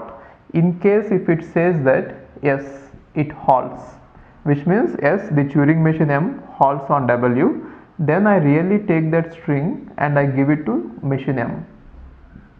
I really take that and give it to the machine M, the string W, then what happens is I wait for some time and it definitely halts and it will say yes it is there or no it is not there. In case if the algorithm is saying that no, the machine does not halt on W, then I will directly say that no, this string does not belong to the language, isn't it? Therefore, I have an algorithm which will definitely halt and say whether a string belongs to the language or not. Therefore, what happened to this language L, which is a recursively enumerable language, has got a membership algorithm. Therefore, every recursively enumerable language must be recursive, which actually contradicts with our earlier proof that there is at least one language which is recursively enumerable which is not recursive. Therefore, what can we say? Halting problem is undecidable. Got it? So I don't know if you really understood it or not, but I tried to make it very simple. Okay, what you could do is please rewind the video and watch it again. I'll just go through these steps once again. See this? Now what I mean to say is L is a recursively enumerable language. Then there must be a Turing machine M which will take any string and it will say yes if the string belongs to the language, or it will say no if the string does not belong to the language, or sometimes it might fall in infinite loop in case if it does not belong to the language. That is the problem. Now if the decidable problem is, if the halting problem is decidable, then there must be an algorithm which will be able to take any Turing machine and any string and it should be able to say that yes the Turing machine halts or no the Turing machine does not halt. Then what is that I am trying to do is, given this Turing machine M, I will take the word W and I will not give the word W to M directly, the string. What I do is I will give it to the algorithm and then I will ask it whether it halts or not. In case if it halts, which means if it says this yes, then I am going to take this string and then give it to the machine and then I am going to say yes or no. Got it? And now in case if it doesn't halt, then I am going to say no. Okay, if you didn't understand it, I'll just give you a metaphor so that you will understand it. So it is like this. Now before, you don't know whether a PhD student is going to finish his PhD or not. Now if the halting problem is decidable, it means that there must be some procedure available during the selection process. When you recruit that, when you give a seat to the PhD student, then there must be some procedure available during the recruitment which says whether a student will be able to finish his PhD or not. So before taking the student, which means before giving the string to the machine, we ask that procedure, which means we ask that particular person who is able to decide whether he could finish the PhD or not. We'll ask him whether he will finish the PhD or not. If he says yes, he is capable of finishing the PhD, then only I'll take that student and then I'll give him some time and then he either finishes or he will leave the institute. Okay, and now if there is that person is saying that no, he will never finish this PhD, he will just stay there and he will just stay in the institute and he will never leave the institute or he never finishes the PhD, then what I do is I will not give him this seat and I will initially say no. Therefore that actual original Turing problem, that PhD problem, has been decided. But then if you have such a procedure, now we got that every recursively enumerable language is recursive, which is contradicting the proof that there is a recursively enumerable language which is not recursive, right? Therefore what we could say is our halting problem is undecidable. Okay, I don't know if you really understood it or not. At least remember one point, that halting problem for Turing machines is undecidable. Okay,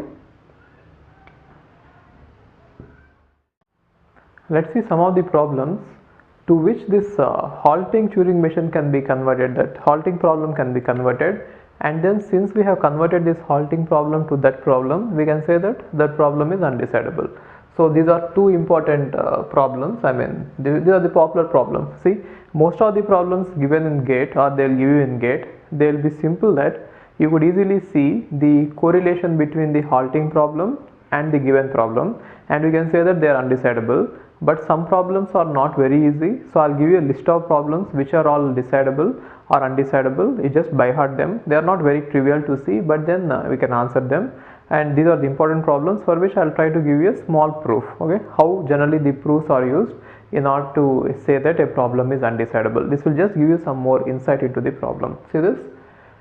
A state entry problem is given a Turing machine and a state Q belongs to capital Q, which means there is a Turing machine and one of the state of Turing machine is small q, and a word W belongs to sigma star, which means they are giving you a Turing machine and a input. Decide whether or not the state Q is ever entered when capital M is applied to W, which means if you take a Turing machine and if you give it an input W, now the question is whether to find out whether a state capital Q is ever entered by the Turing machine or not. That is a simple question. Now we can convert the halting problem to this problem. How to convert it is, you know how a halting problem behaves. So when do you think that a Turing machine halts? Whenever it reaches any configuration which is dead, isn't it? The only way a Turing machine will halt is whenever it reaches a dead configuration. Dead configuration means it has reached a particular state and now it is looking at particular symbol, right? And now for that symbol, for that state, nothing is defined. That is called dead configuration. That is the only way a Turing machine will halt. Even if you look at the final state that we have given in Turing machines, all the final states are actually dead configurations. In the sense, once you reach the final state, whatever symbol you look at, no transition will be defined, right? Now let's convert some Turing machine, that halting problem, into this problem. So this problem is saying that given any string, whether a particular state is reached or not, can you say it, can you decide it, which means is there an algorithm to do that. Now what I will try to do is, if there would have been an algorithm for this problem, I'll say that there will be an algorithm for undecidability, that halting problem. Therefore, since there is no algorithm for this, there will be no algorithm for this. Okay, so let me not confuse you. I'll just state the problem again. Now they are saying that there is some Turing machine with some states and there is a state Q. Now given a string W to this Turing machine, and if I start it in initial state, will we ever reach this state small q? That is what is given. That is what is the question, which means will our computation, will our Turing machine ever get into this state? Then what I do is, I'll take a normal Turing machine, okay, and now in this Turing machine, for every state, whenever there is a dead configuration, which means if no move is defined for that particular state, I'll just give a transition to a particular state which I nominate as Q. Therefore, whenever any dead configuration is reached, I'll just end up in this state Q and I'll halt. Therefore, actual halting problem is now resolved, is now reduced into the problem of halting in a state Q or seeing a state Q. Therefore, since the halting problem is reduced to this problem of halting problem in Q, we can say that this problem is undecidable. The reason is, if this would have been decidable, then the halting problem itself would be decidable, but then we already know that it is undecidable. Therefore, the resulting problem must be undecidable. Okay, simple. Even if you didn't understand the proof, just by heart this statement. Okay, and now the next statement is, given a Turing machine M, whether or not capital M halts if started with a blank tape, which means they are saying that a Turing machine is given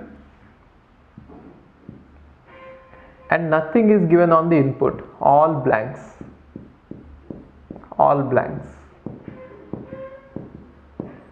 right? Now if this Turing machine is started in this on blanks, will this Turing machine ever halts? Again, it is undecidable. In order to prove that, I'll take that halting problem again. How can I convert that halting problem to this problem is, now initially I'll start the Turing machine in the blank only, but then I'll write some few states in such a way that these states will just write the input W onto the tape, and then actually start the original Turing machine TM1. Now, if the original Turing machine, which is started in blanks, if that could halt, which means our problem of that halting is decidable. Therefore, since our problem of halting is not decidable, this problem is also not decidable. Till now, they didn't ask any such questions in GATE like this, but then these are important statements which have been directly derived from the halting problem. I mean, these problems are initially used to prove that these problems are undecidable because of the halting problem. Therefore, there is a chance that they might ask you, even if you didn't understand the proof, just by heart it. Okay. And next one is almost any problem related to recursively enumerable languages is undecidable. So whatever you talk about coming to recursively enumerable problems, languages, they are all undecidable. The reason is for recursively enumerable languages there is no membership algorithm. Therefore, because of that there will be lots of problems which can be not decided. We shall see what are all the problems which are undecided. Okay. Post correspondence problem. Given two sequences of n strings on some alpha, see, okay, this is a problem which is very popular. See, using that halting problem of Turing machines, we can prove that many of the problems which are related to recursively enumerable languages are undecidable, and some of the problems which are related to recursive languages are undecidable, which I'll show you what those problems are later in a table. But then coming to this context-free grammars, we have a problem of this few problems in context-free grammars. For example, ambiguity problem, which is undecidable, right? So directly taking that halting problem and then converting it into that ambiguity problem is somewhat difficult. Therefore, what people did is they have taken this halting problem and then they converted that halting problem into post correspondence problem. Now they have taken the post correspondence problem and then converted into ambiguity problem. Using that, they have shown that even the ambiguity problem of context-free languages or context-free grammars is undecidable. Got it? So it is a kind of intermediate step. So anyway, if we have an undecidable problem and we keep on converting that problem to some other, that problem to some other, that problem to some other, the entire chain, whatever we get, completely everything will be undecidable. But then in order to reach a problem, sometimes it will be better if you have to go through some other problems, and post correspondence problem is invented for that reason. The reason is halting problem will be converted to post correspondence problem, and then post correspondence problem will be converted to that ambiguity problem. So finally we can say that in context-free languages, ambiguity problem is undecidable. I'll just explain you what the post correspondence problem is, and then we shall see how it is related to ambiguity problem. Okay. Anyway, at the end I am going to give you a table of what are all the problems which are decidable and what are all the problems which are undecidable, just by hearting that table. In case if you don't remember any of these proofs, don't worry at all. I am just going to give you a table, and using that table you can just look at the table and answer the questions. Okay. Now look, but anyway it is good to know the procedures also. Even though you could memorize it, it is always better that you know the derivation. Let's see this.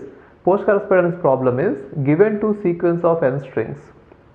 Some strings will be given, some strings, okay, over the same alphabet sigma. For example, capital A is a sequence of some strings w1, w2, so on wn, and capital B is a sequence of some strings v1, v2, so on vn, in such a way that both w1, w2, so on wn and v1, v2, so on vn are all from the same alphabet sigma. If you have two such strings, we say that there exists a PC solution. PC is nothing but post correspondence solution for a particular pair A comma B, which means given this A and B, if there exists a non-empty sequence of integers such that this is this.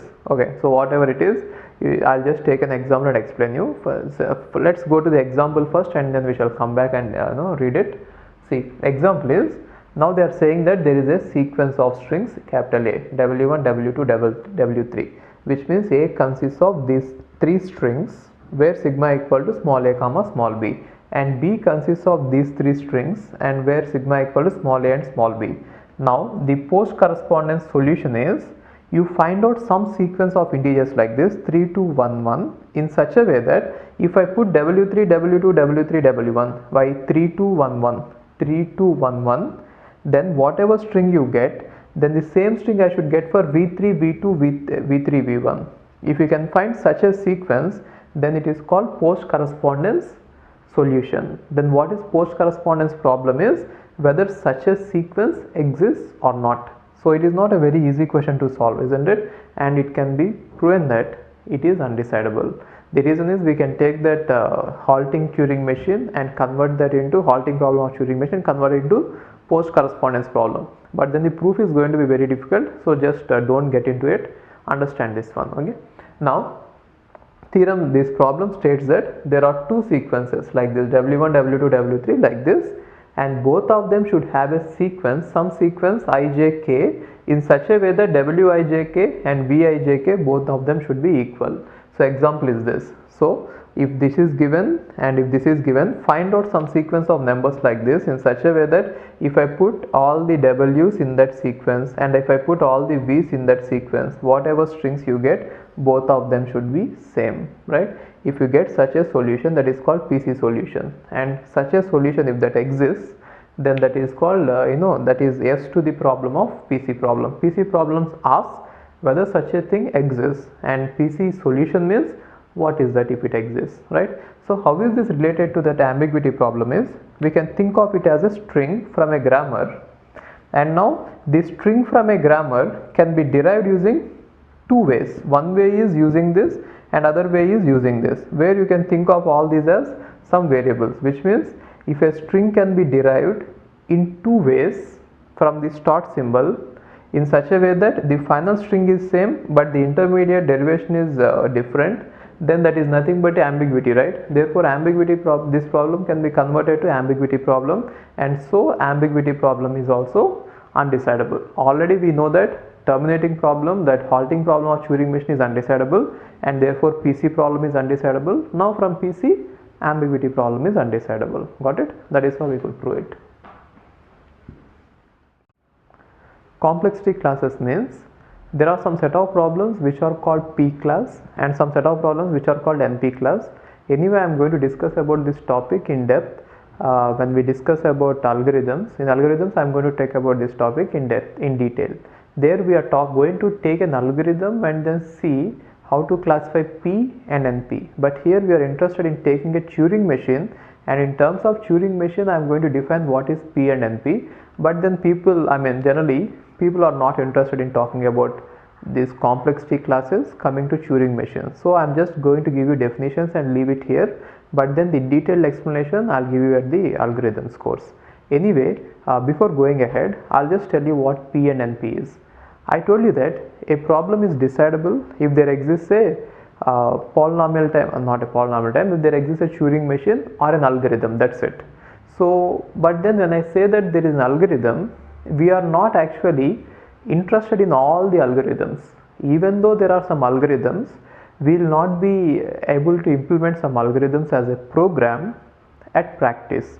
Theoretically, if there is an algorithm, it does not mean that we could apply that algorithm at practice. The reason is that algorithm, if I implement as a program, that might take lots of resources like CPU time or memory, so or number of copies of computers.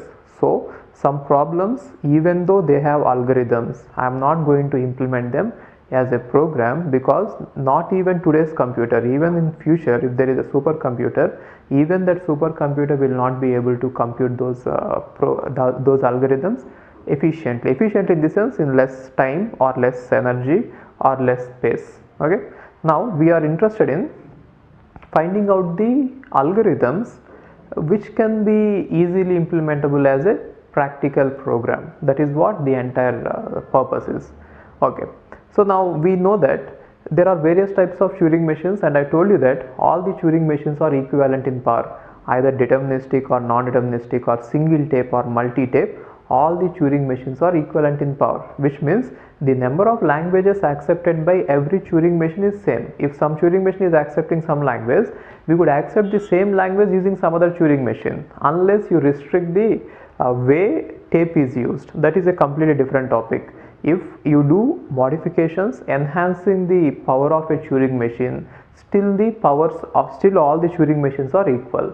But then some Turing machines are better compared to other Turing machines for some problems. For example, if I take a language, I already gave this example. If I take this language a power n, b power n, if I use a single tape deterministic Turing machine, the time taken to accept a string of length n is order of n square, isn't it? If I have a single tape deterministic Turing machine, a time taken to accept a power n, b power n is order of n square. The reason is, if you have a so on n times and b so on n times, in order to match one a with one b, the number of cells I might have to cross is order of n, isn't it? I have to go there and again come back, isn't it? Which means 2n, which is nothing but order of n.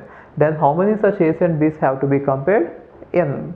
Therefore, it is going to be order of n square. But for the same problem, if I apply a multi-tape Turing machine, then what I could do is I'll have A, so on n, and then B, so on n in one tape initially. Then I'll copy the entire input onto the second tape. Therefore, since I have multi-tapes, okay, I'm talking about a Turing machine with multi-tapes, then I can directly in one scan, I can match AB like that. Therefore, here the time taken is order of n. So, what I mean to say is the time taken to solve or the time taken to accept a string of length n, it may vary significantly based on the type of Turing machine, but then every Turing machine can accept the language. Therefore, all the Turing machines are equivalent in power, no problem, there is no argument about that. But only I am trying to say is, depending on the type of Turing machine, some Turing machines can do some work faster and some Turing machines can do some work slower. And it is very easy to see that non-deterministic Turing machines will do any work very fast compared to deterministic Turing machines, isn't it? But then we cannot implement a non-deterministic Turing machine at practice. The reason is, non-determinism means what? At any point it is making two copies of itself. At any point it is making two copies of itself, which means if I have to implement such a program practically, your computer has to make two copies of itself, which is nothing but we need more and more resources. If the size of n increases and at every phase if you are simply replicating the copies, then what happens is, see this, a non-deterministic Turing machine at every point it is going to, at some point it is going to replicate like this, right? If at every point it is going to replicate like this, if I have to implement it as a practical algorithm, then what happens is our computer should be able to split itself into these many, or you should have overall these many machines in order to implement this program, that particular Turing machine, which means the requirement for the number of resources is going to be increased exponentially in case your algorithm is in case if your Turing machine is non-deterministic. But what is the effect we get? Our work will get done very fast. But then still even though our work will get very fast, easily done, we are not really going to use such algorithms. Got it? Therefore, even though there are algorithms, we are not going to use the algorithms which are actually equivalent to non-deterministic Turing machine. We are going to do the algorithms which are equivalent to deterministic Turing machines. Okay. Now, depending on that, what are easy to do and what are not easy to do, or what are easy to do by a deterministic and not by a non-deterministic, we have divided the class of problems into two types. One thing is for sure, there are some problems for which there is no halting Turing machine. We have taken it out. And in the remaining problems, again we are dividing it like this. The problems which can be solved by a deterministic Turing machine using multi-tape, and the problems which can be solved by a non-deterministic Turing machine using multi-tape. Got it? So all the problems cannot be solved. For every problem there is no Turing machine, but then among the problems for which there is Turing machine, again there are two types: deterministic Turing machine and non-deterministic Turing machine. Got it? So deterministic Turing machine problems are called P class and non-deterministic Turing machine problems are called NP class. Therefore, we are interested mainly in P class. All the practical algorithms are generally P class. If we have any NP class problem, we don't use that algorithm at practice. Instead of that, we use something called as heuristics. I am going to talk about in algorithms course. Now just see the definition here. The set of all languages that are accepted by some deterministic Turing machine in polynomial time. What is polynomial time? Order of n power k. This k can be any number, that we don't worry about it. So the set of all languages that are accepted by some deterministic Turing machine in polynomial time is called P class. So you take all the problems which can be accepted by a deterministic Turing machine, and remember that this deterministic Turing machine can have any number of tapes. There is no restriction on that. Our practical computer can use any number of tapes, okay, which means any number of data structures, right? Therefore, such problems are called order of n power k. So we generally take such an algorithm and we generally implement it as a program in the computer. NP class is the set of all languages accepted by non-deterministic Turing machine polynomial time is NP. So If you take all the Turing machines, which are the languages which are accepted by non-deterministic Turing machine. Non-determinism means they can multiply themselves, right? They can make copies of themselves. Non-deterministic Turing machine, and here also remember that either this or this, there can be multiple types. In polynomial time means order of n power k is np. It is very clear to see that if a problem is solved by a deterministic Turing machine in polynomial time, definitely it could be solved by a non-deterministic Turing machine in polynomial time. Therefore, it is very easy to see that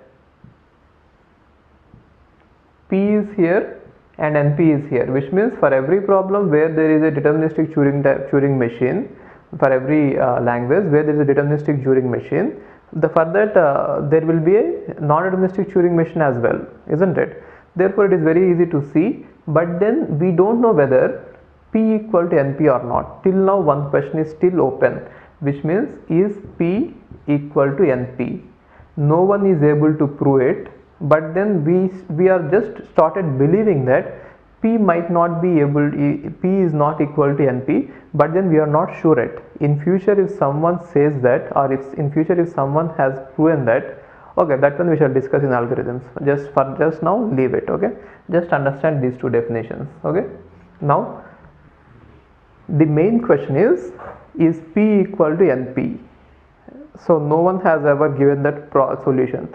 So when will P be equal to NP?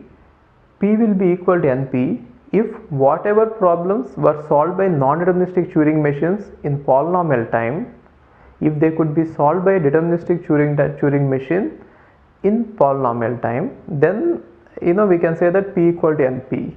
But now, till now, no one has ever given an algorithm which will take a non-deterministic Turing machine and convert it into a deterministic Turing machine in such a way that the language accepted will be order of n. See, for every it is all okay. One more thing, I have been using problem and language interchangeably, so don't worry about it. Both are same. Either I say a problem or a language, both are same. So if I say language, it is nothing but set of strings. When I say problem, it is nothing but set of instances. Every instance of the problem can be compared to a string in the language. That is first thing. And next thing is, now whenever I say that for every deterministic non-deterministic Turing machine, definitely there will be a deterministic Turing machine. But the problem is, once we convert that non-deterministic Turing machine to a deterministic Turing machine, the time taken by the deterministic Turing machine to solve the same problem will be exponential, not polynomial. Which means, see this, I told you that all the Turing machines are equivalent.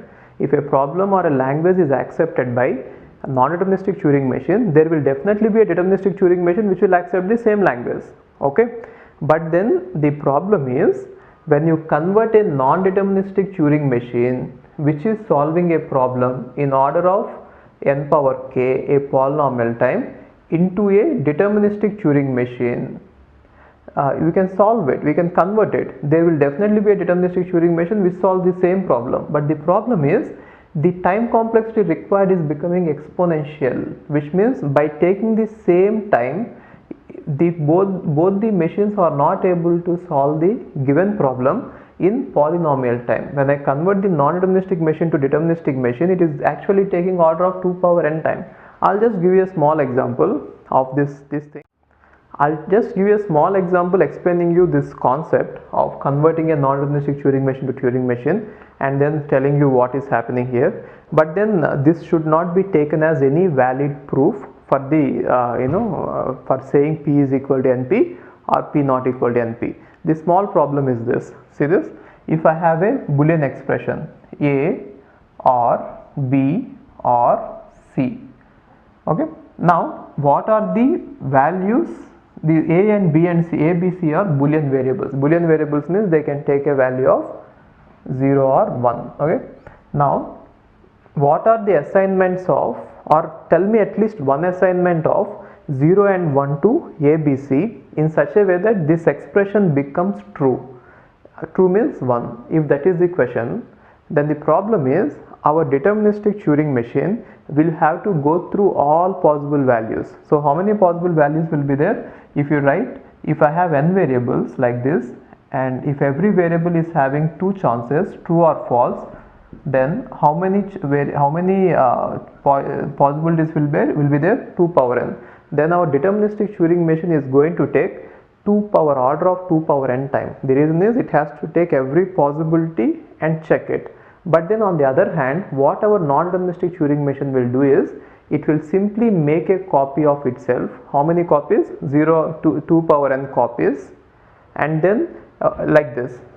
For A, our non-deterministic Turing machine will be starting at here, and then for A, it will one copy will assume A equal to 0 and other copy will assume A equal to 1. Depending on that, we got two Turing machines. And again at B, one copy will assume B equal to 0, B equal to 1, B equal to 0, B equal to 1, and again here C equal to 0, C equal to 1. Therefore, we are going to get nearly all 8 Turing machines for every combination, and at least one Turing machine is going to say yes. Got it? Therefore, in just order of n time, we are able to solve the problem using the non-deterministic Turing machine. But then using a deterministic Turing machine, it is going to take order of 2 power n. The reason is we have 2 power n rows or 8 rows, and every row has to be examined by only a single instance of machine. But here the work is being done parallelly, therefore we are able to do this in polynomial time, here exponential time. So for every problem which can be solved by a non-deterministic Turing machine, there will be a deterministic Turing machine, but the time taken by the non-deterministic Turing machine, if it is linear or polynomial, the time taken by the deterministic Turing machine for the same problem might sometimes go to order of 2 power n. Got it? But then there is no valid proof, which means no one has ever proven that there is no way we could find out a deterministic Turing machine which can solve a problem in polynomial time like non-deterministic Turing machine, nor no one has ever given a proof saying that there is at least one problem for which there is non-deterministic Turing machine but for which there is no deterministic Turing machine. As of now, P equal to NP or not, it is unknown. Got it? Got it? So we are going to look at this P and NP class in detail again at later in algorithms. There I am going to talk about some other things like what is NP hard, what is NP complete, and then I am going to compare everything. Okay, so this is all about Turing machines, and coming to Turing machine terminology, what is the complexity classes. Fine. See, the problem of decidability or undecidability for any given problem is I told you how to do it from the halting problem, but then in GATE exam, if they give you such a question, it is going to be difficult to answer it. Therefore, what I did is, for the sake of your information, I've taken all the problems and I've formed a table like this. Now these problems I have taken from the exercise questions of various textbooks, and proving them is not required for GATE, and moreover it is going to be tedious and time taking procedure. So I suggest that you just by heart this table, just one table, I mean 2 tables are there, you just by heart it, and I'll just tell you what are the problems, and I'll just give you a hint about how to by heart it. You need not by heart the entire table, only the most important things I'll just tell you. Okay, see this, the problems I'll just read out for you. Just zoom in this area. Okay, now see this. The problem is, does W belong to L, which is nothing but given a language, some representation of the language like finite automata or Turing machine, some representation, and then given a language, given a string W, does it belong to the language or does it not belong to the language? It is nothing but membership problem. And next one is L equal to 5, which means is the language empty? It is called emptiness problem. And next one is L equal to sigma star. Sigma star means does L contain everything in the universe? Sigma star is the universal language, isn't it? So if L equal to sigma star means does L contain all possible strings? That is called completeness problem. Other name of it is completeness problem. And now L equal to L2, L1 equal to L2, which means given two languages of same type, either regular or context free, are they both equal or not? Equality in the sense, are they both containing same strings or are they going to contain different strings? Is L1 subset of L2? So L1 subset of L2 means given a language L1 is the other and language L2, both are of same type. Is one language a subset of other language? Subset, you know that, right? It is also called as subset problem. So remember one thing, whenever I say L1 L2 here, L1 L2 here, L1 L2 here, I am assuming that both L1 L2, this problem is discussed given when both L1 and L2 are of same type. Either they could be regular or context free or CSL, whatever it is, both are of same type. Okay. And next one is L finite or not? It is also called as finiteness problem. Finiteness. Next one is complement of L a language of same type or not? Which means if I take a language L and if I complement it, is its complement the same type or not? Is intersection of two languages same type?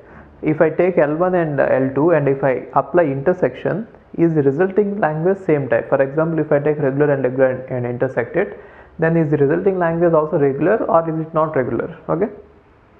Next one is L regular language? Which means given some representation like a Turing machine, is that language regular or really recursively enumerable? Or given a context free grammar, is that language regular or context free, like that? So even though a language is regular, you know that still we can give a Turing machine for that. Therefore, given a Turing machine, you should be able to say whether it is regular or not. So all these are the problems. Now when we ask such a problem for one particular type of language, whether there exists an algorithm to answer it or not, that is what I want to do. Okay, so what the question is, these are all problems. Now when this problem is applied to some particular type of languages, now the question is, for that kind of languages, is that problem decidable or not? Which means for that problem, will there be a algorithm or not? Okay, so just you can just copy it all. I'll just tell you how to remember it. You can just take this, pause it, show this all in one frame. Is it possible? So you can pause it and just copy down the, okay, so you can just copy it down, and now I'll tell you how to memorize it. See, whenever you find out that something is undecidable for a smaller type of language, if for a smaller type of language it is undecidable, obviously for the other languages, bigger languages, it is undecidable. Therefore remember it, whenever you start undecidable somewhere, the entire row should contain undecidable from that point on. So that is a hint. Okay.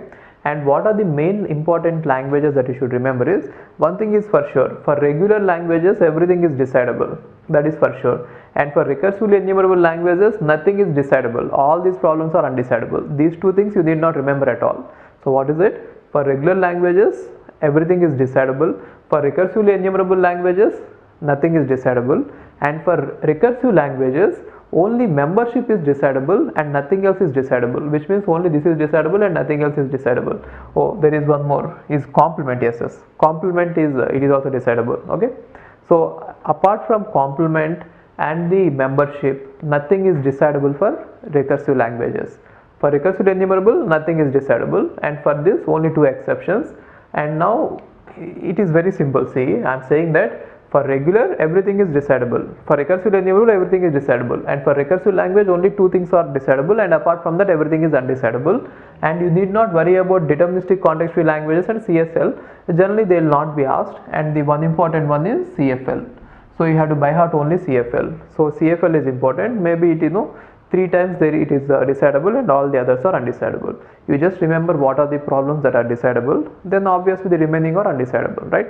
So questions will be 1 regular, 2 recursively enumerable, 3rd recursive, and 4th one is CFL. So CFL only 3 are decidable. Okay, remember what are decidable and the remaining are undecidable.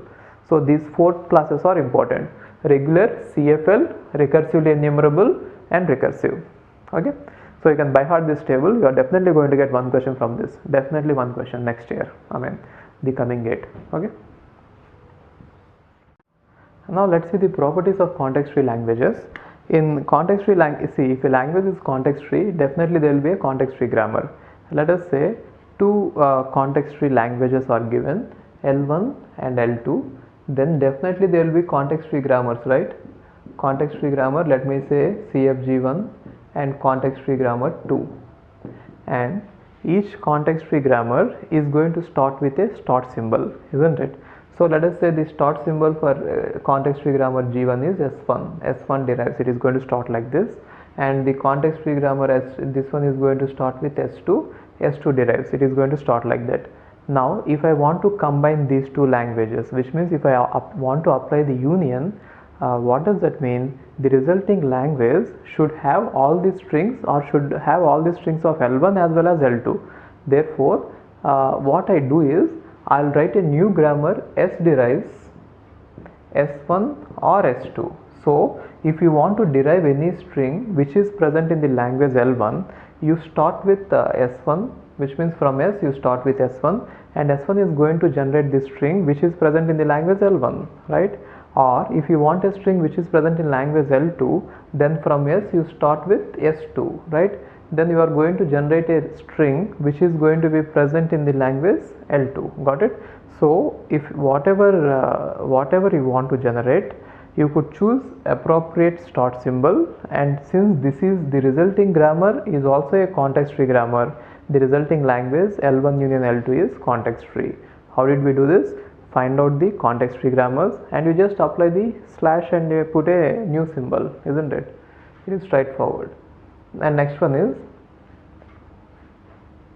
if L1 is a context free grammar and L2 is a context free grammar, L1 concatenated with L2 is again a context free grammar, context free language. So if two context free languages are given, the concatenation is also a context free, which means context free languages are closed under concatenation. How can we prove it? You start a new start symbol with S1 dot S2. If this one is having a context free grammar which is starting with the start symbol S1, and if L2 is having a context free grammar which is starting with the starting symbol S2, then you write a new grammar which is going to start with a start symbol S and which is having S1 followed by S2, and all the remaining productions are same. For all the S1 and S2 you add all the productions of S, language L1 and L2. Here also you add all the productions of language L1 and L2, right? It is fine. And now after concatenation, let us say closure. Closure means if you have L1 as a context free grammar, then L1 star should what can you say about the L1 star? It turns out that even L1 star is context free, which means context free languages are closed under closure operation. So how can we prove it? If L1 is a context free language, then there will be a context free grammar which is starting with some symbol S1, right? Now what we want to do is we want to repeat the number of strings in L1 as many times as possible. Then I am going to introduce a new grammar which is having S1s or epsilon. So what is the meaning of it?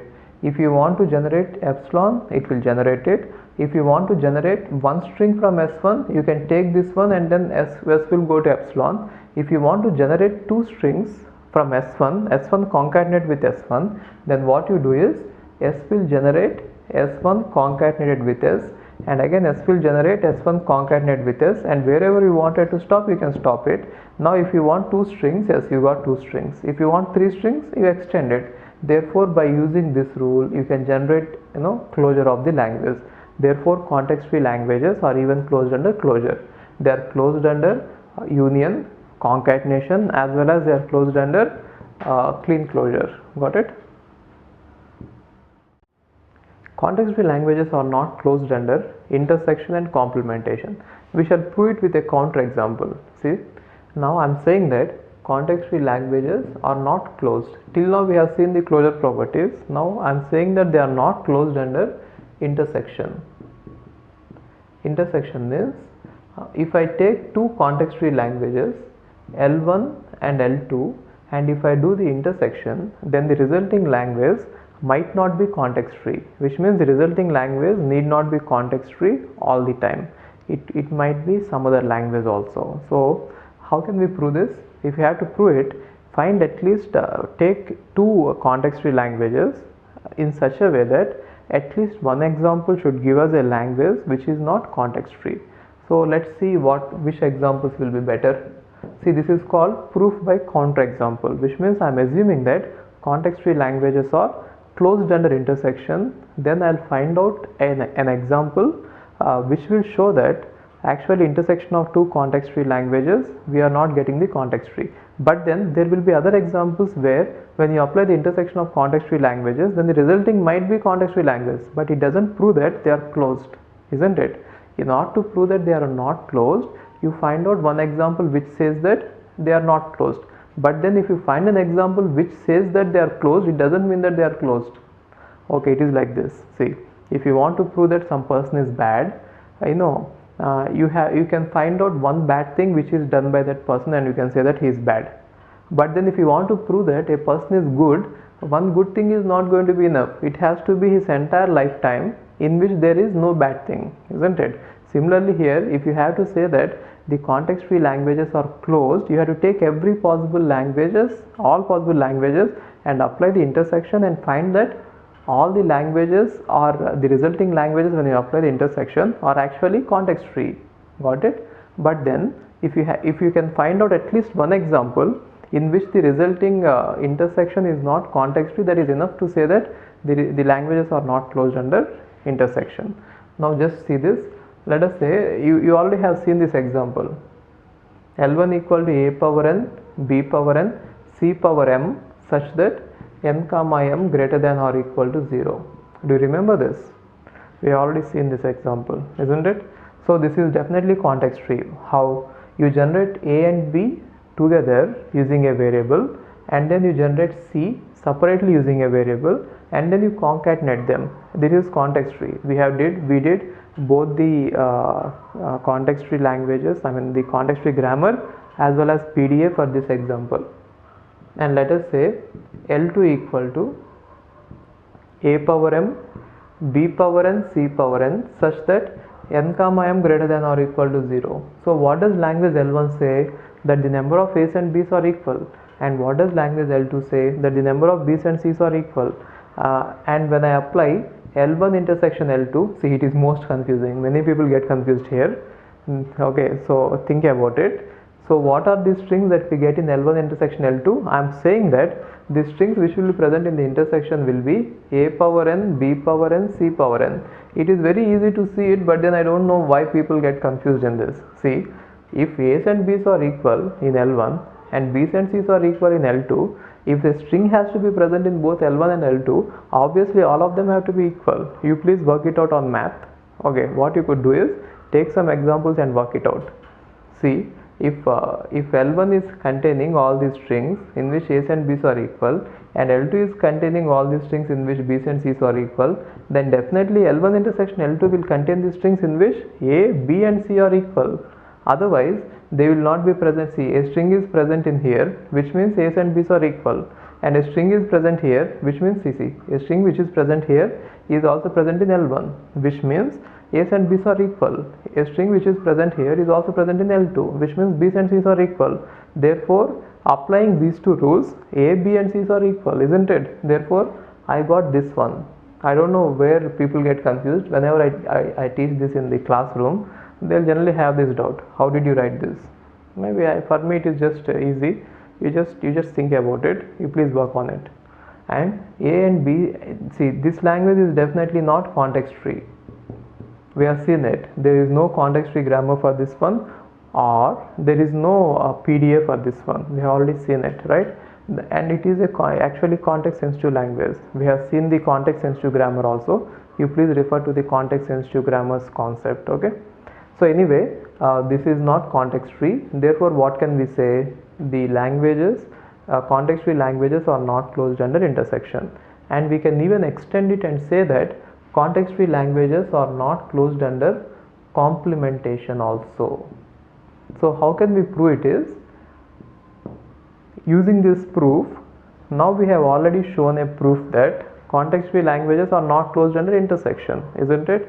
Now L1 intersection L2 can be written as L1 complement union L2 complement whole complement, right?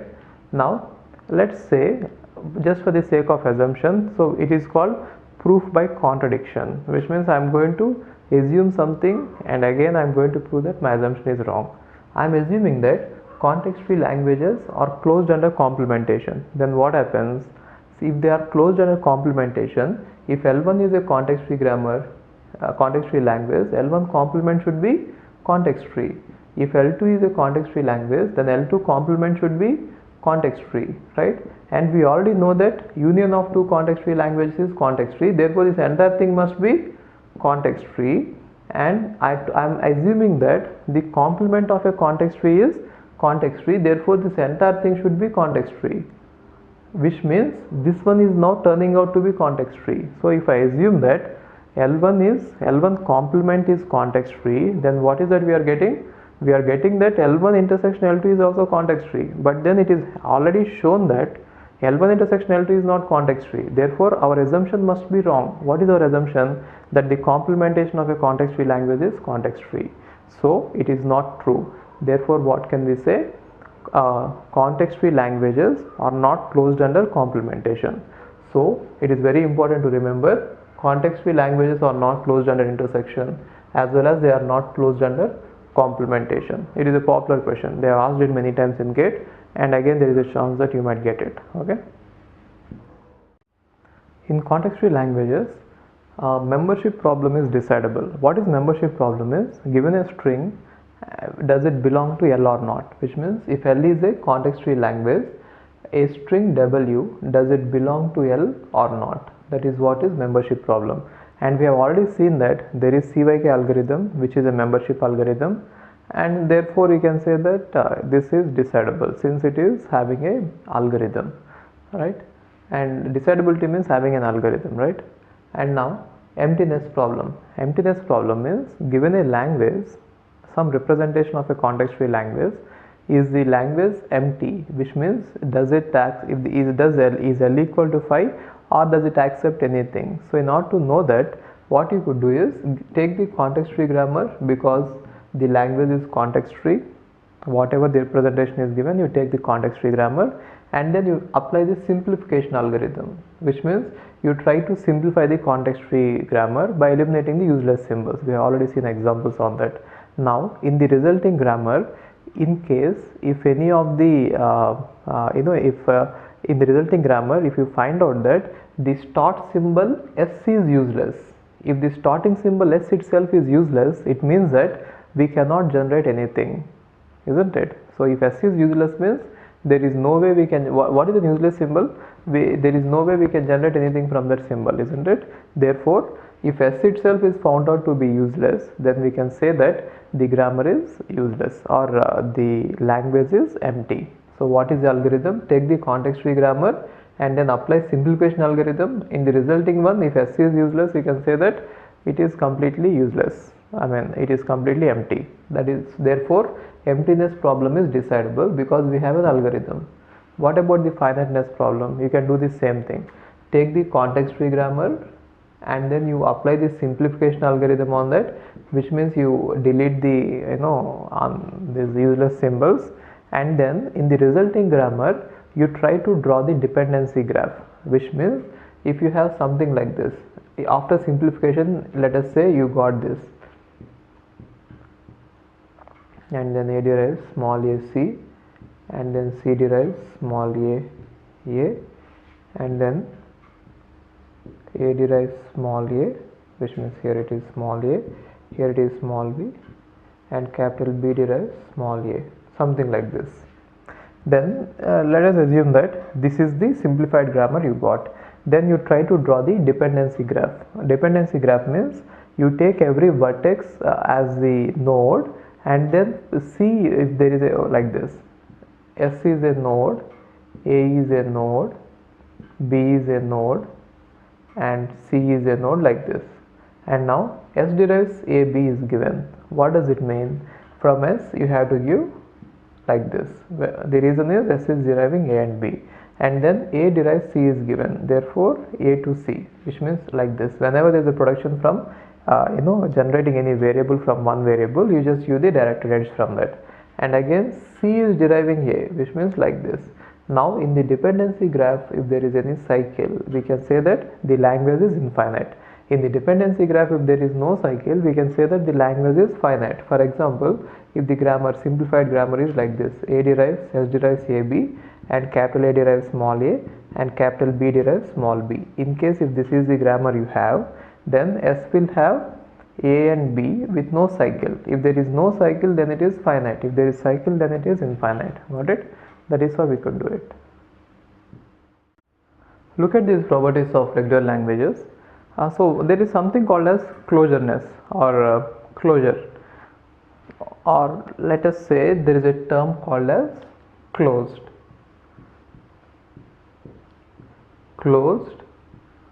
under some operation. What I mean by closed under operation is, if I take set of all natural numbers, let us say this is set of all natural numbers, then set of all natural numbers is closed under addition. So what I mean by this is, if I take any two natural numbers from this set of all natural numbers, and if I apply the addition on those two natural numbers, then the resulting is also a natural number. That is called closed under addition. So this set natural numbers, the set of all natural numbers is closed under addition is, if I take any two natural numbers or any two elements from this set, and if I apply this operation, if the resulting whatever I get as the result also belongs to the same set, which means if I add two natural numbers, if the result is also going to be a natural number, then I can say that set of all natural numbers are closed under addition. Similarly, whenever I take regular languages, set of all regular languages, if this is the set of all regular languages, and if I apply some property on the set of all regular languages, if I take two regular languages and if I apply some property on that, some operation, and if the resulting language whatever I get, it also belongs to the set of regular languages, which means after taking two regular languages and applying a operation, if the resulting language is also regular, then that operation is said to be closed under regular sets, or regular languages are said to be closed under that operation. Terminology is regular languages will be closed under some operation, not operation will be closed under regular languages. Okay, so when can we say that regular languages are closed under some operation? You take two regular languages and you apply a property on that. If the resulting is also resulting also belongs to the same set, then we can say that set of all regular languages are closed under that particular operation. And now let's see how to prove it, which means let's see some of the properties and I'll show you how to prove them. See, for regular languages I'm going to prove you all the properties, but for the other languages, context free, context free I'll prove some of them, and for the other languages like recursively enumerable and recursive context sensitive, I'll just give you a table. You refer to the table, that table is good enough. Okay, now just watch it. If L1 union L2, see, what can you say about the regular languages under union, L1 union L2? So if L1 is a regular language and L2 is a regular language, then definitely L1 union L2 will also be regular language, which means set of all regular languages are closed under union. How can I prove it? If it is a regular language, there will be a regular expression, let us say R1, and if this is a regular language, there will be a regular expression R2. Then union of these two languages is nothing but putting a plus in the middle, isn't it? And then intersection, okay, intersection we shall prove it later. And let's talk about concatenation.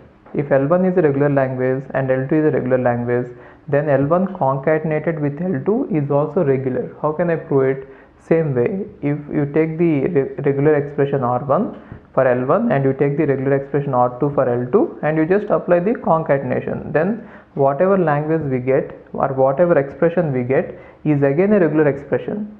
So since it is a regular expression, the language which resulted must be regular, isn't it? Then what about closure, clean closure? Same thing you can do. If L1 is a regular language, then you can find out a R1 which is a regular expression for this language. Then L star, clean closure of the language, is nothing but the clean closure of the regular expression, and the resulting regular expression is also a regular expression. The resulting expression is also a regular expression. Therefore, you can say that the resulting language is regular. And now let's prove that L1 complement is a regular expression. I mean L1 complement is regular. So if L1 is regular, then L1 complement is nothing but sigma star minus L1, isn't it? Which means if this is the set of all strings and if this is L1, then whatever is outside L1 is L1 complement, isn't it? Now what I want to prove is, if I take the complement of a language which is regular, then the resulting language is also regular. In order to prove this, it is already given that L1 is regular, therefore there will be a DFA for that, right? And now we complement the DFA, then what we get? Again we get one more DFA which will be accepting the complement of the language, given language, which is L1 complement. Since we got a DFA for the language, therefore L1 complement is also regular. How to complement a DFA? I have already given you examples, you please check on that. So complementing a DFA is nothing but construct the DFA and then make the final states non-final and non-final states final, which means only thing that changes here is in the final states, look at this. So if you have Q, sigma, delta, Q naught and capital F representing a DFA, then complement of the DFA will be Q, sigma, delta, Q naught, and the final states will be just the states which were non-final before. What are the states which were non-final before? Q minus F. This is complementation. If this is the DFA for the given language, we got one more DFA which accepts the complement of the language. Therefore, we can say that complement is again closed, which means complement is also a regular language. Almost every property about regular languages is closed. So one good thing about regular languages, everything is closed, everything is decidable, everything is simple. Okay. And now let's prove that intersection is closed. So intersection proof is actually beautiful because it is an example of a constructive proof. Constructive proof means we will prove something else before and then based on that we derive this. That is called constructive proof. So there are various types of proofs. You can prove by contradiction, you can prove by induction, you can prove by construction. Construction means we build some other proofs and then we show that this is true. So in order to prove that L1 intersection L2 is regular, I would rewrite this L1 intersection L2 like this: L1 complement union L2 complement whole complement. If I write this, both are same, isn't it? So we have already shown that L1 complement is regular, L2 complement is regular, and union of two regular languages is again regular. Therefore this entire thing is regular, and again a complementation of the regular language is regular. Therefore this is regular. Okay, understand this. L1 is already given as regular, L2 is already given as regular. So complementation of two regular languages are already regular. Therefore this one is regular and this one is regular. And then we are applying union to two regular languages. Therefore the resulting is regular. And then we are simply complementing it. And so the complementation is also closed. Therefore the resulting is regular. So finally the intersection of two regular languages is always regular. So what can we say? Regular languages are closed under intersection. Okay. Look at these two properties. Regular languages are closed under difference, which means if I have one language L1 which is regular and if I write L1 minus L2, I am saying that the resulting language is also regular. How can we prove this is? It directly comes from the proof of intersection. Already we know that intersection is regular, right? So we can write it like this. Difference is nothing but L1. See, I am talking about the first property, not the second one. I am talking about the first one, then I will talk about the second one. Second one is regular languages are closed under reversal. First one is regular languages are closed under difference. So L1 minus L2, I can write it as L1 intersection L2 complement. These two are same. Therefore, already we know that this complementation is closed, which means this is regular. Why? Because L2 is regular, therefore L2 complement is regular, and two regular languages are now applied intersection, therefore the resulting is regular. So difference is always closed under regular languages are always closed under difference. This is the proof. And what about this reversal? I told you how to reverse a language of a DFA, or I told you how to reverse a finite automata. That method was applied both for DFA as well as NFA. Do you remember that reversal? How to do the reversal is, you please refer to that examples, and I'll just tell you how. Make the final state as initial state and initial state as final state, and you just reverse all the transitions. That is nothing but reversing a finite automata. Now I'm saying that regular languages are closed under reversal.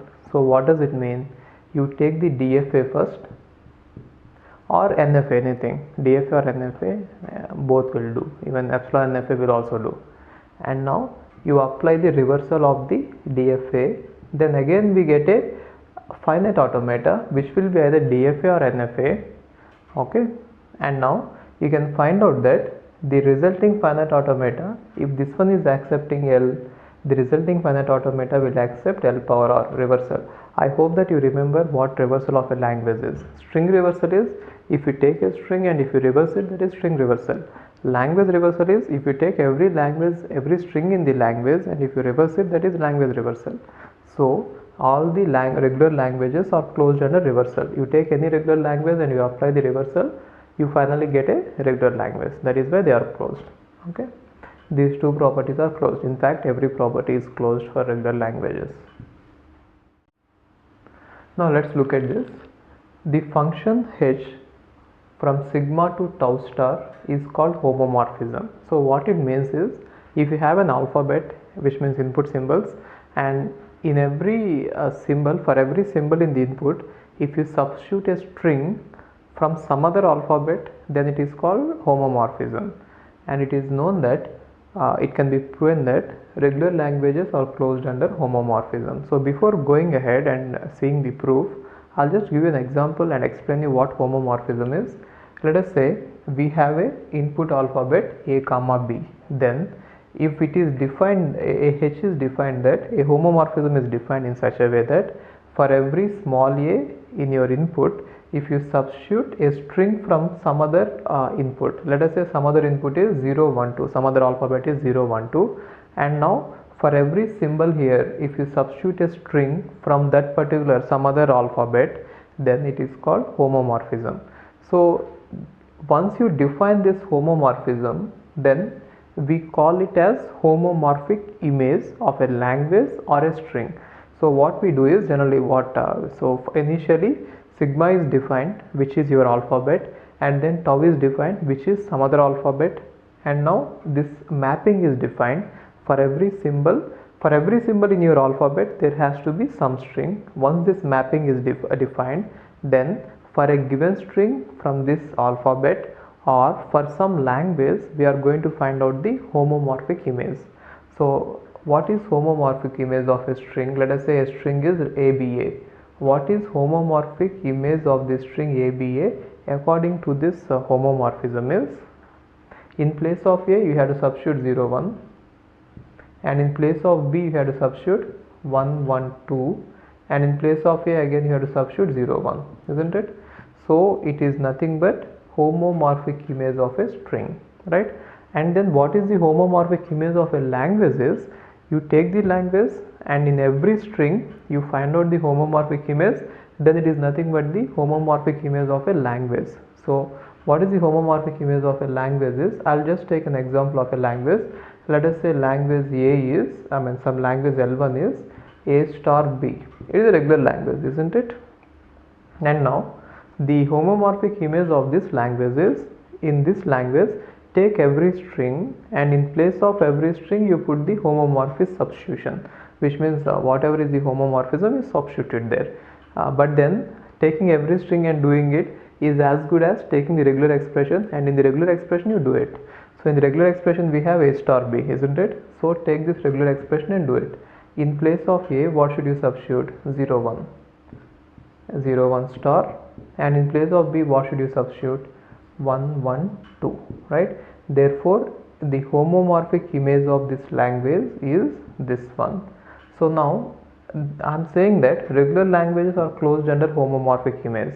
It is a proof also. The reason is we have taken if the language is regular, there will be regular expression. Now take the regular expression, and in the regular expression, for every input symbol you substitute the homomorphic image, then you are going to get one more regular expression, isn't it? It is a regular expression.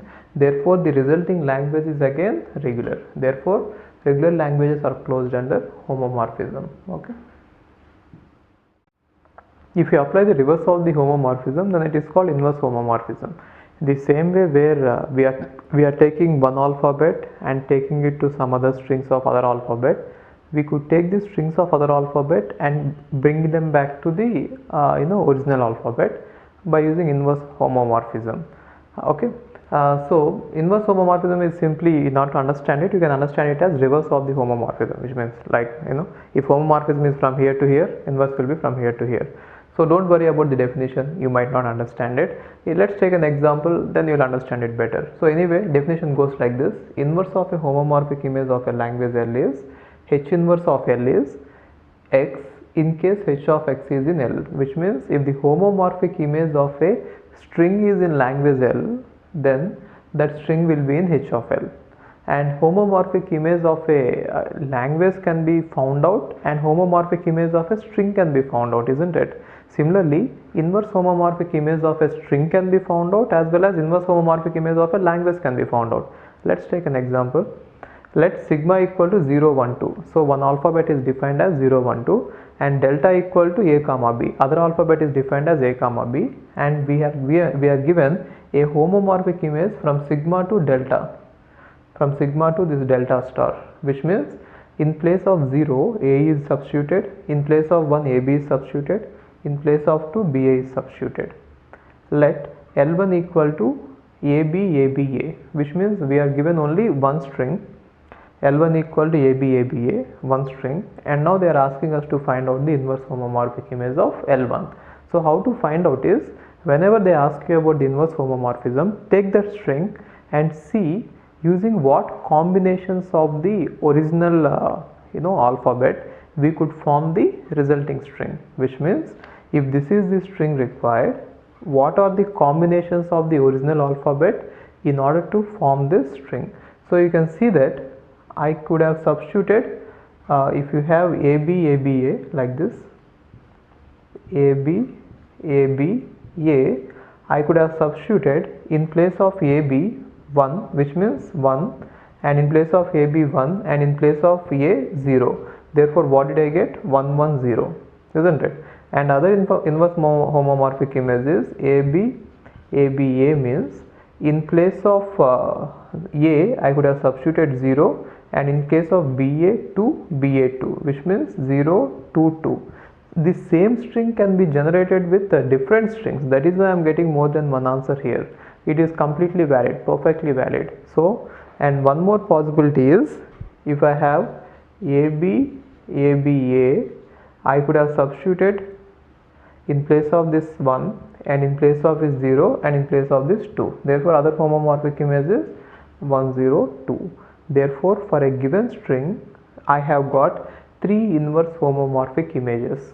Now if we again try to convert this to the actual one by applying the homomorphism, but you will get only one string.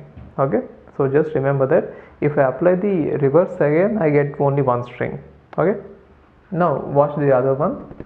Let us say we have x equal to L2 equal to a ba star b. This is the language given, and now I want to find out the inverse homomorphism of that language. It is always better to convert the language into strings or enumerate the language, and then you go on back substituting it. That is the best way possible. So if this is the string given, now I am just writing that string in terms of, if this is the regular expression, I am just writing it in terms of all the strings. Then these are all the strings I got. Then inverse homomorphic image of the language is, see this, for A I get only one combination, which is 0. For ABA I get two combinations. AB can be 1 and A can be 0, or A can be 0 and BA can be 2. Therefore, for the second one, I got two combinations, 1 0 and 0 2. For the third one, ABA, it is same as that string. We have already seen it. ABA, for which I got all this, isn't it? Maybe you could extend it further and you could even get more. What will be next string? A, BA, isn't it? That is the next string. For that, what do I get? One possibility is 1 in place of AB, and then 1 and then 0, which means 1 1 1 0. And other possibility is AB, ABA. Other possibility is, in place of this I could go for 0, and in place of this 2 2 2. And other possibility is, if I have this AB, other possibility is, in place of this I could go with 1. AB means in place of 0, small a I could go with 0, and in case of BA I could go with 2, and BA I could go with 2. Other possibility is, in place of AB I could go with 1, in place of AB I could go with 1, and in case of small a I could go with 0, and in case of BA I could go with 2. Therefore, these two are possible. Anyway, what are all the possibilities is, for this language, one is 1 star followed by 0, it is an answer, or you could have represented as 0 followed by 2 star. See, 1 star followed by 0, it will generate everything, or 0 followed by 2 star, it will generate everything, or you could have even represented as 1 star 0 2 star. In fact, you could write all these three as an answer, or if you could observe this, the third language itself, this will properly contain these two. Therefore, you could even write only this one as the answer. It is also valid. So, if you want to simplify the answer, this one is the final answer, or even if you write entire three things as the answer, no problem. The reason is, finally everything means the same. But then if you look at this, in place of this star, if you put a 0, it will boil down to 0 2 star. In place of this star, if you put a 0, it will boil down to 1 star 0. Therefore, you could go with anything, not an issue. Okay, fine. So that is how you can find out the inverse homomorphic image. Okay. Now I want to illustrate one important property of inverse homomorphism using an example. Okay, take this example. See this one. Let sigma equal to 0 comma 1 and delta equal to a comma b. So one alphabet is 0 comma 1 and other alphabet is a comma b, and they are defining a homomorphic function like this. So h of 0 equal to a and h of 1 equal to aba. So which means in place of 0 they are substituting aa, and in place of 1 they are substituting aba. So then they are asking, if this is the language given, so this is the homomorphism defined, which is in place of 0 they are putting aa, and in place of this they are putting this. And for some language is already formed over delta. Now we want to find out the inverse homomorphic image of that language. Now that language is L equal to AB plus BA star followed by A. So I want to enumerate the language first. So I have written all the strings. If this is the language given, these are all the strings. Now I want to find out the inverse homomorphic image of L. Then I'll take every string and I'll examine if I could write it in terms of 0 and 1, so that I could put it in the inverse homomorphism of the language. Now I'll take this string A. Now if I take this string A, there is no way I could either write it in terms of 0 or 1, because the string lengths are at least 2 and 3. So A is not possible in inverse homomorphic image. And what about this ABA? Yes, it is possible and it is 1. What about BAA? You cannot write either, one thing, it is not just enough that you encode a part of it in terms of zeros and ones. You should do it completely. Okay, so BAA cannot be completely written in terms of ones and zeros, so there is no inverse homomorphic image of this string. And what about this one, ABA? So maybe you could write ABA here, but then the remaining string BA cannot be derived by anything, and AA is completely useless in this case. The reason is no two A's are actually together. Therefore, it is not possible to write it in the inverse. Then what about this one? AA could be written as this 0, but then ABB cannot be written as 1. Therefore, inverse homomorphic image of this string is also not possible. So, if you look at this entire language, only one string, for only one string inverse homomorphic image is possible. Therefore, inverse homomorphism of this language is only 1. So, see this, inverse homomorphic image of this language is only 1. Now, if we apply the homomorphism for this one, which means H of H inverse of L, then we get ABA.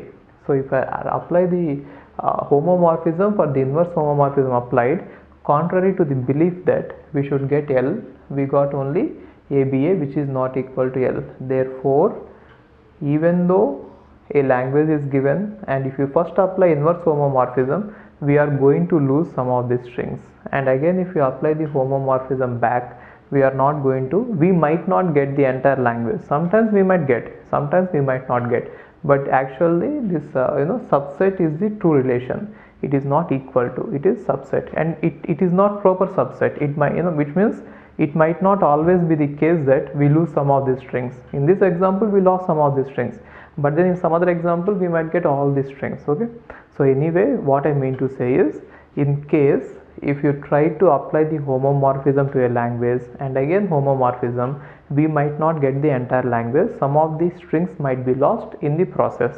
So it is a very important law, you just remember it. And till now it has not been asked in the GATE, so I am expecting that if they want to try something new, they will try with this. Okay, now let's see this operation of right quotient. So right quotient means if two languages are given, then I'll take every string of one language and I'll take every string of other language, and I'll see that if the right side of this string is this string. Okay, so I'll just take an example and explain instead of using my hands. Let L1 and L2 be the languages on the same alphabet, which means two languages are defined. Then the right quotient of L1 with L2 is defined as L1 by L2 is a string x in such a way that if xy belongs to L1, then y should belong to L2. So what the meaning of it is, if you have a string which belongs to L1, then there should be at least one string in L2 in such a way that the right end of this string is this string. Then whatever is remaining, I'll write it there. Okay, I'll take an example here. See this. Now if L1 is given as 0 1 0 0 1 1 0 1 like this, L1 is containing 1 2 3 4 5 strings, and L2 is containing a string 0 1. Then what is L1 by L2 is, you take every string of L1 and you divide with L2, which is nothing but, see that the right end of it is L2, a string in L2, then whatever is remaining, that will be the left end, that will be written down, right? So if I take 0 1 and 0 1, the 0 1 is completely matching with 0 1, and what is remaining before it? Epsilon. Therefore epsilon is L1 by L2. If I take 0 1 and 0 1 here, what is remaining before it? 0. Therefore 0 is present in L1 by L2. And similarly here also 1 is remaining, therefore 1 is present here. And here 0 0 is remaining, and here 1 1 is remaining. Got it? So how did we get it? Take every string in L2, and then you see that string is present as the right side, or I can say it as postfix of some string in the L1. Then whatever is remaining in that string, that is nothing but L1 by L2. Okay, now look at this one. It is interesting. L1 equal to 0 1 0 and L2 equal to 0 star 1. If I write L1 by L2, what do we get? Do we really get 1, or do we get even something else? That is interesting, right? So if I write L1 by L2, we don't get 1. So the reason is, we are not actually dividing the regular expressions. What we actually see, you might think that these two are matching, therefore answer must be 1. It is wrong. What I told you, you take all these strings of L1 and then all these strings of L2. For every string in L1 and for every string in L2, you perform the quotient operation. Whatever is the result, you have to write it down as L1 by L2. That is the meaning of it, right? So now I'll take every string of L1. So what is every string of L1? 1 1 1 0 1 1 0 0 1 1 0 0 0 1, so on. And L2 is 1 0 1 0 0 1 0 0 0 1 so on. Okay, and now you had to perform L1 by L2. Take every string of L1 and take every string of L2 and you perform the quotient operation. Now what do we get? If I perform L1 by L2, what do you get? L1 by L2 is, if I perform this, we see that definitely we get 1, isn't it? And if you operate with this, definitely we get 1 0, which means this one and this one. And if you operate with this, I get 1 0 0. The reason is here there is 1 and this is 1. I am talking about picking up this string and every string of L2. Similarly, you have to pick up this string and every string of L2. Okay, and then I take this and apply this 1 0 0 so on. Therefore, what is the language I got? 1 0 star. It is not 1 0. Maybe you could take the second one and you could apply on this, and again we are going to get some strings of 1 0 star only. That is why I am not doing it. You should actually do it and find out that we don't get any new strings. Okay, and one more thing is, if I have a string like this 1 0 1 and if I divide it with 1 1, the quotient is nothing. Here it is 5. The reason is 1 1 doesn't match with any right hand side of this, right? So it is not always necessary that we get something as quotient. Sometimes we might not get anything as quotient. The reason is it doesn't match simply. Okay, it doesn't match with the right side of any string simply. Okay, fine, that is how we could answer it. Regular languages are closed under init operation, INIT, init operation. In fact, regular languages are closed under every operation. Till now, whatever we have seen, homomorphism, inverse homomorphism, quotient, regular languages are closed under all those operations. Now I am going to show you one new operation called as init operation. Init operation is, given a language, take every string and you put every prefix of the string, that is nothing but init. Okay, so for example, if this is the language which is containing 3 strings, then init is what are all the prefixes of a. Okay, so I hope that you remember what a prefix is. I think I discussed it long back in some examples. A prefix is nothing but set of all strings which, okay, let's see this. Let us say RAVI, Ravi. What are all the set of prefixes of this is? One is epsilon is always a prefix to everything. Okay, and next one is R, RA, RAV, RAVI. These are all set of all prefixes. And what is set of all suffixes is, suffix means from the end. Okay, set of all suffixes is, for this string RAVI, from the end you have to come. So epsilon will always be there at the end, and then I, VI, AVI, RAVI. And what are all subsequences is, from this you can choose some of the you could leave some of them, that is subsequence. Subsequence means you could leave some of them. So R is a subsequence, A is a subsequence, V1 is a subsequence. Anyway, we are going to see that subsequence problem in algorithms. Okay, longest common subsequence problem is there. For here you understand that this is the set of all prefixes and this is the set of all postfixes. Now regular sets are closed under init operation, which means inside this operation they are all closed. So what is init is, I am taking every string and I am applying the prefix operation, which means what are all the prefixes for a string. For this string A, the set of all prefixes are epsilon and A. For this string AB, the set of all prefixes are epsilon, A, AB. And for this string, this one, the set of all prefixes are epsilon, A, AAB, AABB. And anyway, since it is a set, you are not supposed to repeat the elements. So you need not have epsilon 2 times and you need not have A 2 times. You can delete them. Just for the sake of example, I written it, you delete them later. Okay.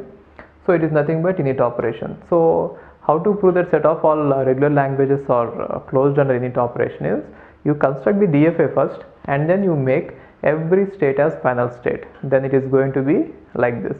Every state as final state except the dead state, which means the set of all strings which could be you take all these states from which there is a path to the final state. If there is no path to the final state, you leave that state.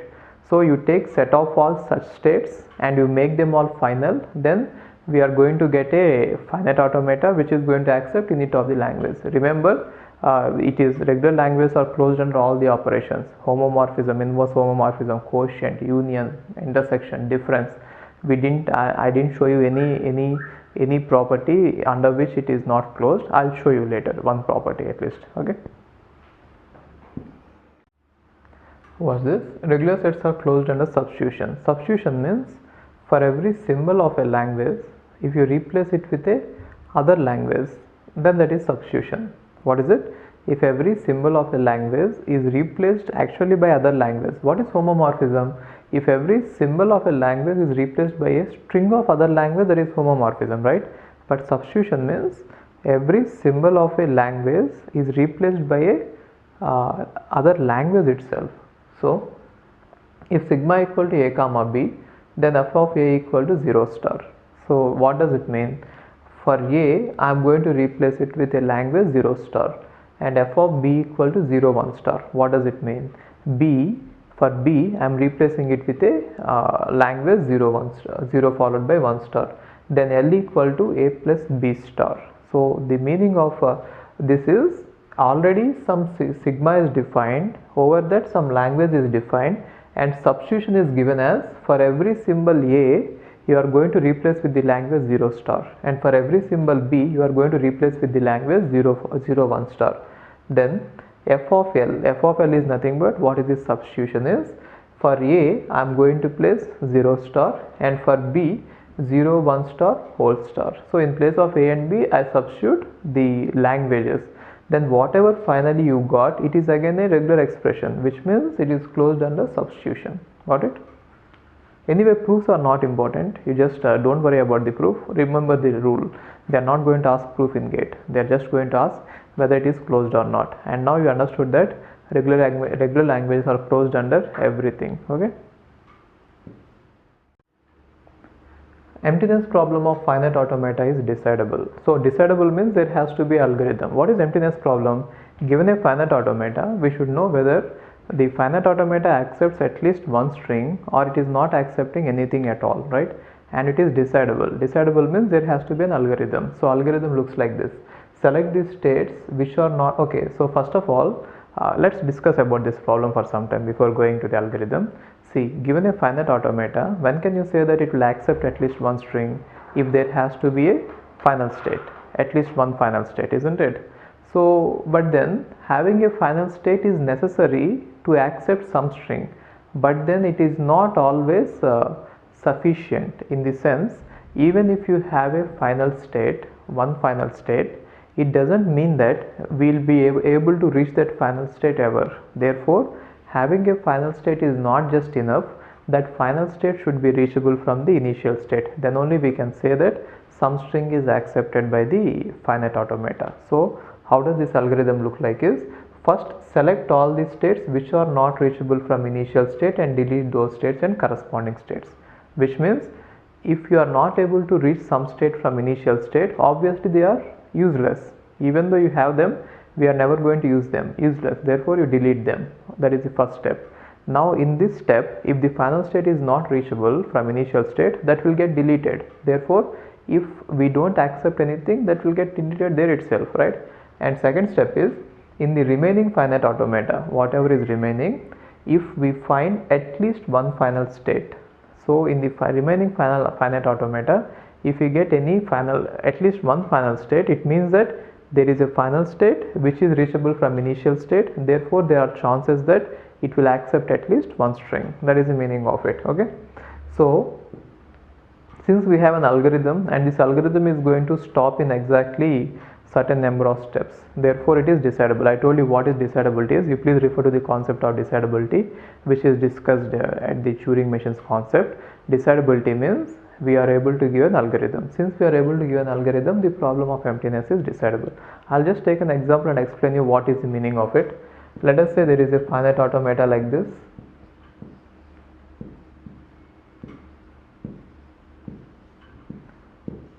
This is the final state. Okay. Now, even though there is a final state here, it doesn't mean that it will accept anything, because if you see it, this from initial state I'll never be able to reach the final state. That is the meaning of it. So first step says that if they find out all these states which are not reachable from initial state and you delete them completely. So in first step, this state is reachable from initial state, but then this state is not reachable from initial state, therefore it has to be deleted. And after I delete it, I get only 3 states and none of these states are final, therefore you can say that this finite automata doesn't accept any string. So the language accepted by this is empty. So emptiness problem has been solved using an algorithm, therefore it is decidable. Okay, what's this problem? Infiniteness problem of regular language is decidable. So it means that decidable means there is an algorithm to say whether a regular language is infinite or not. So for every regular language the basics is like this. For every regular language there will be a finite automata, isn't it? Now let's draw the finite automata for the regular language, that is the algorithm. Okay, and now in the finite automata I apply the algorithm like this. When do you think that a finite automata will accept an infinite language? Only when there is a loop in that, isn't it? Loop is able to generate infinite number of strings. Now having a loop is that necessary condition or sufficient condition, which means if I have a loop, does it definitely mean that we'll be able to accept infinite language? It is not true. Having a loop doesn't mean that we could accept infinite language. I'll give you an example of that. See this. Now this is initial state, this is the final state, and then there is a state, but then here there is a loop. But having a loop in the finite automata doesn't mean that this finite automata is able to accept infinite language, right? So what should happen? In order to, if a finite automata has to accept infinite language, there should be 2 conditions. One thing is there should be loop, and that loop should be reachable from initial state, as well as from that loop we should be able to reach the final state. Got it? So either if these 2 conditions doesn't hold, which means if the loop is unreachable from the initial state, which means even if you have a loop here, it might sometimes be unreachable from the initial state, or from the loop you will not be able to reach the final state. Even if anything like that happens, we cannot accept infinite language. Therefore, in order to accept infinite language, the main conditions are: first thing is there should be a loop. Second thing is from initial state I should be able to reach that loop, and from that loop I should be able to reach the final state.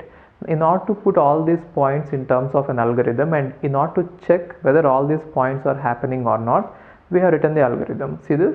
Step 1 is remove the states which are not reachable from initial state and the corresponding transitions. That means you should delete all the states which we never reach. Therefore, if there is any loop inside these states which is not reachable at all, that will get deleted. That is what we wanted. Therefore, in the resulting finite automata we have the loops, we'll have the loops only when they are reachable from the initial state. If they are not reachable from the initial state, they'll all obviously get deleted. So see this. Now from the initial state, this state is not reachable. Even though there is a loop, this state is not reachable, therefore we are going to delete it. So what are remaining? Only the states to which we can reach from the initial state. Now what is the second step is, from a state, if we are not able to reach the final state, we should remove it. Therefore the loops which are not reaching the final state will get deleted. See this. Delete the state and the corresponding transitions from which we cannot reach the final state. The reason is, if a loop cannot reach the final state, there is no way we can say that it is going to accept a infinite language. Got it? So now you delete this one, because from this we are not able to reach the final state. In the remaining finite automata, if you find at least one loop and a final state, which means in the remaining finite automata, in case if you find any one loop and final state, then we can say that it is infinite. Otherwise it is not infinite, it is finite. In this case it is finite. The reason is, in the remaining one there is no loop. In case if on the path there is a loop, then we can say that it is infinite, isn't it? So by making these 2 points, we made sure that if there is any loop in the finite automata which is reachable from initial state and from which we can reach the final state, that loop will remain in the finite automata, and we can say that it is accepted by, we can say that the language generated by that finite automata is infinite. Got it? So that is what we derived from this algorithm. Okay, So see one more thing, when we are doing any when I'm showing this algorithm and doing some modifications on the finite automata, you should not take it that the finite automata which we get finally is equivalent to the initial final automata.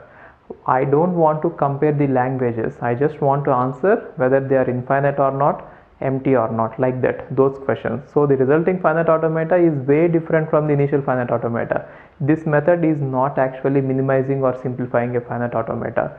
The language which is accepted by the final, whatever you get, that might not be the original language, but then what we want to derive is the answer to this question, this particular question only. We are not trying to minimize the finite automata here. Okay, fine. Which of the following is not decidable? Okay, decidable means there should be an algorithm, and algorithm means that is a procedure which should stop in finite number of steps, some number of steps for every instance of the problem. That should be generic one, right? So if you can stop the procedure in finite number of steps, then we can say that we got an algorithm, right? Then the problem is decidable. Now watch this. Given a Turing machine M and a string S and an integer k, M accepts S within k steps. So they are saying that they will give a Turing machine, and now they are saying that they are giving a string S.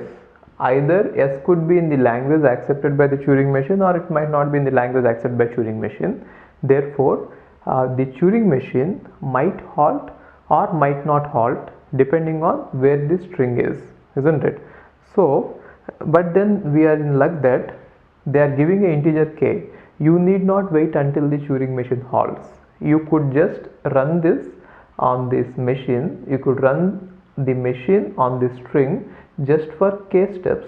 So after k steps, definitely you don't care whether it is halting or not, you stop it, right?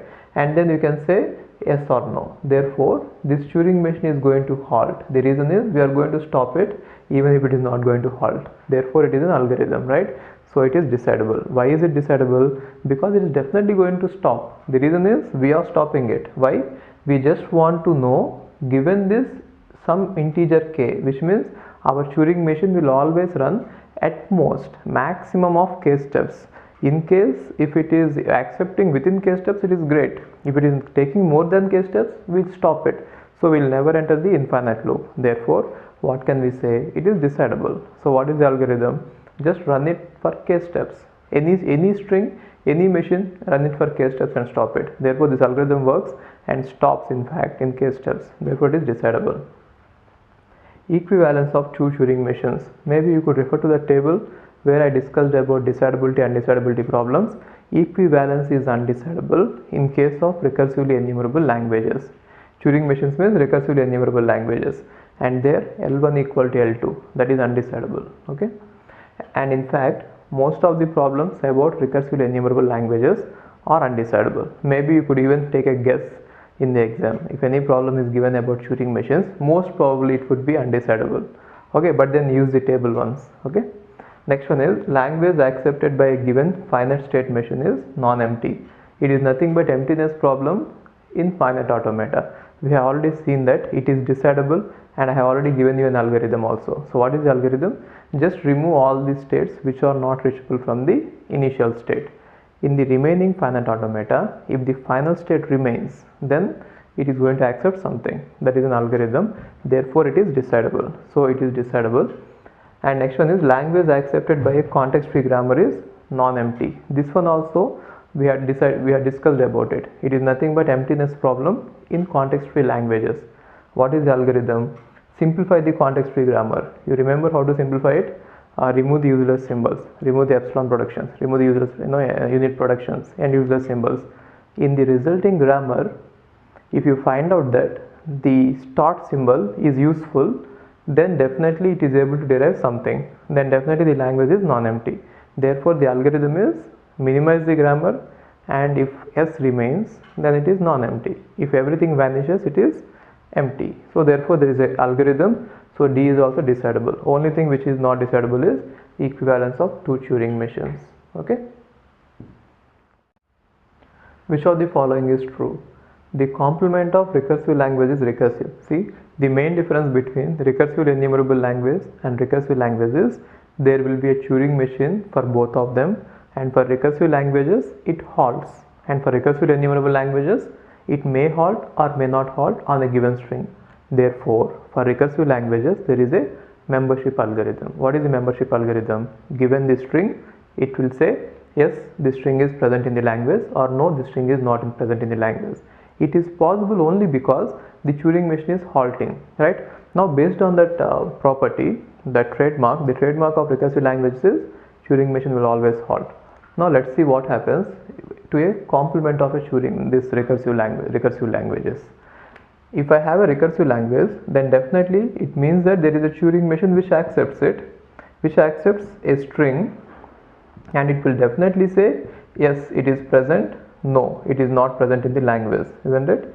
Now, if I complement it, what does it mean? For the strings which are present in the, let us say this is it, is the language, some particular language I am talking about, which is recursive language. Then for this language, if I give a string which is in the language, it is going to say yes, it is present.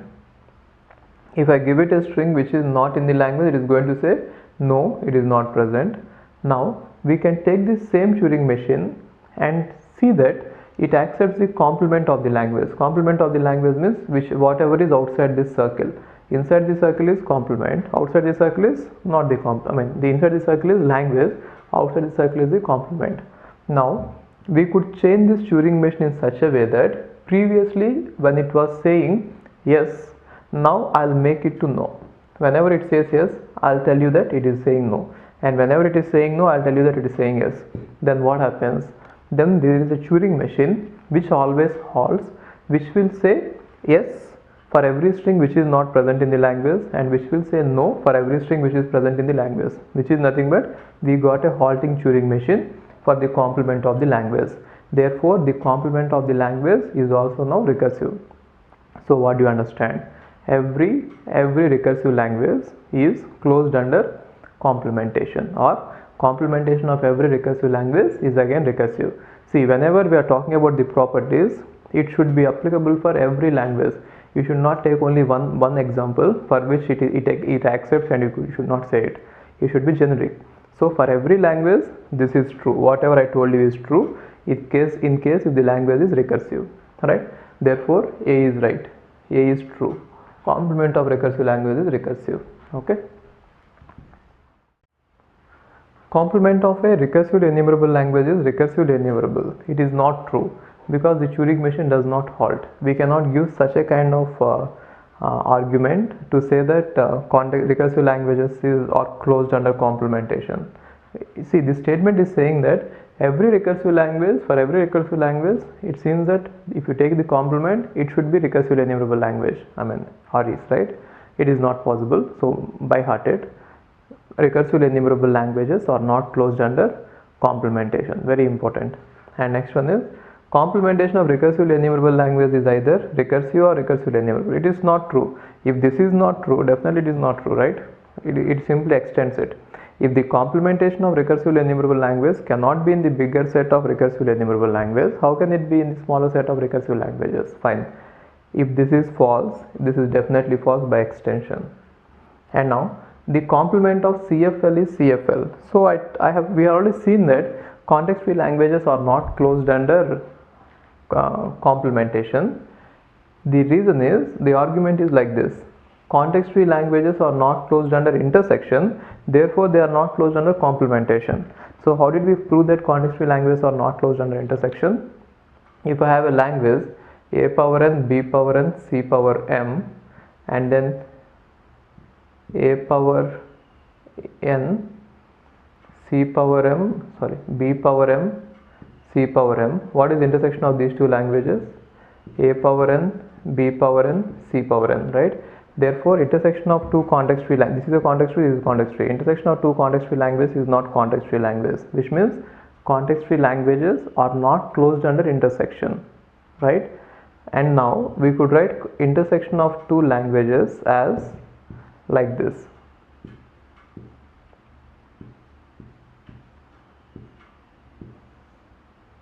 Right? Now check this. Already I am saying that this is not context free language, this is not closed. If this is not closed, then complementation should not be closed. The reason is, if complementation, let us assume that complementation is closed, then what happens is, we already know that union is closed of, like context free languages are closed under union. That is simple. Take that initial states, the start symbol, and you write s derives s1 / s2. That is straightforward.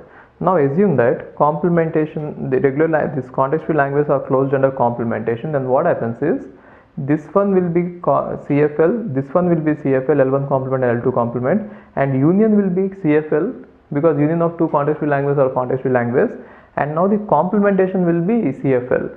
So in case if our assumption is context free languages are closed under complementation, then we'll find out that context free languages are closed under intersection, but we already found out that they are not closed under intersection. Therefore our assumption must be wrong. What is our assumption? Context free languages are closed under complementation. Therefore this is false. So only true statement is complement of recursive languages or recursive. It is very, very important. It is all about complementation. So remember that complementation of recursive language is recursive, and complementation of recursive enumerable language is not closed, and complement of CFL is not closed. So based on this, I'll just like to extend this question and give you some few points. See if you can understand it. It is logical extension. Now we know the placements of how the languages are placed, like that Russian dolls, one inside the other, right? See this. This is context free languages, assume that, and now this is set of all recursive languages, and this is set of all recursively enumerable languages. There is one more language called context sensitive language. I am just eliminating it. There will be one more language present here, which is context sensitive language. I am just eliminating it. Okay. Now tell me, here there is context free languages, and here there is recursive languages. It is not regular, it is recursive languages, and here there is recursive enumerable languages. Now if L is a context free language, which means here, if L is a context free language, some language L is a context free language, then is the complement of L a context free language? It is false. So I'll just write down some few points. You answer me these questions. If L is context free language, then L complement is context free language. Say yes or no. It is false. The reason is, just now we have seen that context free languages are not closed under complementation, which means every context free language complement cannot be context free. There might be some examples for which this statement holds true, but then if it is a generic statement, if it is not true for all the examples, it is not true. Therefore this statement is false. If L is context free, L complement is context free is false, because context free languages are not closed under complementation. Now it is interesting, L is context free language only, then L complement is recursive. You think about it and answer it. L is context free only, L is context free language, which means present in the innermost circle. Now I am asking you whether the L complement is recursive or not. Think about it and answer. Okay. See, if L is context free language, then definitely L is recursive language, isn't it? If L is context free language, then definitely L is recursive language. See, how to answer it is, you should go step by step. Now first of all, whenever L is given as context free language, apply the rules of context free language and see if it is closed. If I apply the rules of context free language, definitely it is not closed. Therefore next apply the next level of properties. If L is context free, then L is recursive language. If L is recursive language, then L complement is also recursive language. Therefore L complement is recursive language. Think about it. I am saying that L is context free. Therefore what can you say? If L is context free, then L is obviously recursive language, right? And we know that recursive languages are closed under complementation. What does that imply? Then L complement is recursive. It is very important that you know this procedure. I've seen many students who are really good, but then they get confused at this point. It is very simple and straightforward. I don't know why you get confused. Okay, just think about it. It is very simple. Now my next question is, L is context free language.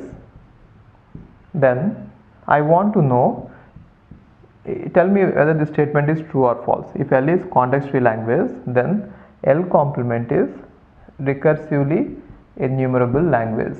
How do you want to evaluate it? Now you cannot use the argument that L is context free language, therefore L is recursively enumerable languages, it is recursively enumerable language, and so since recursively enumerable languages are not closed under complementation, this one is false. That is, your argument is wrong, absolutely wrong. How to apply the rules is, you start at the lowest level. What is lowest level given? Context free languages. Apply the property and see whether it is closed or not. If it is not closed, then go to the next level. What is next level? Recursive languages. Apply it there. If it is not closed, then apply the next level. You have to go in steps. You should not directly jump from here to here, because here itself the language is closed. Got it? So how to answer this question is, if L is context free language, right?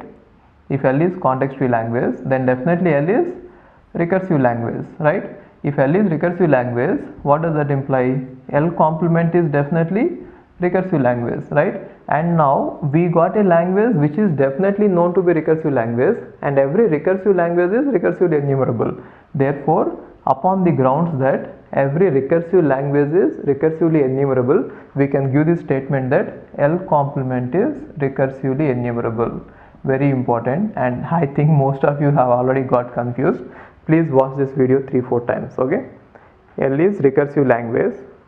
See, L is given as context free language, therefore L is recursive language. Why am I taking it to the level of recursive languages? Because the property failed to show the closedness in the level of context free languages. In case if it would have been closed under the level of context free languages, I would have never raised it to recursive languages. I would have answered the question here itself. How?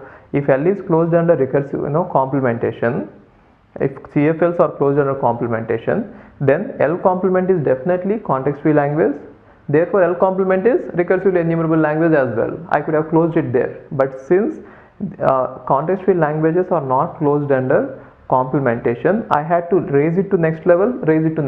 So understand this, L is context free language, therefore, but then L complement is not context free language, therefore I am taking it to the next level. What is the next level? If L is context free language, then it is definitely recursive language. And now if L is recursive language, we already know that L complement is definitely recursive language. And now if L complement is recursive language, then definitely L complement is recursively enumerable language by definition. Why? It is already present within this set. Therefore L complement is recursively enumerable language. If you directly try to take the language like this, if L is context free, L is recursively enumerable language, and since recursively enumerable languages are not closed under complementation, it is not closed, that is false. So remember this point is very, very important, whatever we discussed. Okay, so what are the points? If L is context free, L complement is not context free, or L complement may not be context free. That is the actual statement. L complement may or may not be context free because they are not closed. For some examples that may be, but even if there is one example for which it is not, you can say that in general it is not. And if L is context free, L complement is definitely recursive language. If L is context free, L complement is definitely recursively enumerable. I'll just ask you one more question, answer this. L1 is here, right? Now tell me about it. If L1 is recursive language, which means it is present here. If it is recursive language, it could be either present here or here, I don't care. If L1 is recursive language, then what about L1 complement? Definitely recursive language, right? Is it recursively enumerable? Yes. If L1 is recursive language, L1 complement is recursively enumerable as well. The reason is L1 complement is recursive language, and therefore it is recursively enumerable as well. I hope that these all points are making sense. You please watch this video to Now this Turing machine is given the transition table, and then they ask you some options. Now this question is given in GATE, I think 2003. Yes, 2003 question, and then they are asking you whether it halts on some strings or not, which means they are giving you various options. We can find out the options. So it is, if you could do it like this, you can go ahead, or if you are comfortable with the transition diagram, you can draw the transition diagram and then trace out the input. Anything is fine. So let's see the transition diagram just for practicing. So Q naught, the question is about halting, and the initial state is given as Q naught. Q naught on 0 is making 0 to 1, and it is moving right, and it is going to Q1. And Q1 on 1 is leaving it as 1 and staying in Q1, which means on 1 it is leaving it as 1 and is moving right. And Q0, so whenever it is halt, you need not write anything. So when you don't write anything, that is nothing but the dead configuration, and obviously it means that it is halt. You need not explicitly mention halt. If you leave it out, it is obviously going to halt. So you need not say that on B Q0 is going to halt. Oh, this one is actually 1, right? This is the transition for Q0. Check this. So Q0 on 0, this is the transition, and Q0 on 1 also it is the transition. On 1 also it is going to make it 1 and move right. Okay. And now Q1 on 0. Q1 on 0 is going to stay in Q1 itself, and it is going to make it as 1 and move right. And Q1 on 1, it is going to go back to Q0 and leave it as 1 and move left, right? And Q1 on blank also it is going to Q0 and leaving it as blank and moving left, right? So now let's see what happens for any string. The options are, various options are given, and one of the option is it does not halt for any string in 0 plus 1 plus. So let's see what happens if I give the smallest string 0, and on the either sides of it there is blank. Okay, so initially you will be in Q0. So what is Q0 trying to do? Q0 on 0 will make it 1 and move right, which means this one will be made 1 and it will move right, and it will be in Q1. Now Q1 on blank will leave it as blank and move left, which means it will leave it as blank and it will move left. Again we are here, right?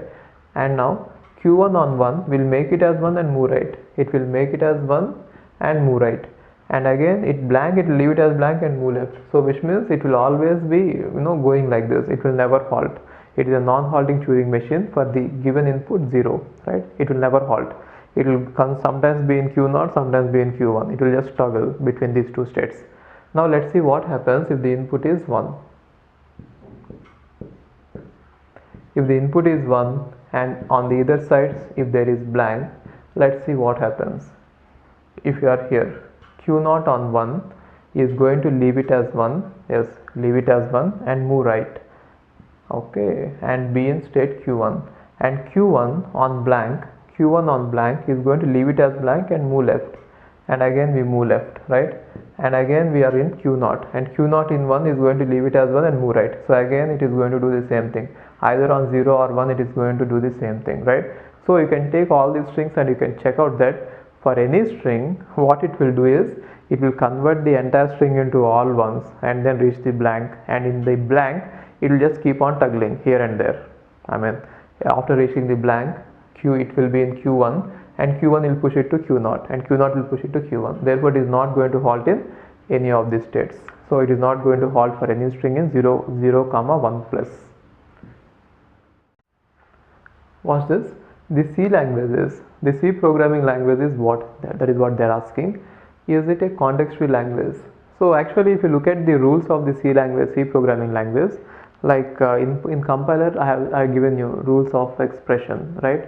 And all the parsers. Every parser is going to take the context-free grammar as the input, right? And at this lexical analysis phase, it is going to take the regular expressions. Therefore, C programming language is as big as context-free languages, or context-free languages are powerful enough to actually describe the C programming language. and in fact we are not using all the context-free languages. We are using this subset of context-free languages which could be parsed by LR parser, and LR parsers cannot parse every context-free language, right? So the answer is C programming languages, context-free language is true, because every language, every grammar, every rule is encoded in terms of the context-free languages at the parser, right? It is true.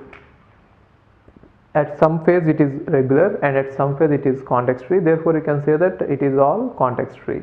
And now context sensitive language, no, we didn't use any context sensitive language. We never had the rules like this, AB is actually BA or something like this. We never had any rule like this, right? So it is not context sensitive language. I mean, it is not required, that big language is not required. C language, context-free language are simple. And now regular. So yes, we are using regular also, but then we are not just using regular languages, we are using context-free languages as well. So regular language is too powerless to implement C language. Context-free languages are actually to the exact power. It is not regular.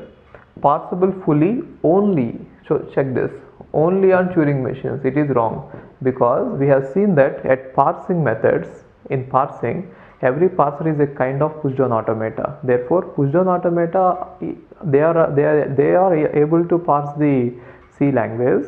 We don't need, I mean, they are saying that only on Turing machine. We don't need a Turing machine to parse it. Yes, even a Turing machine will be able to parse it, but that is a overkill. I mean, it is like, too much. Okay. So definitely the answer is CFL. Now watch this. Let L1 be a recursive language and L2 be a recursively enumerable language but not recursive. See, in this question I am going to use R. R means recursive and RE means recursively enumerable. Okay, R means not regular and RE means not regular expressions. R means recursive in this question. R means recursive and RE means recursively enumerable. Now watch this. They are saying that L1 is recursive and L2 is recursively enumerable language but not recursive. So if it is recursively enumerable languages, and I mean this one is recursively enumerable and this is recursive. Now L1 is here and L2 is here, because they are clearly saying that L2 is recursively enumerable but not recursive. In case if they left it out and if they had said that only L2 is recursively enumerable, only that part if they have mentioned without mentioning but not recursive, then L2 could be either present here or here. So they wanted to place the language exactly outside the regular languages, okay, sorry, recursive languages. So L1 is present in recursive languages and L2 is present in recursively enumerable, which is not recursive. Okay, that is the placement. Now they are asking just about the complementation. You already know about it. L1 is recursive languages are closed under complementation, therefore L1 complement is recursive, and recursively enumerable languages are not closed under complementation, therefore L2 complement may or may not be recursively enumerable. Therefore this is L1 complement is recursive and L2 complement is not recursive. That is the answer. Sorry, recursively enumerable. So this is the answer. L1 complement is recursive and L2 complement is not recursively enumerable. What about the first one? L1 complement is recursive and L2 complement is recursively enumerable. It is wrong, because L2 is not closed under, this recursively enumerable languages are not closed under complementation. Therefore this is wrong. First one is right. L1 complement and L2 complement is not recursively enumerable. It is wrong, because L1 complement itself is recursive, therefore L1 complement itself is recursively enumerable. Therefore this is wrong. L1 complement is recursively enumerable. It is right. The reason is L1 complement is recursive, therefore every recursive language is recursively enumerable language. This is right. And L2 complement is recursive. It is wrong, because L2 complement is not recursive itself, recursively enumerable itself. How could it be recursive, right? Therefore B is the answer. If L and L complement are recursively enumerable, so we have already seen this. I mean, this is a theorem, right? I think in one of the theorems, I discussed about this. Okay. So what is this question is, if L and L complement both are recursively enumerable, which means for L there is a Turing machine which will say if this string, let us say this is L, and this is L complement. So inside it this is L and this is sigma star minus L, which is nothing but L complement. Now there is a Turing machine TM1 which will take the strings inside the language L and it will say yes, definitely yes, right? And L complement is also, now if it is recursively enumerable, we don't know whether if I give a string which is not in the language, if this Turing machine TM1 is for language L, then it will take the string inside the language and it will say yes, I accept it, fine. But then if we give it any string which is outside the language, it will say either no or it will fall in infinite loop, right? And definitely there is one more Turing machine TM2. The reason is L complement is also recursively enumerable. Therefore there is some Turing machine which will take a string which is not in the language and which will say yes, this string is not in the language, right? So now combining these two, I could make a new Turing machine for this language. Combining these two, I could make a new Turing machine, and which is going to say, given any string either inside the language or outside the language, this will say yes, this string is present, and this will say no, this string is not present, right? Therefore I got a new Turing machine for the language L which always halts, right? So what could you say? So L is definitely recursive. In fact L is recursive and L complement is also recursive. Why? Recursive languages are closed under complementation. This is a beautiful question, isn't it? So if L and L complement are both recursively enumerable, then definitely L and L complement both are recursive, right? Beautiful question. This is a very good question. The way they framed the question is really good. Awesome. Now let L be a language and L complement beats complement. One language is given and its complement is given, and then they are asking which one of the following is not a viable possibility, which means what are the various possibilities for L and L complement. So can they both be recursively enumerable? Can they both be recursive? That is what they are asking, right? So see this, if L be a language and L complement beats complement, which one of the following is not viably possible? So let's see one by one. Neither L nor L complement is recursively enumerable. So what does they mean is, see, if we have set of all recursively enumerable languages and then set of all recursive languages, set of all context free languages and set of all regular languages. If we have the set like this, we know that there are many languages which are not known, which means there are many languages which are not recursively enumerable, for which there could be no Turing machine at all. And we have shown a proof also how Turing machines are countable and total number of languages are uncountable. Therefore there are many languages which are not recursively enumerable. So they are saying that L and L complement could be somewhere here. It is absolutely true. If L is outside this, we don't know how to classify them, we don't know how to accept them, and we don't know what its complement is. We don't know about that language and we don't know definitely what its complement is. So definitely it is viable that both of them could be outside the range completely and we don't know how to interpret it. So it is fine, it is true, it is possible, viably possible, right? And one of L and L complement is recursively enumerable but not recursive, and the other is not recursively enumerable. What they are saying is, if either L is here or L complement is here, the other language will be outside. This is perfectly fine. The reason is recursively enumerable languages are not closed under complementation. Therefore, if L is in recursively enumerable language and not recursive, see, it is very important that this should not be recursive. The reason is, if the language is recursive, both the complement and L are going to be inside it, right? So it is completely fine. If L is here, L complement is here, or if L complement is here, its complement which is L will be outside. It is completely perfect, right? So one of L and L complement is recursively enumerable but not recursive, the other is not. So it is viable, perfectly viable. Both L and L complement are recursively enumerable but not recursive. What does that mean?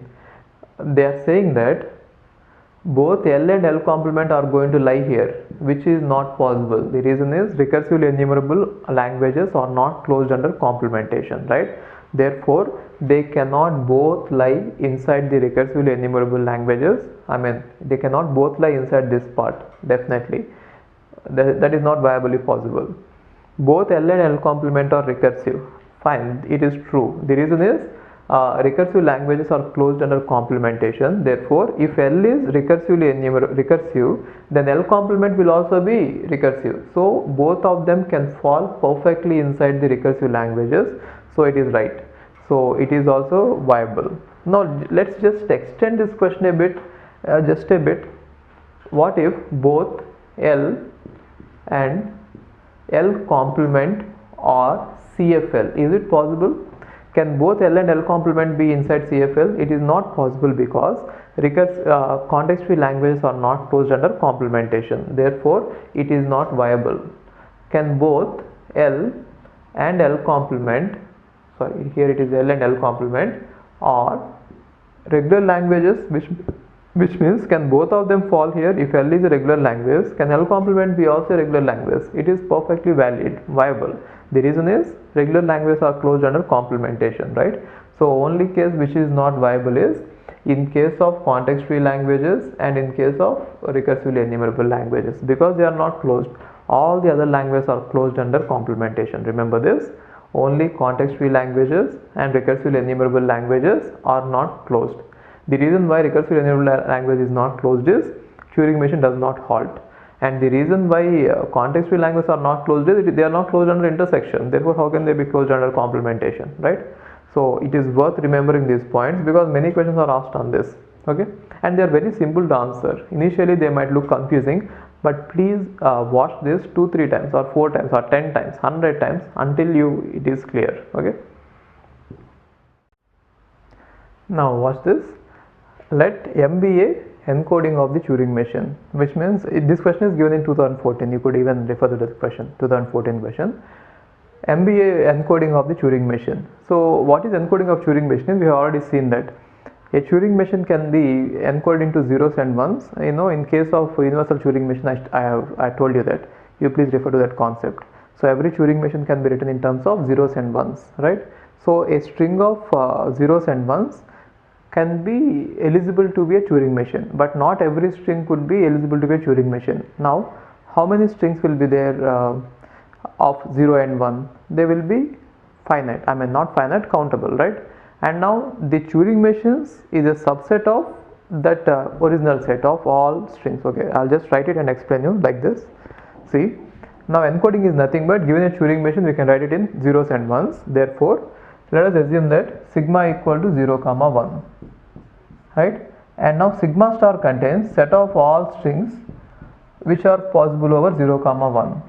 And now any string within this language, you can take any string in this language, that string could be, or that string is eligible to become a Turing machine. I mean, sometimes it could be a Turing machine, or sometimes it might be too simple that it cannot be a Turing machine.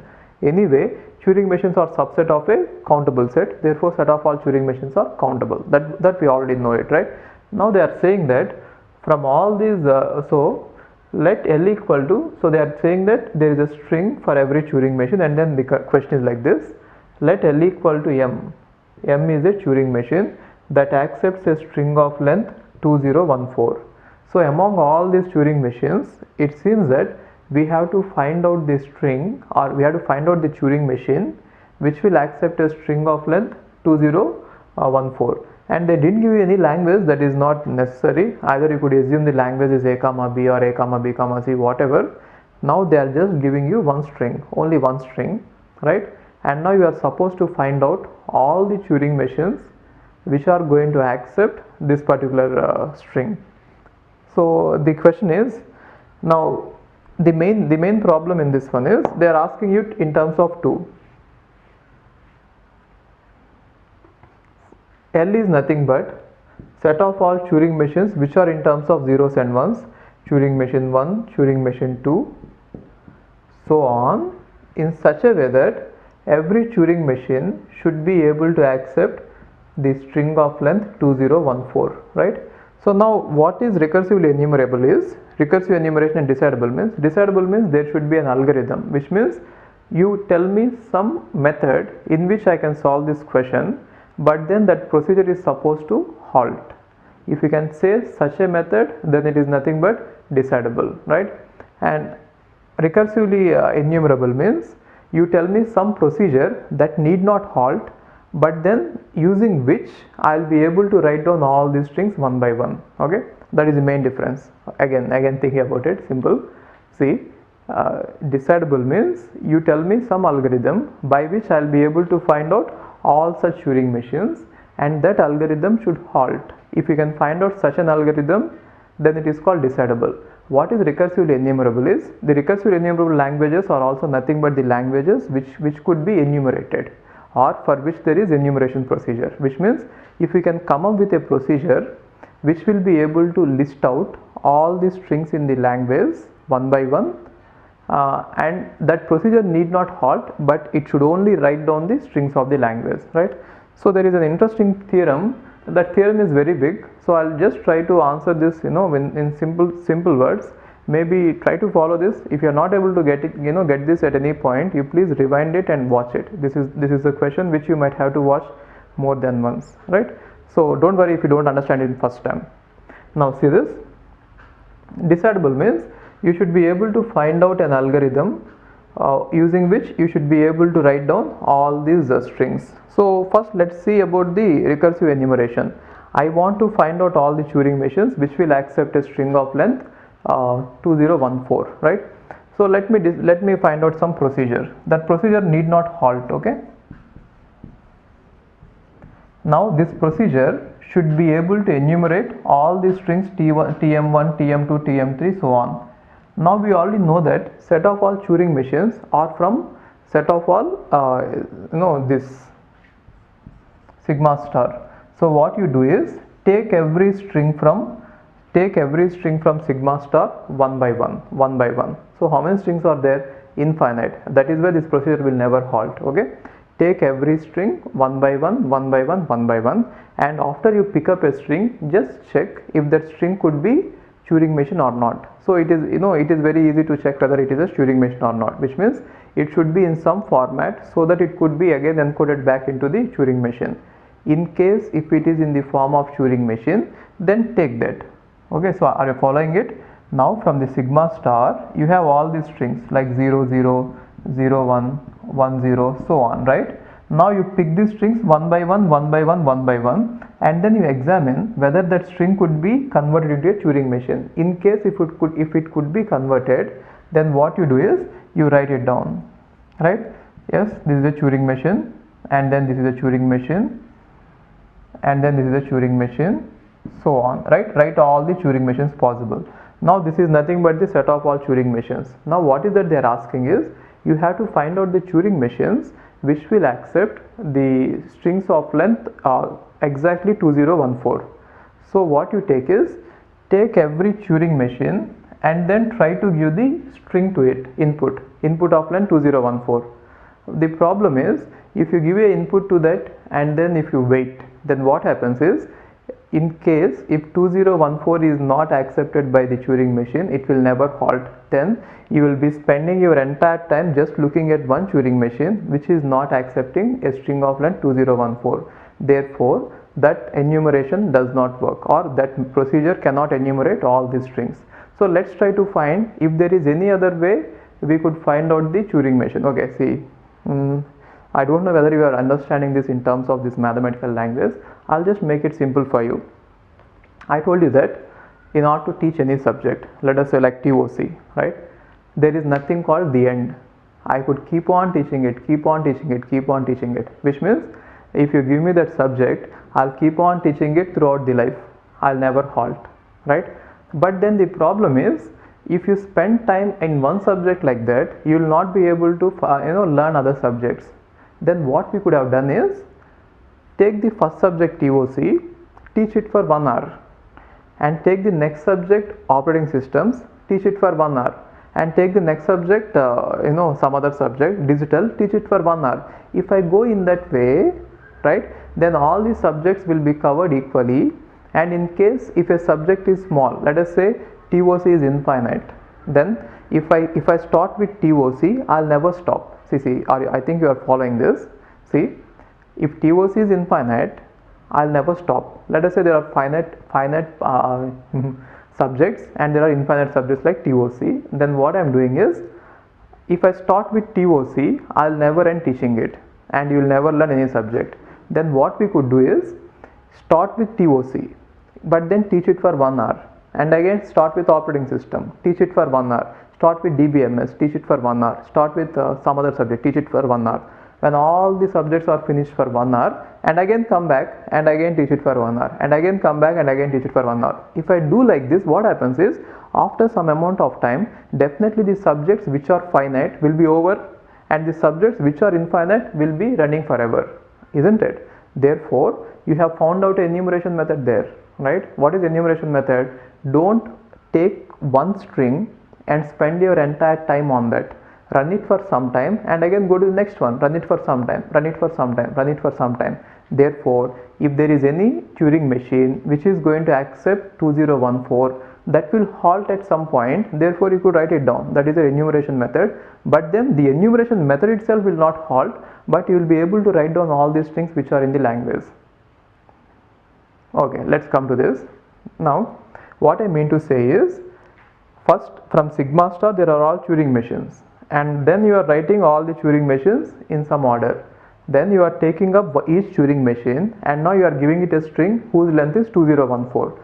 In case if it accepts it, you can write it down and say that that string is present in the language. But the problem arises when the string is not accepted by the Turing machine, then the Turing machine will get into infinite loop. So you will end up spending the entire time with one machine and you will never go ahead and you will never be able to write down all the Turing machines. Therefore, what is the best method? Take one string and run one time. Run one time means just trace out one move, right? One transition. Just run one time on this and then one time on this, one time on this. So how do you write it is, again don't go on writing like this. Then what happens is, you will never end because Turing machine itself are infinite, right? Then how to do this one is, I want more space. First, you run one step on Turing machine 1. Which means give the input whose length is 2014 and run one step on that, and after that you run one step on Turing machine 2, right? And after that you again come back to Turing machine 1 and again run Turing machine 1, Turing machine 2 and again Turing machine 3, and next time again you come back to Turing machine 1 and again you run Turing machine 1, Turing machine 2, Turing machine 3, one step each, and Turing machine 4, right? And again you come back to Turing machine 1 and again you run Turing machine 1, Turing machine 2, Turing machine 3, Turing machine 4 and Turing machine 5, and next time 1, 2, 3, 4, 5, 6, next time 1, 2, 3, 4, 5, 6, 7, right? Therefore, if you go in that order, you are not going to stop at one Turing machine and continuously look at it. If it is going to fall in infinite, you don't worry, you are going to go on to the next one. If I follow this this kind of enumeration, definitely at some point all the Turing machines which accept the strings of length 2014 will be written down, which means they definitely halt and we can write them down. Therefore, I can list out all the Turing machines which are going to accept 2014. Since we have a enumeration method and which can enumerate this all the languages, the language itself is recursively enumerable. Therefore, the language is recursively enumerable. Now, the second question is it decidable or undecidable? Decidable or undecidable means given a string in the language which is nothing but the Turing machine, you should be able to say whether it accepts a string of length 2014 or not. That is impossible. The reason is, if one particular Turing machine is given to you, you could never say whether it accepts 2014 or not. Why? If it accepts it, you can stop, but if it doesn't accept it, it might fall in infinite loop. Therefore, you will never be able to say exactly whether a string belongs to the language or not. Okay, so what does it mean? The language is undecidable, but it is recursively enumerable because we have the recursive enumeration procedure. The problem with decidability, or whether to find out the decidability or not is, given a string, you should be able to say yes, it is in the language, or no, it is not in the language. But the problem is, if the string is not in the language, that will never be written down, therefore you have to wait forever, right? So what is recursive enumeration means, if the string is inside the language, at some point you will be able to write it down. But if a string is not inside the language, you will never be able to write it down, and your enumeration procedure will not halt. But that is fine, as long as you have enumeration procedure. Well, even if enumeration procedure doesn't halt, it is okay, you keep on writing it, but then you are able to write all the strings in it. That is why it is recursively enumerable. But it is not decidable, because given a string, you will not be able to say whether that string belongs to the language or not. Why? Given string is nothing but a Turing machine. Now you will take the Turing machine, and what you will try to do is give it the input, which is nothing but a string of length 2014. In case if you are lucky, it will stop and say that I accept it. In case if you are not lucky, it will go into infinite loop, and you will never be able to say yes or no answer, right? Therefore the language is recursively enumerable but not decidable. Okay, so it is undecidable but recursively enumerable. Answer is B, right? Please watch the video more than once. I don't know whether you understood it or not. If I could look into your eyes and then see your expression, I could understand, right? But it is difficult.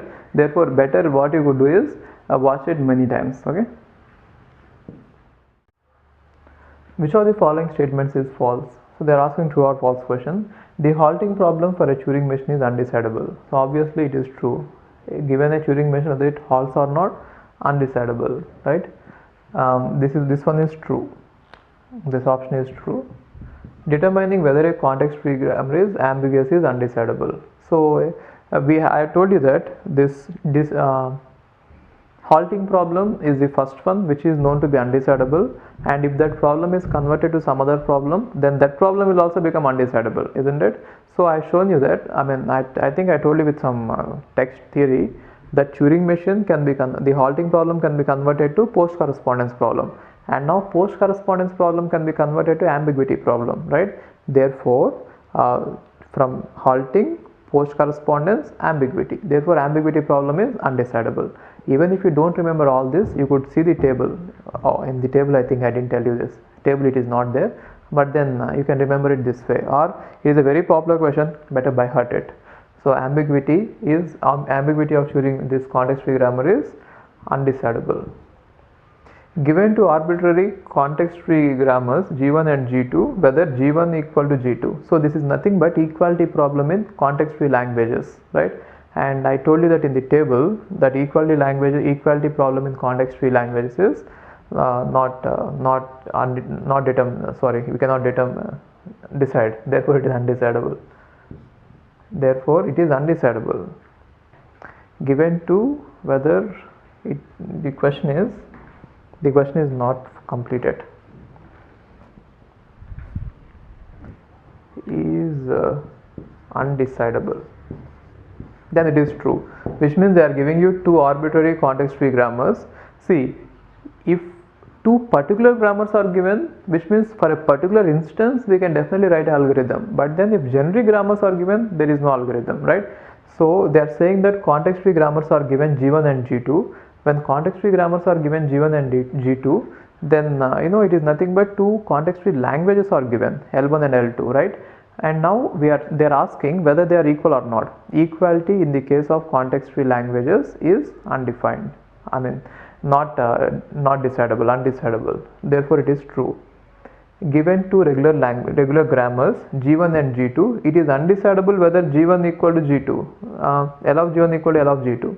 So they are talking about regular languages. In regular languages, equality is decidable. So it is simple.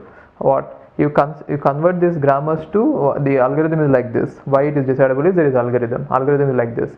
You convert the grammars to regular finite automata, and then you convert the finite automata to DFA, and then you minimize both the DFAs. If both the DFAs are equal, you can say that both the languages are equal. Therefore, that is the algorithm, and so it is decidable, right? So it is decidable, but the given question is they are saying that it is undecidable. So what can you say? D is false. So all the other are true. Okay.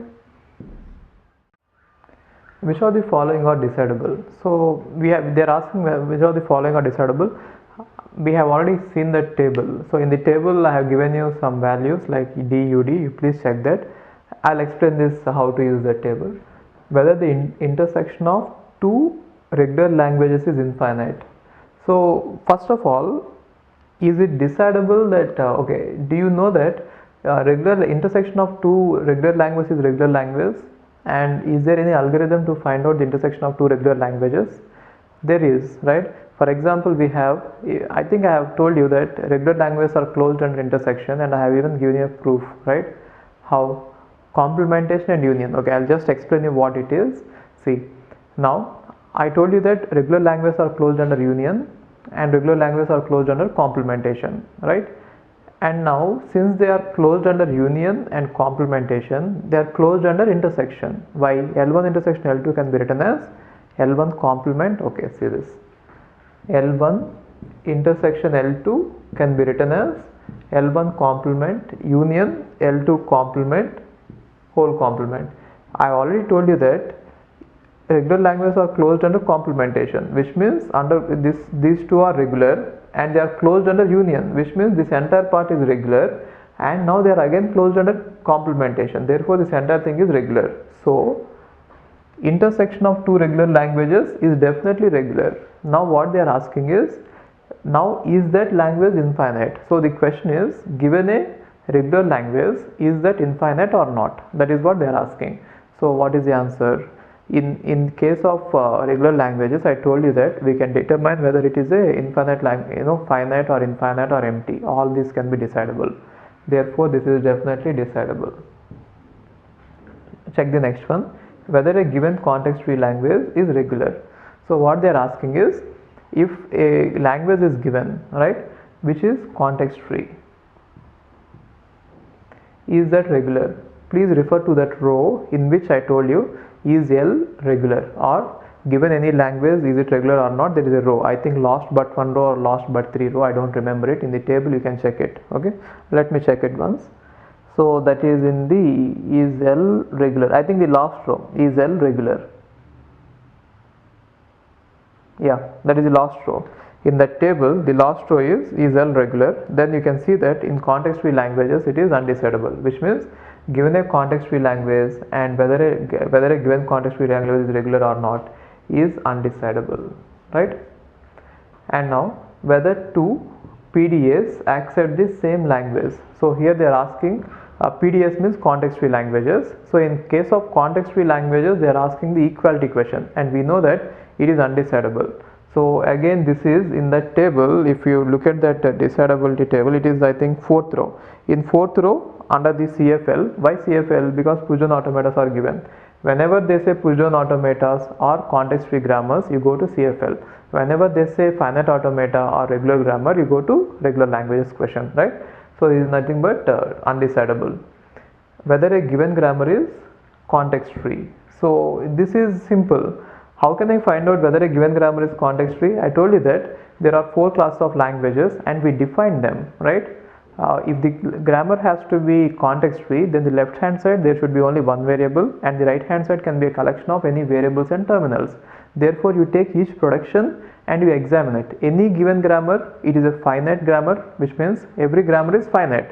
Let them give it. Then you take the productions one by one, and every production you see whether it is following that rule or not. What is the rule? Left side should be a variable and right side should be could be any combination of variables or terminals, right? Therefore you can see that whether a given grammar is context free or not, it is completely decidable, and the algorithm is examine each production one by one and see if it is according to the rules. What are the rules? Left hand side, it should be of the type A derives alpha, where A should be belonging to vertices and alpha could be anything vertices and terminals, right? Simple, that's it, right? Therefore you can take every production and you can examine it, so it is decidable, right? So only two which are undecidable are these two. So you can even remember it about this context free grammars. Generally the most frequently asked questions is two context free grammars are equal or not, G1 G2 are equal or not, or two context free languages are equal or not. Equality question is most popular, and then complementation is most popular. You can by heart it. Okay, fine. Which one of the following problems are decidable? So they're asking what are the decidable problems in them. First one is, does a given program ever produce an output? So it is nothing but, program is a Turing machine. So it is asking that whether a Turing machine will ever halt. This is one other way of asking whether a Turing machine will ever halt. I told you that Turing machine like program, see the notion of falling into infinite loop in Turing machine is also there in the programming language, which is nothing but infinite loop, right? The problem of non-halting in Turing machine is equal to infinite loop in program. Therefore, it is undecidable. So, simple. Does a given program ever produce an output? What you do is, you take the program and try to run it and then watch it for some time. How much time do you want to watch? If it produces an output and stops, it is fine. What if it has fallen in infinite loop? What will you be thinking? You will think that, oh, this must be doing some useful work, let me just give it some more time, and you'll keep on waiting, you'll keep on waiting, right? And sometimes it might be true that it is doing the useful work. If you try to stop the program forcefully, maybe it has done work so much that is just about to produce the output and you stopped it. Therefore we don't know whether to stop it or wait longer. So it is actually the Turing machine, halting problem of Turing machine, which is nothing but undecidable. So the first problem is undecidable. The first statement is undecidable, right? They are given statements and they are asking which one is undecidable, and then there are options are 1, 2, 1, 3, 1, 4, 2, 3, 2, 4, something like this. Options are there, but we shall examine all of them. If L is a context-free language, then L complement is also context-free. It is undecidable, right? Because context-free languages are not closed under complementation. If L is regular, then L complement is also regular. It is decidable, isn't it? Why? Complementation is closed. It is decidable. If L is recursive, then L complement is also recursive. It is also decidable. I told you that recursive languages are closed under complementation. We have seen enough examples and we have seen enough theorems on this also, right? So it is very important to remember that under the complementation, context-free grammars are not closed, context-free languages are not closed. Regular is closed, recursive is closed, but context-free and recursive enumerable are not closed. Please remember it. Definitely there will be one question on that. Complementation of the languages. Okay, fine. Let sigma be a finite non-empty alphabet and let 2 power sigma star be power set of sigma star, which means they are saying about some alphabet sigma, and then sigma star is nothing but set of all strings, and 2 power sigma star is nothing but set of all languages. We have already seen such a problem, right? So if sigma is set of all this, sigma is the alphabet, then sigma star is set of all languages, and 2 power sigma star is set of all, sorry, sigma is set of all, sigma star is set of all strings, and 2 power sigma star is set of all languages. And I have already proven that this sigma star is countable and 2 power sigma star is uncountable. In fact, sigma star could also be used to represent, sigma star is a superset of set of all Turing machines. Therefore, Turing machines are countable and set of all languages are uncountable. So we have more languages than Turing machines, right? So what is the option? 2 power sigma star is uncountable and sigma star is countable. C is the option, right? Again, this question is also about decidability. It is decidable whether an arbitrary Turing machine halts after 100 steps. So the question is, given a Turing machine, they are asking whether it will halt after 100 steps or not. So it is simple. Just run it for 100 steps and then you stop your algorithm and see whether the Turing machine is halting or not. If it halts, say yes. If it doesn't halt, say no. Now your algorithm is able to say yes or no in just 100 steps, which means your algorithm is able to halt or stop. Therefore it is decidable. So since your algorithm, you are able to give an algorithm which is able to stop after some finite number of steps, how many steps? 100 steps, it is decidable.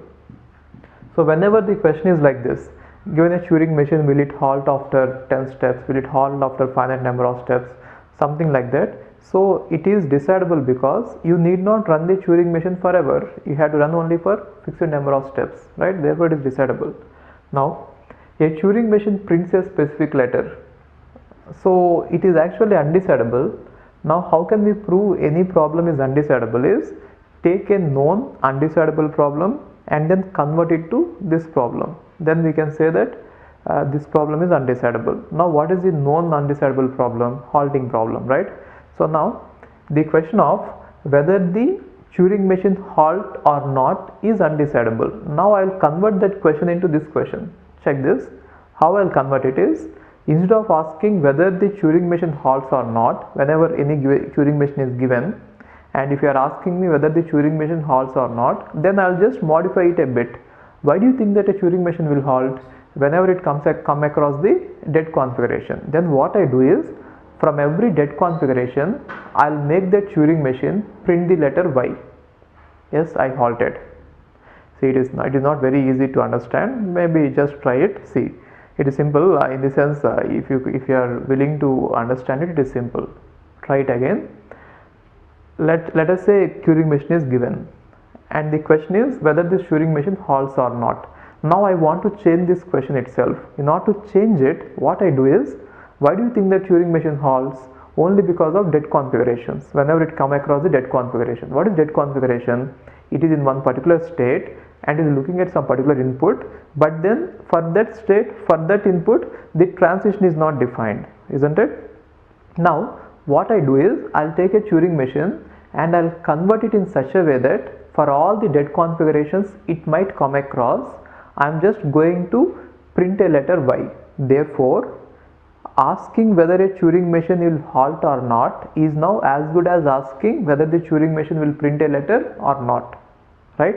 So we converted the problem of halting into the problem of printing. So what can we say? The problem of printing is undecidable. Why?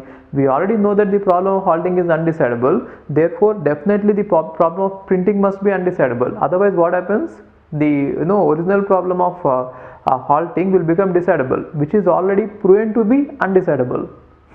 Okay, you please do it 2 or 3 times. Okay, I'll just take a diagram and explain you. Those who didn't understand it, just watch it once. Those who understood, you can move on. You can skip this topic. Now I'm saying that I have a Turing machine and I'll modify the Turing machine in such a way that for every Turing machine I can modify it in such a way that whenever the Turing machine halts, I'll make it print a letter Y, right?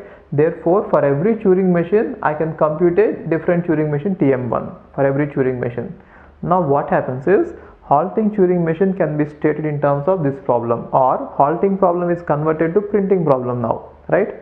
Now halting problem is converted to printing problem. It is already known that halting problem is undecidable, right? And now what happens if printing problem is decidable? In case if printing problem is decidable, then definitely halting problem becomes decidable, but then it is already, we have proved that it is undecidable. Therefore, this definitely cannot be decidable. This too should be undecidable. This is how we prove that problems are undecidable. We take an undecidable problem and convert it to some other problem, then we can say that that problem is undecidable. Got it? So in this case, printing is undecidable. Turing machine computes product of two numbers. This we already know. Turing machine can add the numbers, compare the numbers, product, divide. It will do every damn thing that a mathematical function can do. Therefore, it is as powerful as a computer in terms of the mathematical functions. It is decidable. It is well known. You need not worry about it. None of the above. Therefore, what is the answer? Undecidable is printing one, right? Fine. Which of the following statement is correct about the finite language over sigma? So they are saying that the language is finite. So when the language is finite, it is simply regular, right? Okay, let's see all the statements they are given, but this question is tricky in the sense they are saying strongest correct statement. So strongest correct statement means it is like this: if a language is regular, saying that it is regular is strongest. Saying that it is context free is not strongest. It is true that it is context free, but then it is not strongest. Just use your intuition like this. See, if a language is regular, saying that it is regular is strongest. Saying that it is context free is not strong, and saying that it is recursively enumerable is not stronger at all, isn't it? So which one is better? You try to say it the lowest as possible, which means tightly bound it. So that is what I think you are getting this. Tightly bounded means say the strongest statement about it. Okay, I'll just take this example. Now they are saying that it is a finite language. Then which of the following could be true? It could be undecidable. Decidable, or a language being decidable or undecidable means membership algorithm. Okay, when they are talking about a language, and then when they are asking whether it is decidable or undecidable without giving any question, what is that they are talking about is membership algorithm. Actually, if the language is finite, the membership algorithm is always there. So how does the membership algorithm work? Take the entire finite language and store it in the input buffer. Then given any string, you compare with every string. If it is present in it, then it is yes. Not present, no. Anyway, our algorithm is going to stop after scanning the entire input. Got it? Therefore, it is decidable. So for every finite language, there is always algorithm determining its membership. Therefore, it is always decidable, right? And then it is Turing machine recognizable. Obviously it will be recognized. Turing machine is nothing but a program. Just now I have given an algorithm.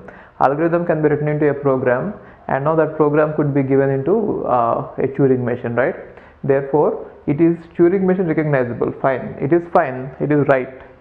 First one is wrong because it is not, it is decidable. Second one is it is Turing machine recognizable. It is also right. Third one is it is a regular language. It is also right. And fourth one is it is a context sensitive language. It is also right. Every finite language is regular. I think you remember it. So definitely it is regular. Saying that it is regular is tightest or strongest, and saying that it is CSL is also right, but then it is not stronger. And saying that it is recursively enumerable, Turing machine recognizable means recursively enumerable, is not very strong, right? So which is the answer?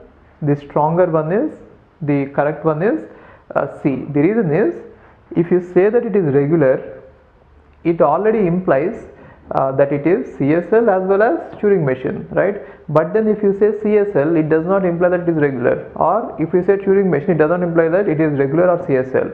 So tell me one answer using which other answers can be derived. So once if I pick up this answer, all the other answers are implied. Therefore that is why it is strongest. It is a bit tricky. Be careful for such questions.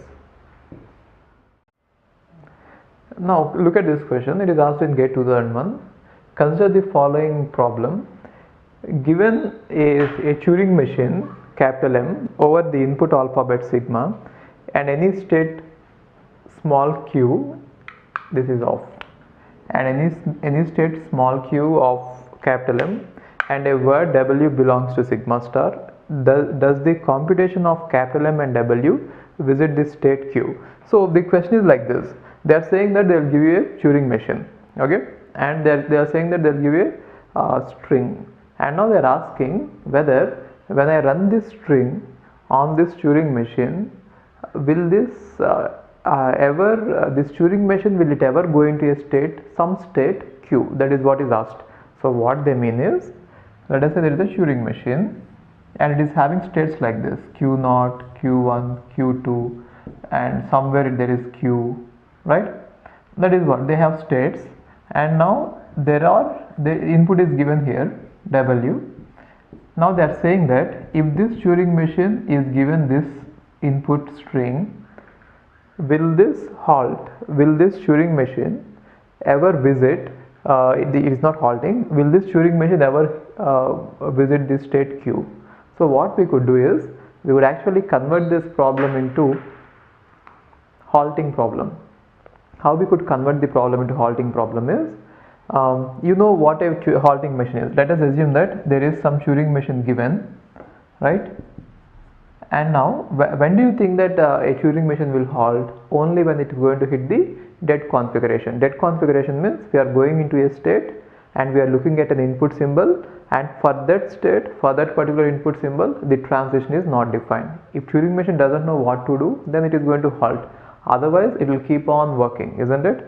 Now what I do is, I'll just modify it. Let us say there are all states like this, and every state is having some dead configuration, which means some move is undefined. Then what I do is, for all the dead configurations, I'm going to give a transition to the special state called q, right? Now whenever the actual Turing machine halts, the modified Turing machine will halt in a state q. Therefore the halting problem is now converted into visiting problem for a state q. Previously we have converted the halting problem into a printing problem of some letter, isn't it? Similarly I did the same. So whenever the Turing machine is going to halt in some state, I've just modified it in such a way that instead of halting there, it will just take a transition and halt in a state queue. Therefore, if the original Turing machine halts, then the modified Turing machine will halt in state queue, or the computation will visit state queue. So the halting problem can be converted into the visiting problem. Therefore, what can we say? Since the halting problem is undecidable, this visiting problem is undecidable. Therefore, the answer for this question is it is undecidable.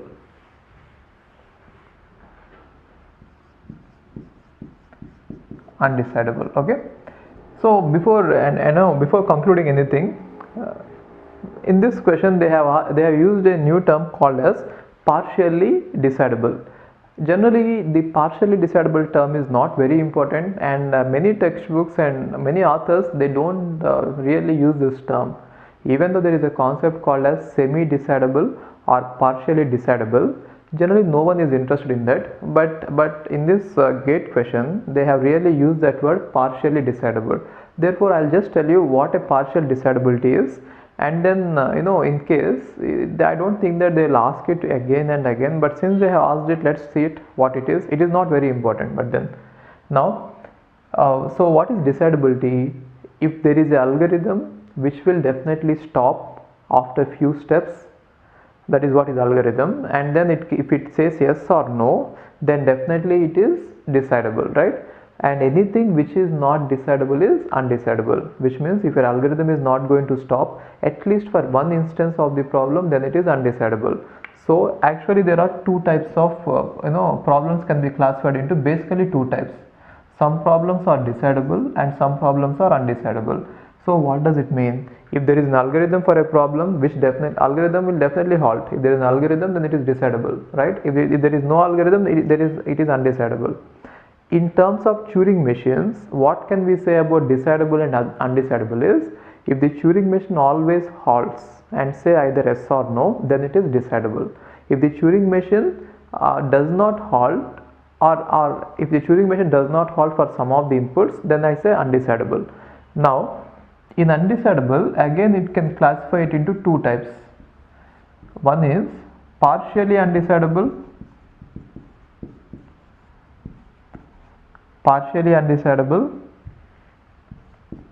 and completely undecidable. So what does it mean is, some of the problems can be so let us say we have undecidable, which means for some of the inputs it is going to be fall into infinite loop. Then now we can classify it like this. If for some of the strings, if your Turing machine is going to whenever the string is present in the language, for all the questions with an answer yes, if the Turing machine halts, and for all the questions with the answer no, the Turing machine may halt or may fall in infinite loop, which means at least it is able to halt for some of them, right? That is why it is called partial, right? Therefore recursively enumerable languages are partially undecidable, which means for the strings which are present in the language, Turing machine is going to halt and say yes. If the string is not present in the language, it may say no, or it may fall in infinite loop, right? Therefore most of the problems are partially undecidable. Even the halting problem is also partially undecidable, but then we are not really interested in these two classifications. We are interested in main classification, decidable or undecidable, that's it. We don't want to get into this again partial decidability, because if the Turing machine is not going to halt, it is useless. I mean, if it is not going to halt for all the inputs, what is the fun in saying that it will halt for some of them? I cannot use it anyway, isn't it? Because my inputs are going to be from anywhere, right? So just remember this. Again, undecidability is subclassified into partially undecidable and completely undecidable.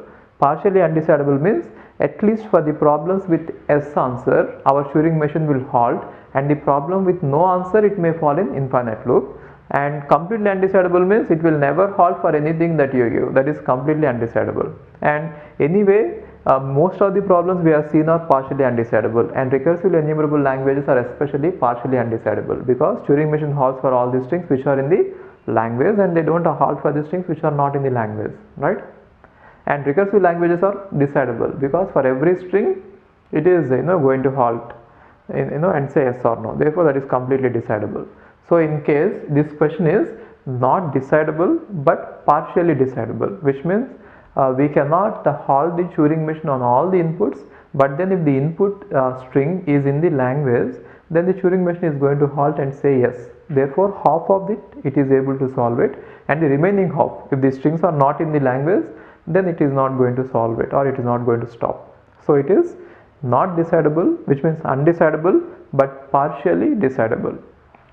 Okay, instead of calling it partially undecidable, we call it partially decidable. Okay, partially undecidable or partially decidable, both are same. Let's call it partially decidable, right? That is a better term. Okay.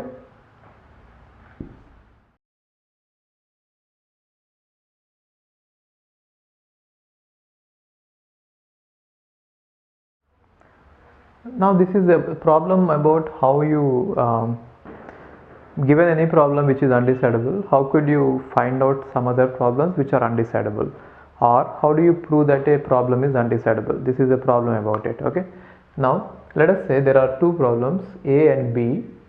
Always is right. See, this question is given wrong in every book. Almost every book, this is wrong. You just follow whatever method I'm saying. Okay, and again I'm going to visit this problem at PNP complete later. The same method is used. Okay, just see this. Now assume that there is a problem A which is already well known and which has been already proven to be undecidable, which means there is no algorithm which can say that which can solve this problem. Now if I take this problem and if I convert it into another problem in such a way that answer to this problem is going to be answer to that problem, which means if I convert this A to B in such a way that answer to B, if answer to B is yes, then answer to A is yes, answer to B is no, answer to A is no, in such a way that if you could convert this problem, then definitely B has to be undecidable. B will be undecidable. The reason is, in case if B is decidable, then what happens is I will convert every instance of A to B in polynomial time. I mean, here the conversion has to be done in polynomial time, right? I'll convert every instance of A to B, and then I'll apply the algorithm. Polynomial time in the sense you have an algorithm. Okay, think about it. There is some method which using which we should be able to convert it to B. If there is no algorithm, that means that there is no conversion between A and B. Now assume that for every instance I'll take it and convert it to B, and now I'll solve B because it is decidable. Therefore this one will become decidable. Then why did you initially say that it is undecidable? Contradicting, isn't it? Simple. If initially you are saying that it is undecidable, A is undecidable, which means there is no algorithm existing, and we have shown a proof for this. Therefore in future no one can say that it is decidable. Now if A can be converted to a problem B, then definitely B should be undecidable. The reason is simple. So if B is decidable, then it turns out that A is decidable, but then which is contradicting our initial known fact, which is A is undecidable. Therefore what can you say? If an undecidable problem can be reduced to some other problem, then that problem will become undecidable, right? So that is the proof. We cannot say that if a decidable problem is converted to A. Okay, that is how we shall see later again with PNP class in algorithms how to use this concept again. But for now, just solve this question using this concept. Now they are saying that P1 is decidable and P2 is undecidable. Then they are giving you some options about P3. P3 is a new problem. Now P3 is decidable if P1 is reduced to P3. See this, they are saying that P3 is decidable if P1 is reduced to P3. See, already there is a problem, and when you are trying to reduce it to P3, you are not saying anything about P3. See, P3 has to be, if you have to say that P3 is reduced, P3 is decidable, then P3 has to be decidable, reduced to some other problem. Then only you can say that it is decidable, right? So it is not true. And next one is saying that P3 is undecidable if P3 is reducible to P2, which means you are taking P3 and if you are reducing it to P2, you are saying that it is undecidable, which is wrong, right? So what is the next option? P3 is undecidable if P3 is reducible to P3, which means if P2, which is the undecidable problem, if it is reduced to a problem P3, then the resulting problem will become undecidable, because since this is undecidable, this will become undecidable, right? So remember this. Option is C. So if there is any undecidable problem and if you are able to convert to some other problem, that problem would become undecidable. And on the other hand, when can you say that a problem is decidable is, let us say there is a problem A and there is a problem B. If it is already known that the problem B is decidable, and if there is a conversion algorithm from A to B, reduction algorithm, then I can say that A is decidable. The reason is, if B is having an algorithm, then I can convert every instance of A to every instance of B and solve B. Therefore, that is a solution to A. So since we found out the algorithm to solve A, then we can say that it is decidable, right? So they use these two proofs. So what is the proof? Maybe you can write it down somewhere. See, A, B. If it is already known that A is undecidable, and if I could reduce A to a problem, then this problem will become undecidable. Okay. And now if it is already known that B is decidable, and if I could reduce a problem A to this problem, then A will become decidable, because we have found out the algorithm, right? So these two are important. Okay. And this is saying that P3 is decidable if P3 is reducible to complement of P2. That is wrong. P3 is, if P3 has to be decidable, then P3 has to be reducible to P1. See, if this is reverse, which means if P3 is reduced to P1, then it is true. In this case, if P3 is reduced to P1, then what happens? Already for P1 there is an algorithm, and now we have an algorithm to convert P3 to P1, and now therefore we found an algorithm to solve P3. If this is reverse, then this first statement would have been true. You just remember those two rules, you can answer any question, right? Which of the following are undecidable? So this question is about decidability again. If capital G is a context-free grammar, which means they are talking about context-free languages, L of capital G equal to phi. So it is decidable because you could simplify the grammar and then you could see whether S is useful or not. If the grammar vanishes after simplification, then you can say that L of G is phi. Therefore it is decidable. What about this? Capital G is a context-free grammar, is L of G equal to sigma star. It is a completeness problem. What is completeness? Does the grammar generate everything, right? So in completeness problem, please refer to that table. I given you that in the completeness problem coming to this context-free languages is undecidable. So this one is undecidable. And capital M is a Turing machine and L of M is regular. So what does this mean? The last row in the table is given a language, is it regular or not? So this is decidable only for regular languages and not for anything, right? Therefore it is undecidable. You can refer to the table. These two entries are already present in the table. Go to the context-free grammar row column, and the question is the completeness. Row is completeness question problem, and this one is the last row. Go to the Turing machine. Obviously it is undecidable. And now if capital A is DFA and capital N is NFA, L of A equal to L of N. So both are regular languages, and now they are asking about the equality of languages coming to regular languages. Remember one thing, any problem about regular language is decidable. Almost every problem is decidable. Okay, so definitely this is decidable.